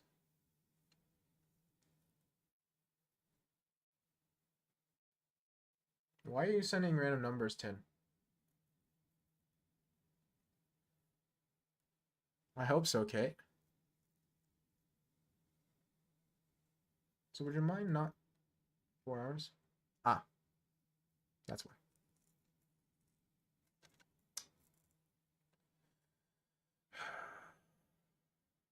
You're not threatening anything.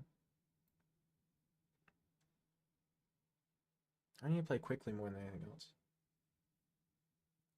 Rook b1 doesn't even work. What are you doing? What are you doing? Can you stop? I'd really rather you stop. Am I an idiot? Yes, I'm an idiot. It's fine. It's fine. I'll say it's intentional. Rook b1, queen b7. Yes. Looks like a good idea.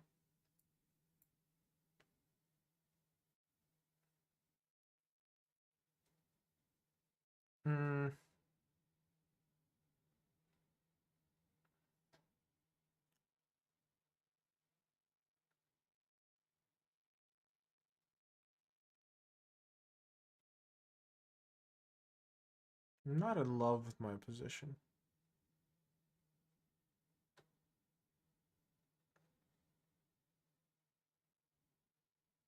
I'm going to check first because I think it's better. I'm going to go queen f4.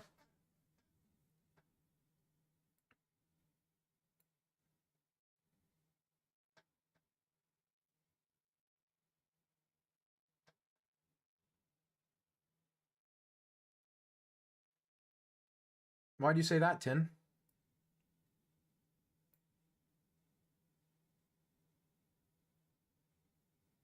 I think that was a mistake.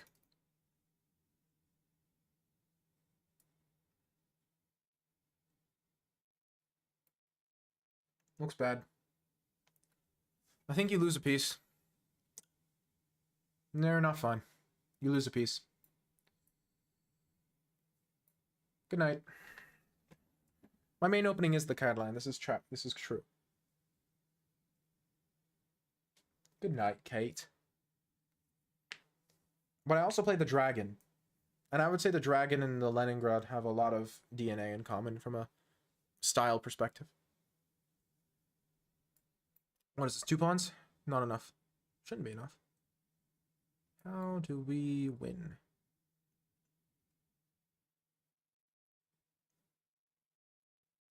It's pretty. Thank you. I thought so. Gotta go. I'm sorry we couldn't get to you, homies. Queue was really long today. I wouldn't say it was for nothing, but...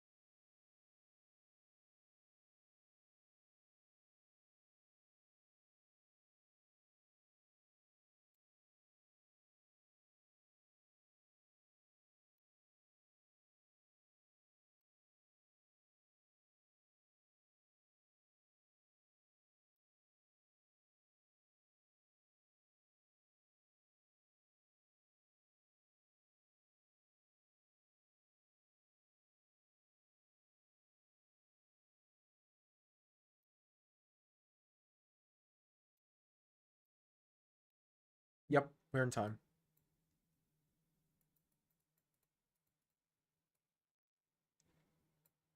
There we go. Easy dubs.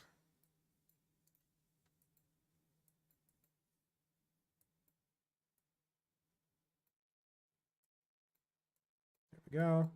Lock our king in. There we go. Hey, what do you want me to say?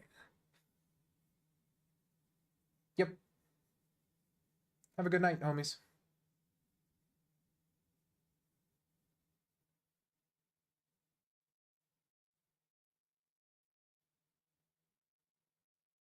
Oh, I don't want peaceful chess. That's why I play the Catalan.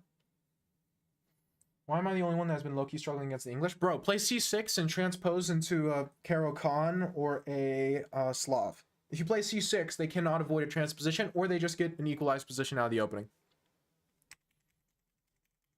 What a crazy game of chess.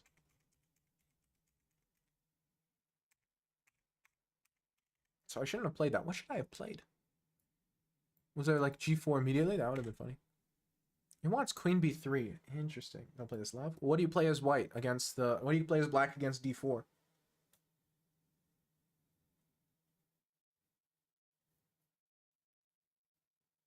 I mean, you could play symmetrical English, but that's really dry. That's bone dry. Yeah, queen b6. Queen b3 is definitely better. This definitely isn't bad, though. I was calculating this, but I couldn't decide. I thought just knight f6. Oh, you're tightening the rook, so you have to play bishop takes. And then something like this. Bishop e5. Yeah, it's probably better.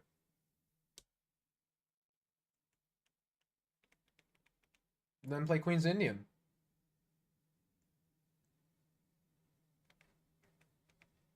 Yeah, so knight d6 is definitely better. Yeah, and now you did blunder g5. G5 does win a piece. TK streaming? Oh, we might raid TK then. We'll see. G5 does win a piece. Because look at this. Then every one of the knight's squares is somehow guarded. That's weird. That is super weird. Boop, boop, boop. Block, block, block, block. That's hilarious. Hey, but that tactic came back later, didn't it? Rook d4 is a bit optimistic. What I missed was I wanted to play bishop f4 here, but I missed e5. Luckily, I saw e5 before I played bishop f4, but that was my intention. My intention was rook d4, bishop d5, then bishop f4, and I was like, oh yes, move the queen somewhere, but you actually don't. Rook a, rook a, rook d2, queen c3. Should have gone g5 now. Forced your rooks apart. Because g5 now forces knight d... doesn't force knight d7. You have to play knight e8. That's pretty hideous. And then I get to play bishop d5 and force you to play something goofy like this. And then we get this sort of position. And I have no idea what to think. What's wrong, queen d7? Where? Queen d7, queen d7 loses the knight directly to g5. G5 would have been good anyway, but it's crazy. Yeah, this was a bit passive. Queen e4, queen e5 would have been an easier draw. And now knight d4 was just poor. You should have forced the queens off the board and played the pawn up endgame. Because I'm probably losing here. I am most likely losing in this position. You're up a pawn, and the weakness on a4, I would play it on, but I would be winning. But knight e4 was just trying too hard for the complications. Because now it's difficult to guard everything. You have to play knight d6. And then after bishop d3, you can now play king g8 because you block my queen's ability to go back to the b8 square. Don't go d7, you lose a queen? Nah. Knight g5. Bishop d3, and you hold if you play f5. Because you get queen d5 check if I try and play g takes. Sheesh. So in this position, I have to play king h2 to prevent queen d5 check. And you could play queen d5 anyway. And then after like queen e3, go like king g6. Psychotic.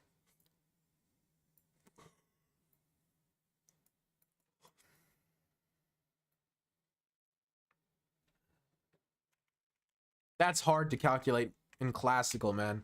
But king g8 pretty concretely lost the game. Because you just lose a knight.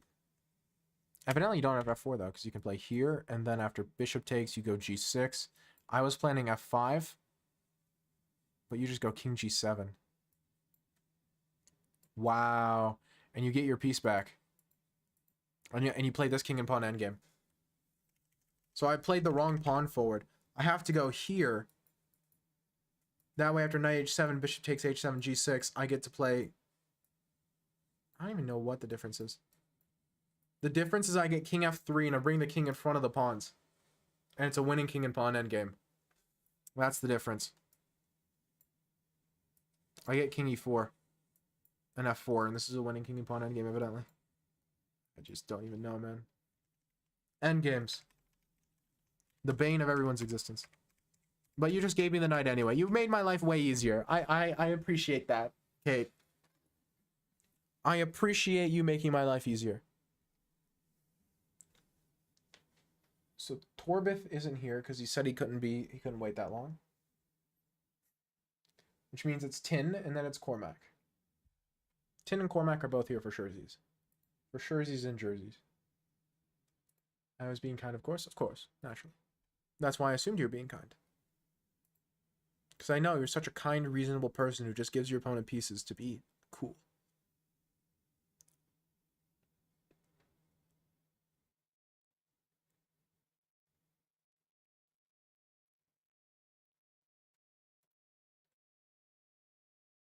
May I have an applause? A round of applause.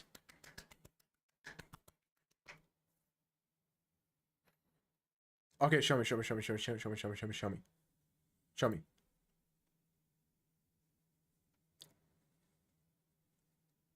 me.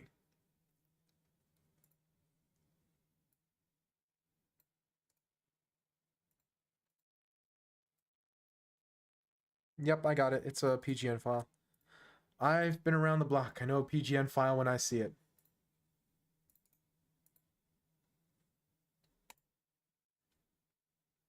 Ooh, quick one. You haven't seen the game yet? Oh, that's just rude.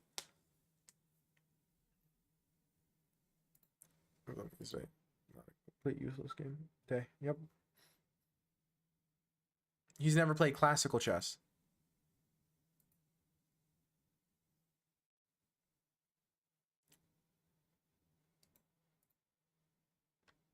He's never played classical. Longer and I managed to win a pawn by eye. Were you white or black?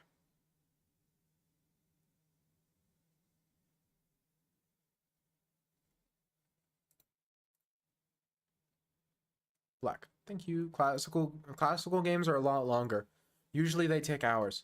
E4, E5, knight F3, knight C6, bishop E5, A6, bishop A4, knight F6, queen D2, B5, bishop B3, D6, sure. Isn't bishop C5 before D6 usually the move you play? I don't know. Bishop D6, C3, knight A5, queen C2, C5. Is this a line too? Probably is. Bishop E7, D4, E takes, C takes. Yeah, he threw me off? Okay. Could be 6.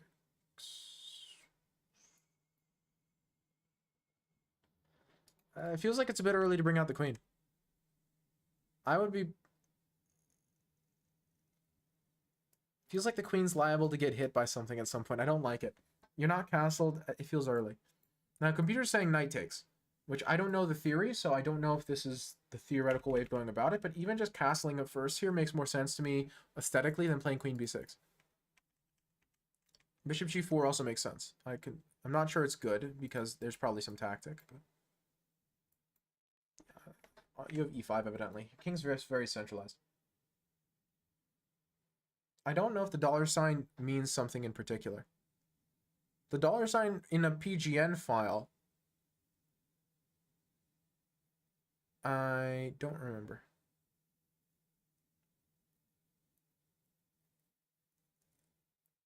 I don't remember what dollar signs mean in PGN files. But PGN files are meant to be read by computers, not people, so. Castles. Yeah, and now you get hit with e5.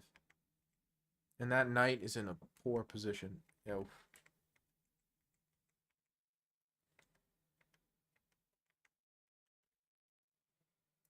It's a very bad knight. My knight's coming to d5, and then you're going to have to be super passive. And it just forces you all the way backwards. But he instead sacks an exchange. What does he get for the exchange? I don't understand. He gets the threat of queen takes here and queen takes here. How exactly do you hold this off? Oh, queen g6. If he takes your bishop, you take his bishop. If he takes your other bishop, you take his bishop. Checkmate.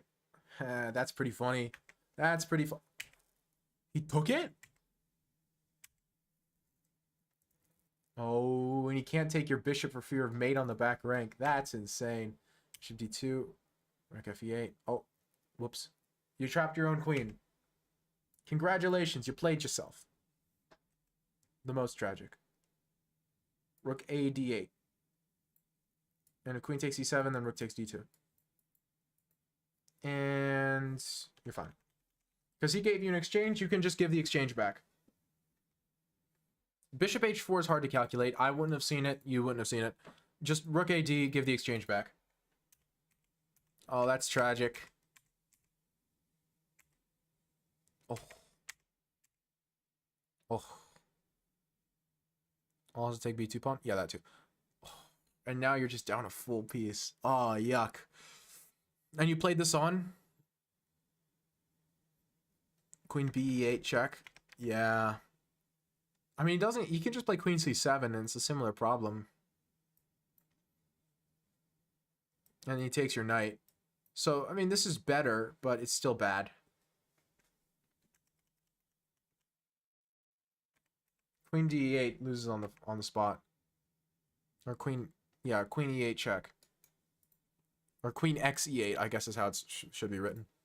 Oh. Okay. So, how would you say your first classical experience was?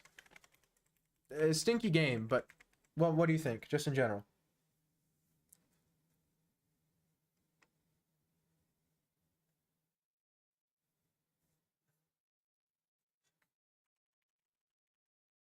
Queen g6 is a nice find, but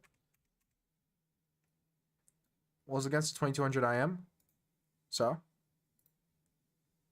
No, I'm talking about like the experience, you know, going to the playing hall, writing down your moves, the clock, the physical board, just the whole thing, you know? Because it's different than online chess, you know? It's quite different.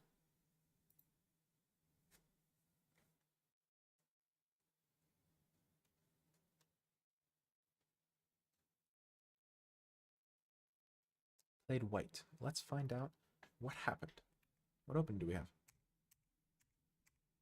The Ponziani. Classic. Classic Cormac move.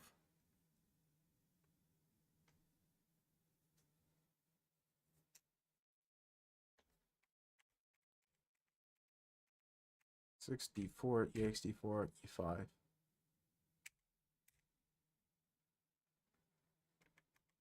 I thought your theory was bishop c4. Wait, it's not bishop c4. I can't remember what your theory is in this position. Has your theory always been queen b3 or is this new? So I forgot if it's cloud multiple times, so he's nice enough to say. That makes sense. Completely normal. Happens all the time. And then there is queen b3. Okay. Knight b6. C takes. d5. I made a ton of mistakes in notation. Okay, that's also completely normal. I make mistakes in notation to this day. Completely normal. Yeah.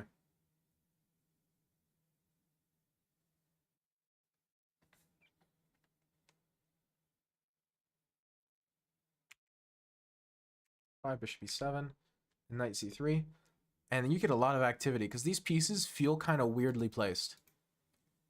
Kind of scared a bit before. That makes sense. Those nerves are one of the hardest parts, man. It gets you right before the game starts when you're sitting there waiting for your opponent to arrive, or if you're about to walk into the playing hall, if you're the one who's arriving later, then it'll mess you up, man. I completely relate. And the problem is the d5 pawn is just kind of casually sitting there. Knight a5. So you take his bishop on e7 first, and then you go queen c2.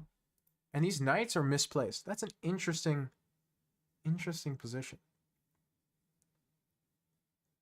So on the one hand, c5 and these pawns might be a little weak, but on the other hand, these knights are misplaced. And black's pieces are just misplaced in general. What was nice in the IM and another master even told me queen g6 was pretty nice and told me all mistakes. That's excellent. Yeah, that's pretty normal. So it sounds like you had a pretty normal tournament going experience.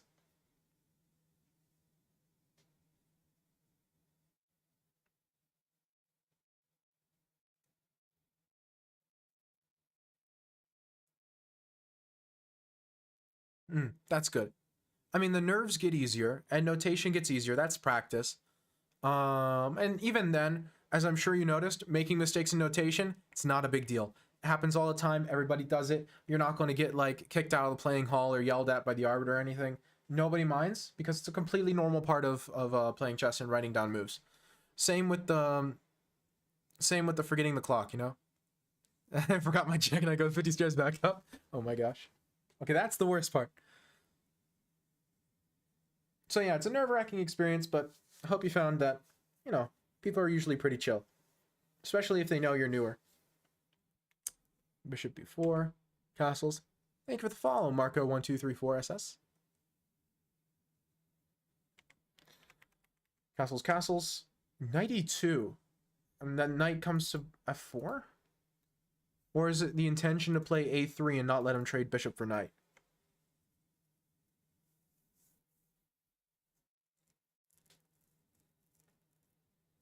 One of the last, but I mean, I want to get some experience. That's excellent. Yeah. But I mean, as you saw in that game, even international masters, 2,200 international masters will give you chances to win. You know? No, classical doesn't mean perfect chess, especially at our level, you know? Knight f4. Interesting. Knight g5. And here come the ponies. Okay, but what was the point of knight f4?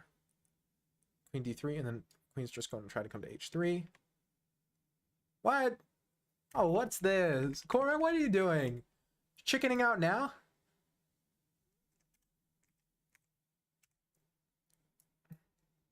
Come on.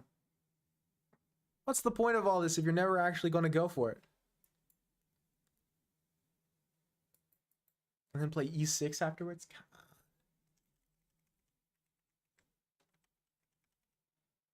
Is it flying post for queen b1? Yeah, what is that? What is queen b1? Like, you've played inaccurate chess, arguably incorrect chess, to get to this point, right? Arguably, you've played incorrect chess to get to this point. First off, you could probably just... You are borderline just taking a bishop. I guess you aren't, but e6.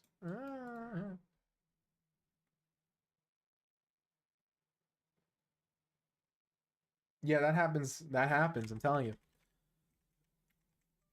But you played so many borderline inaccurate moves to get your pieces over here on the king side, and all of his pieces stuck on the queen side, which you've successfully done, but now you don't go for it. Like, you gotta commit. You can't... This is admitting defeat. Queen g4, a3. Okay. gb7, knight f3. Knight f3, and now you just give him the b3 square. Oh, on a silver platter. And he takes it, of course he does. h3 is good. e6. Ooh, now you're trying to take the e5 square, just sacking a pawn for e5. But he doesn't even give it to you. He wants to play f6 to kick you out. That's smart. See, this is high-level stuff right here. Even though e6 is a mistake, the fact that black didn't take and played queen ed6, like, both players are clearly thinking about the position, even if the moves are bad. Now, f5, knight e5. You gave him this. He gave you this square, but he can take it right back. Until queen g6 or whatever. I didn't have that. Just didn't handle tension in the center of the best. Well, it's difficult. You were stressed, right? The stress got to you. Completely normal. So f5 was good, but he didn't take. He played rook f6. What is he scared of? What is he afraid of? I'm not sure what rook f6 is. Knight f7. That's a weird move. Good night, Tin.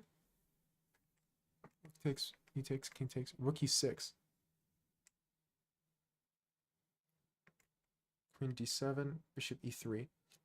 Just holding everything together, giving him the exchange. You're not even taking the knight, just giving him a whole piece.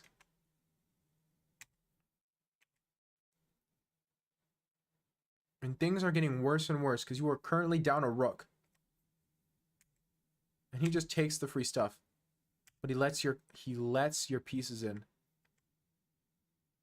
Rook h5 allows rook g8 check. What am I even looking at, Cormac? I don't have the brain cells for this. You have rook takes h7 anyway.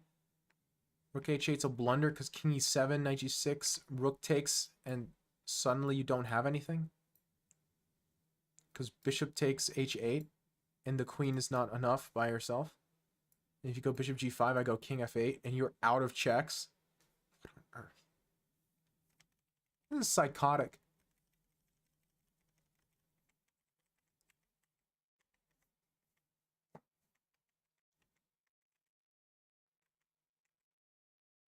But he plays king d6 instead. Which this doesn't work, but it allows rook h6. Lining up the rook with the king and guarding the knight. Or if he tries to escape, then you play bishop check. But bishop check first allows king c6. And after rook h6, king c6 is impossible because of knight e5 check. And then bishop is pinned to the king, so you can't take with the bishop, so it forks the king and queen. But king c6, you play bishop e5. He goes knight d2 to try to rotate the knight to the defense of the king. Knight f3 check to be able to take the bishop. You take everything, but then rook h7 just blunders a rook. Wow, what a bizarre game of chess. But then you give him a rook, thinking you're checkmating, but you're not.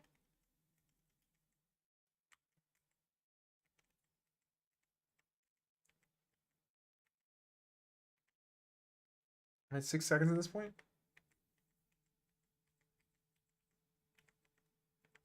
And you ran out of time. Wow. What am I even supposed to think about this? This is why I don't play the Ponziani. It's like, I like goofy chess, but this is too goofy for me.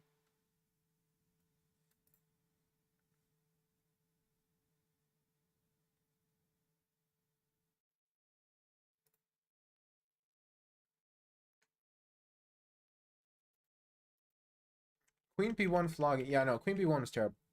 Don't know what Queen b1 was.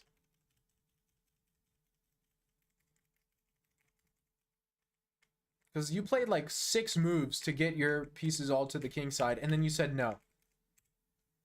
And so now your pieces are just kind of sitting there like, what? What are we doing?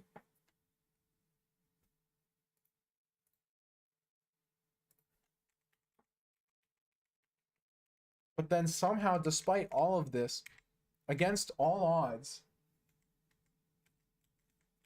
you manage to force counterplay into existence. But you have to play knight h5. And then when you don't play knight h, which knight h5 is also crazy, because the point is you're threatening this fork. And if he goes like queen f7, then you take on g7, and then, like, I don't even know what you play here. Bishop h6? So you have to play knight h5 at some point. You never play knight h5. And now you have to play rook h6 with these ideas of knight e5. And if takes, then you go queen takes and you win on the spot. But because of bishop f4, he gets out with his life, and he finds this crazy idea where he brings the knight on a magical journey to take your bishop. And it all works until he just gives you a rook. I don't know if he's playing for your time or something, but what up? I mean, queen b1 was terrible, obviously, but the tactical craziness, I don't even know how to begin to evaluate any of this. So I'm just not going to. And we're going to raid somebody before the last of my brain cells retire. Because they're on strike currently, because they don't want to have to deal with... Why and how do you get yourself into these positions?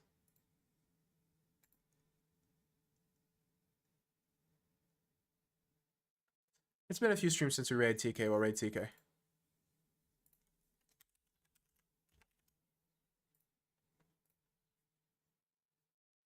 For the laws, fair enough. Respectable. Have a nice day. Bye, Kate. Just wait for some people to pile up in our raid.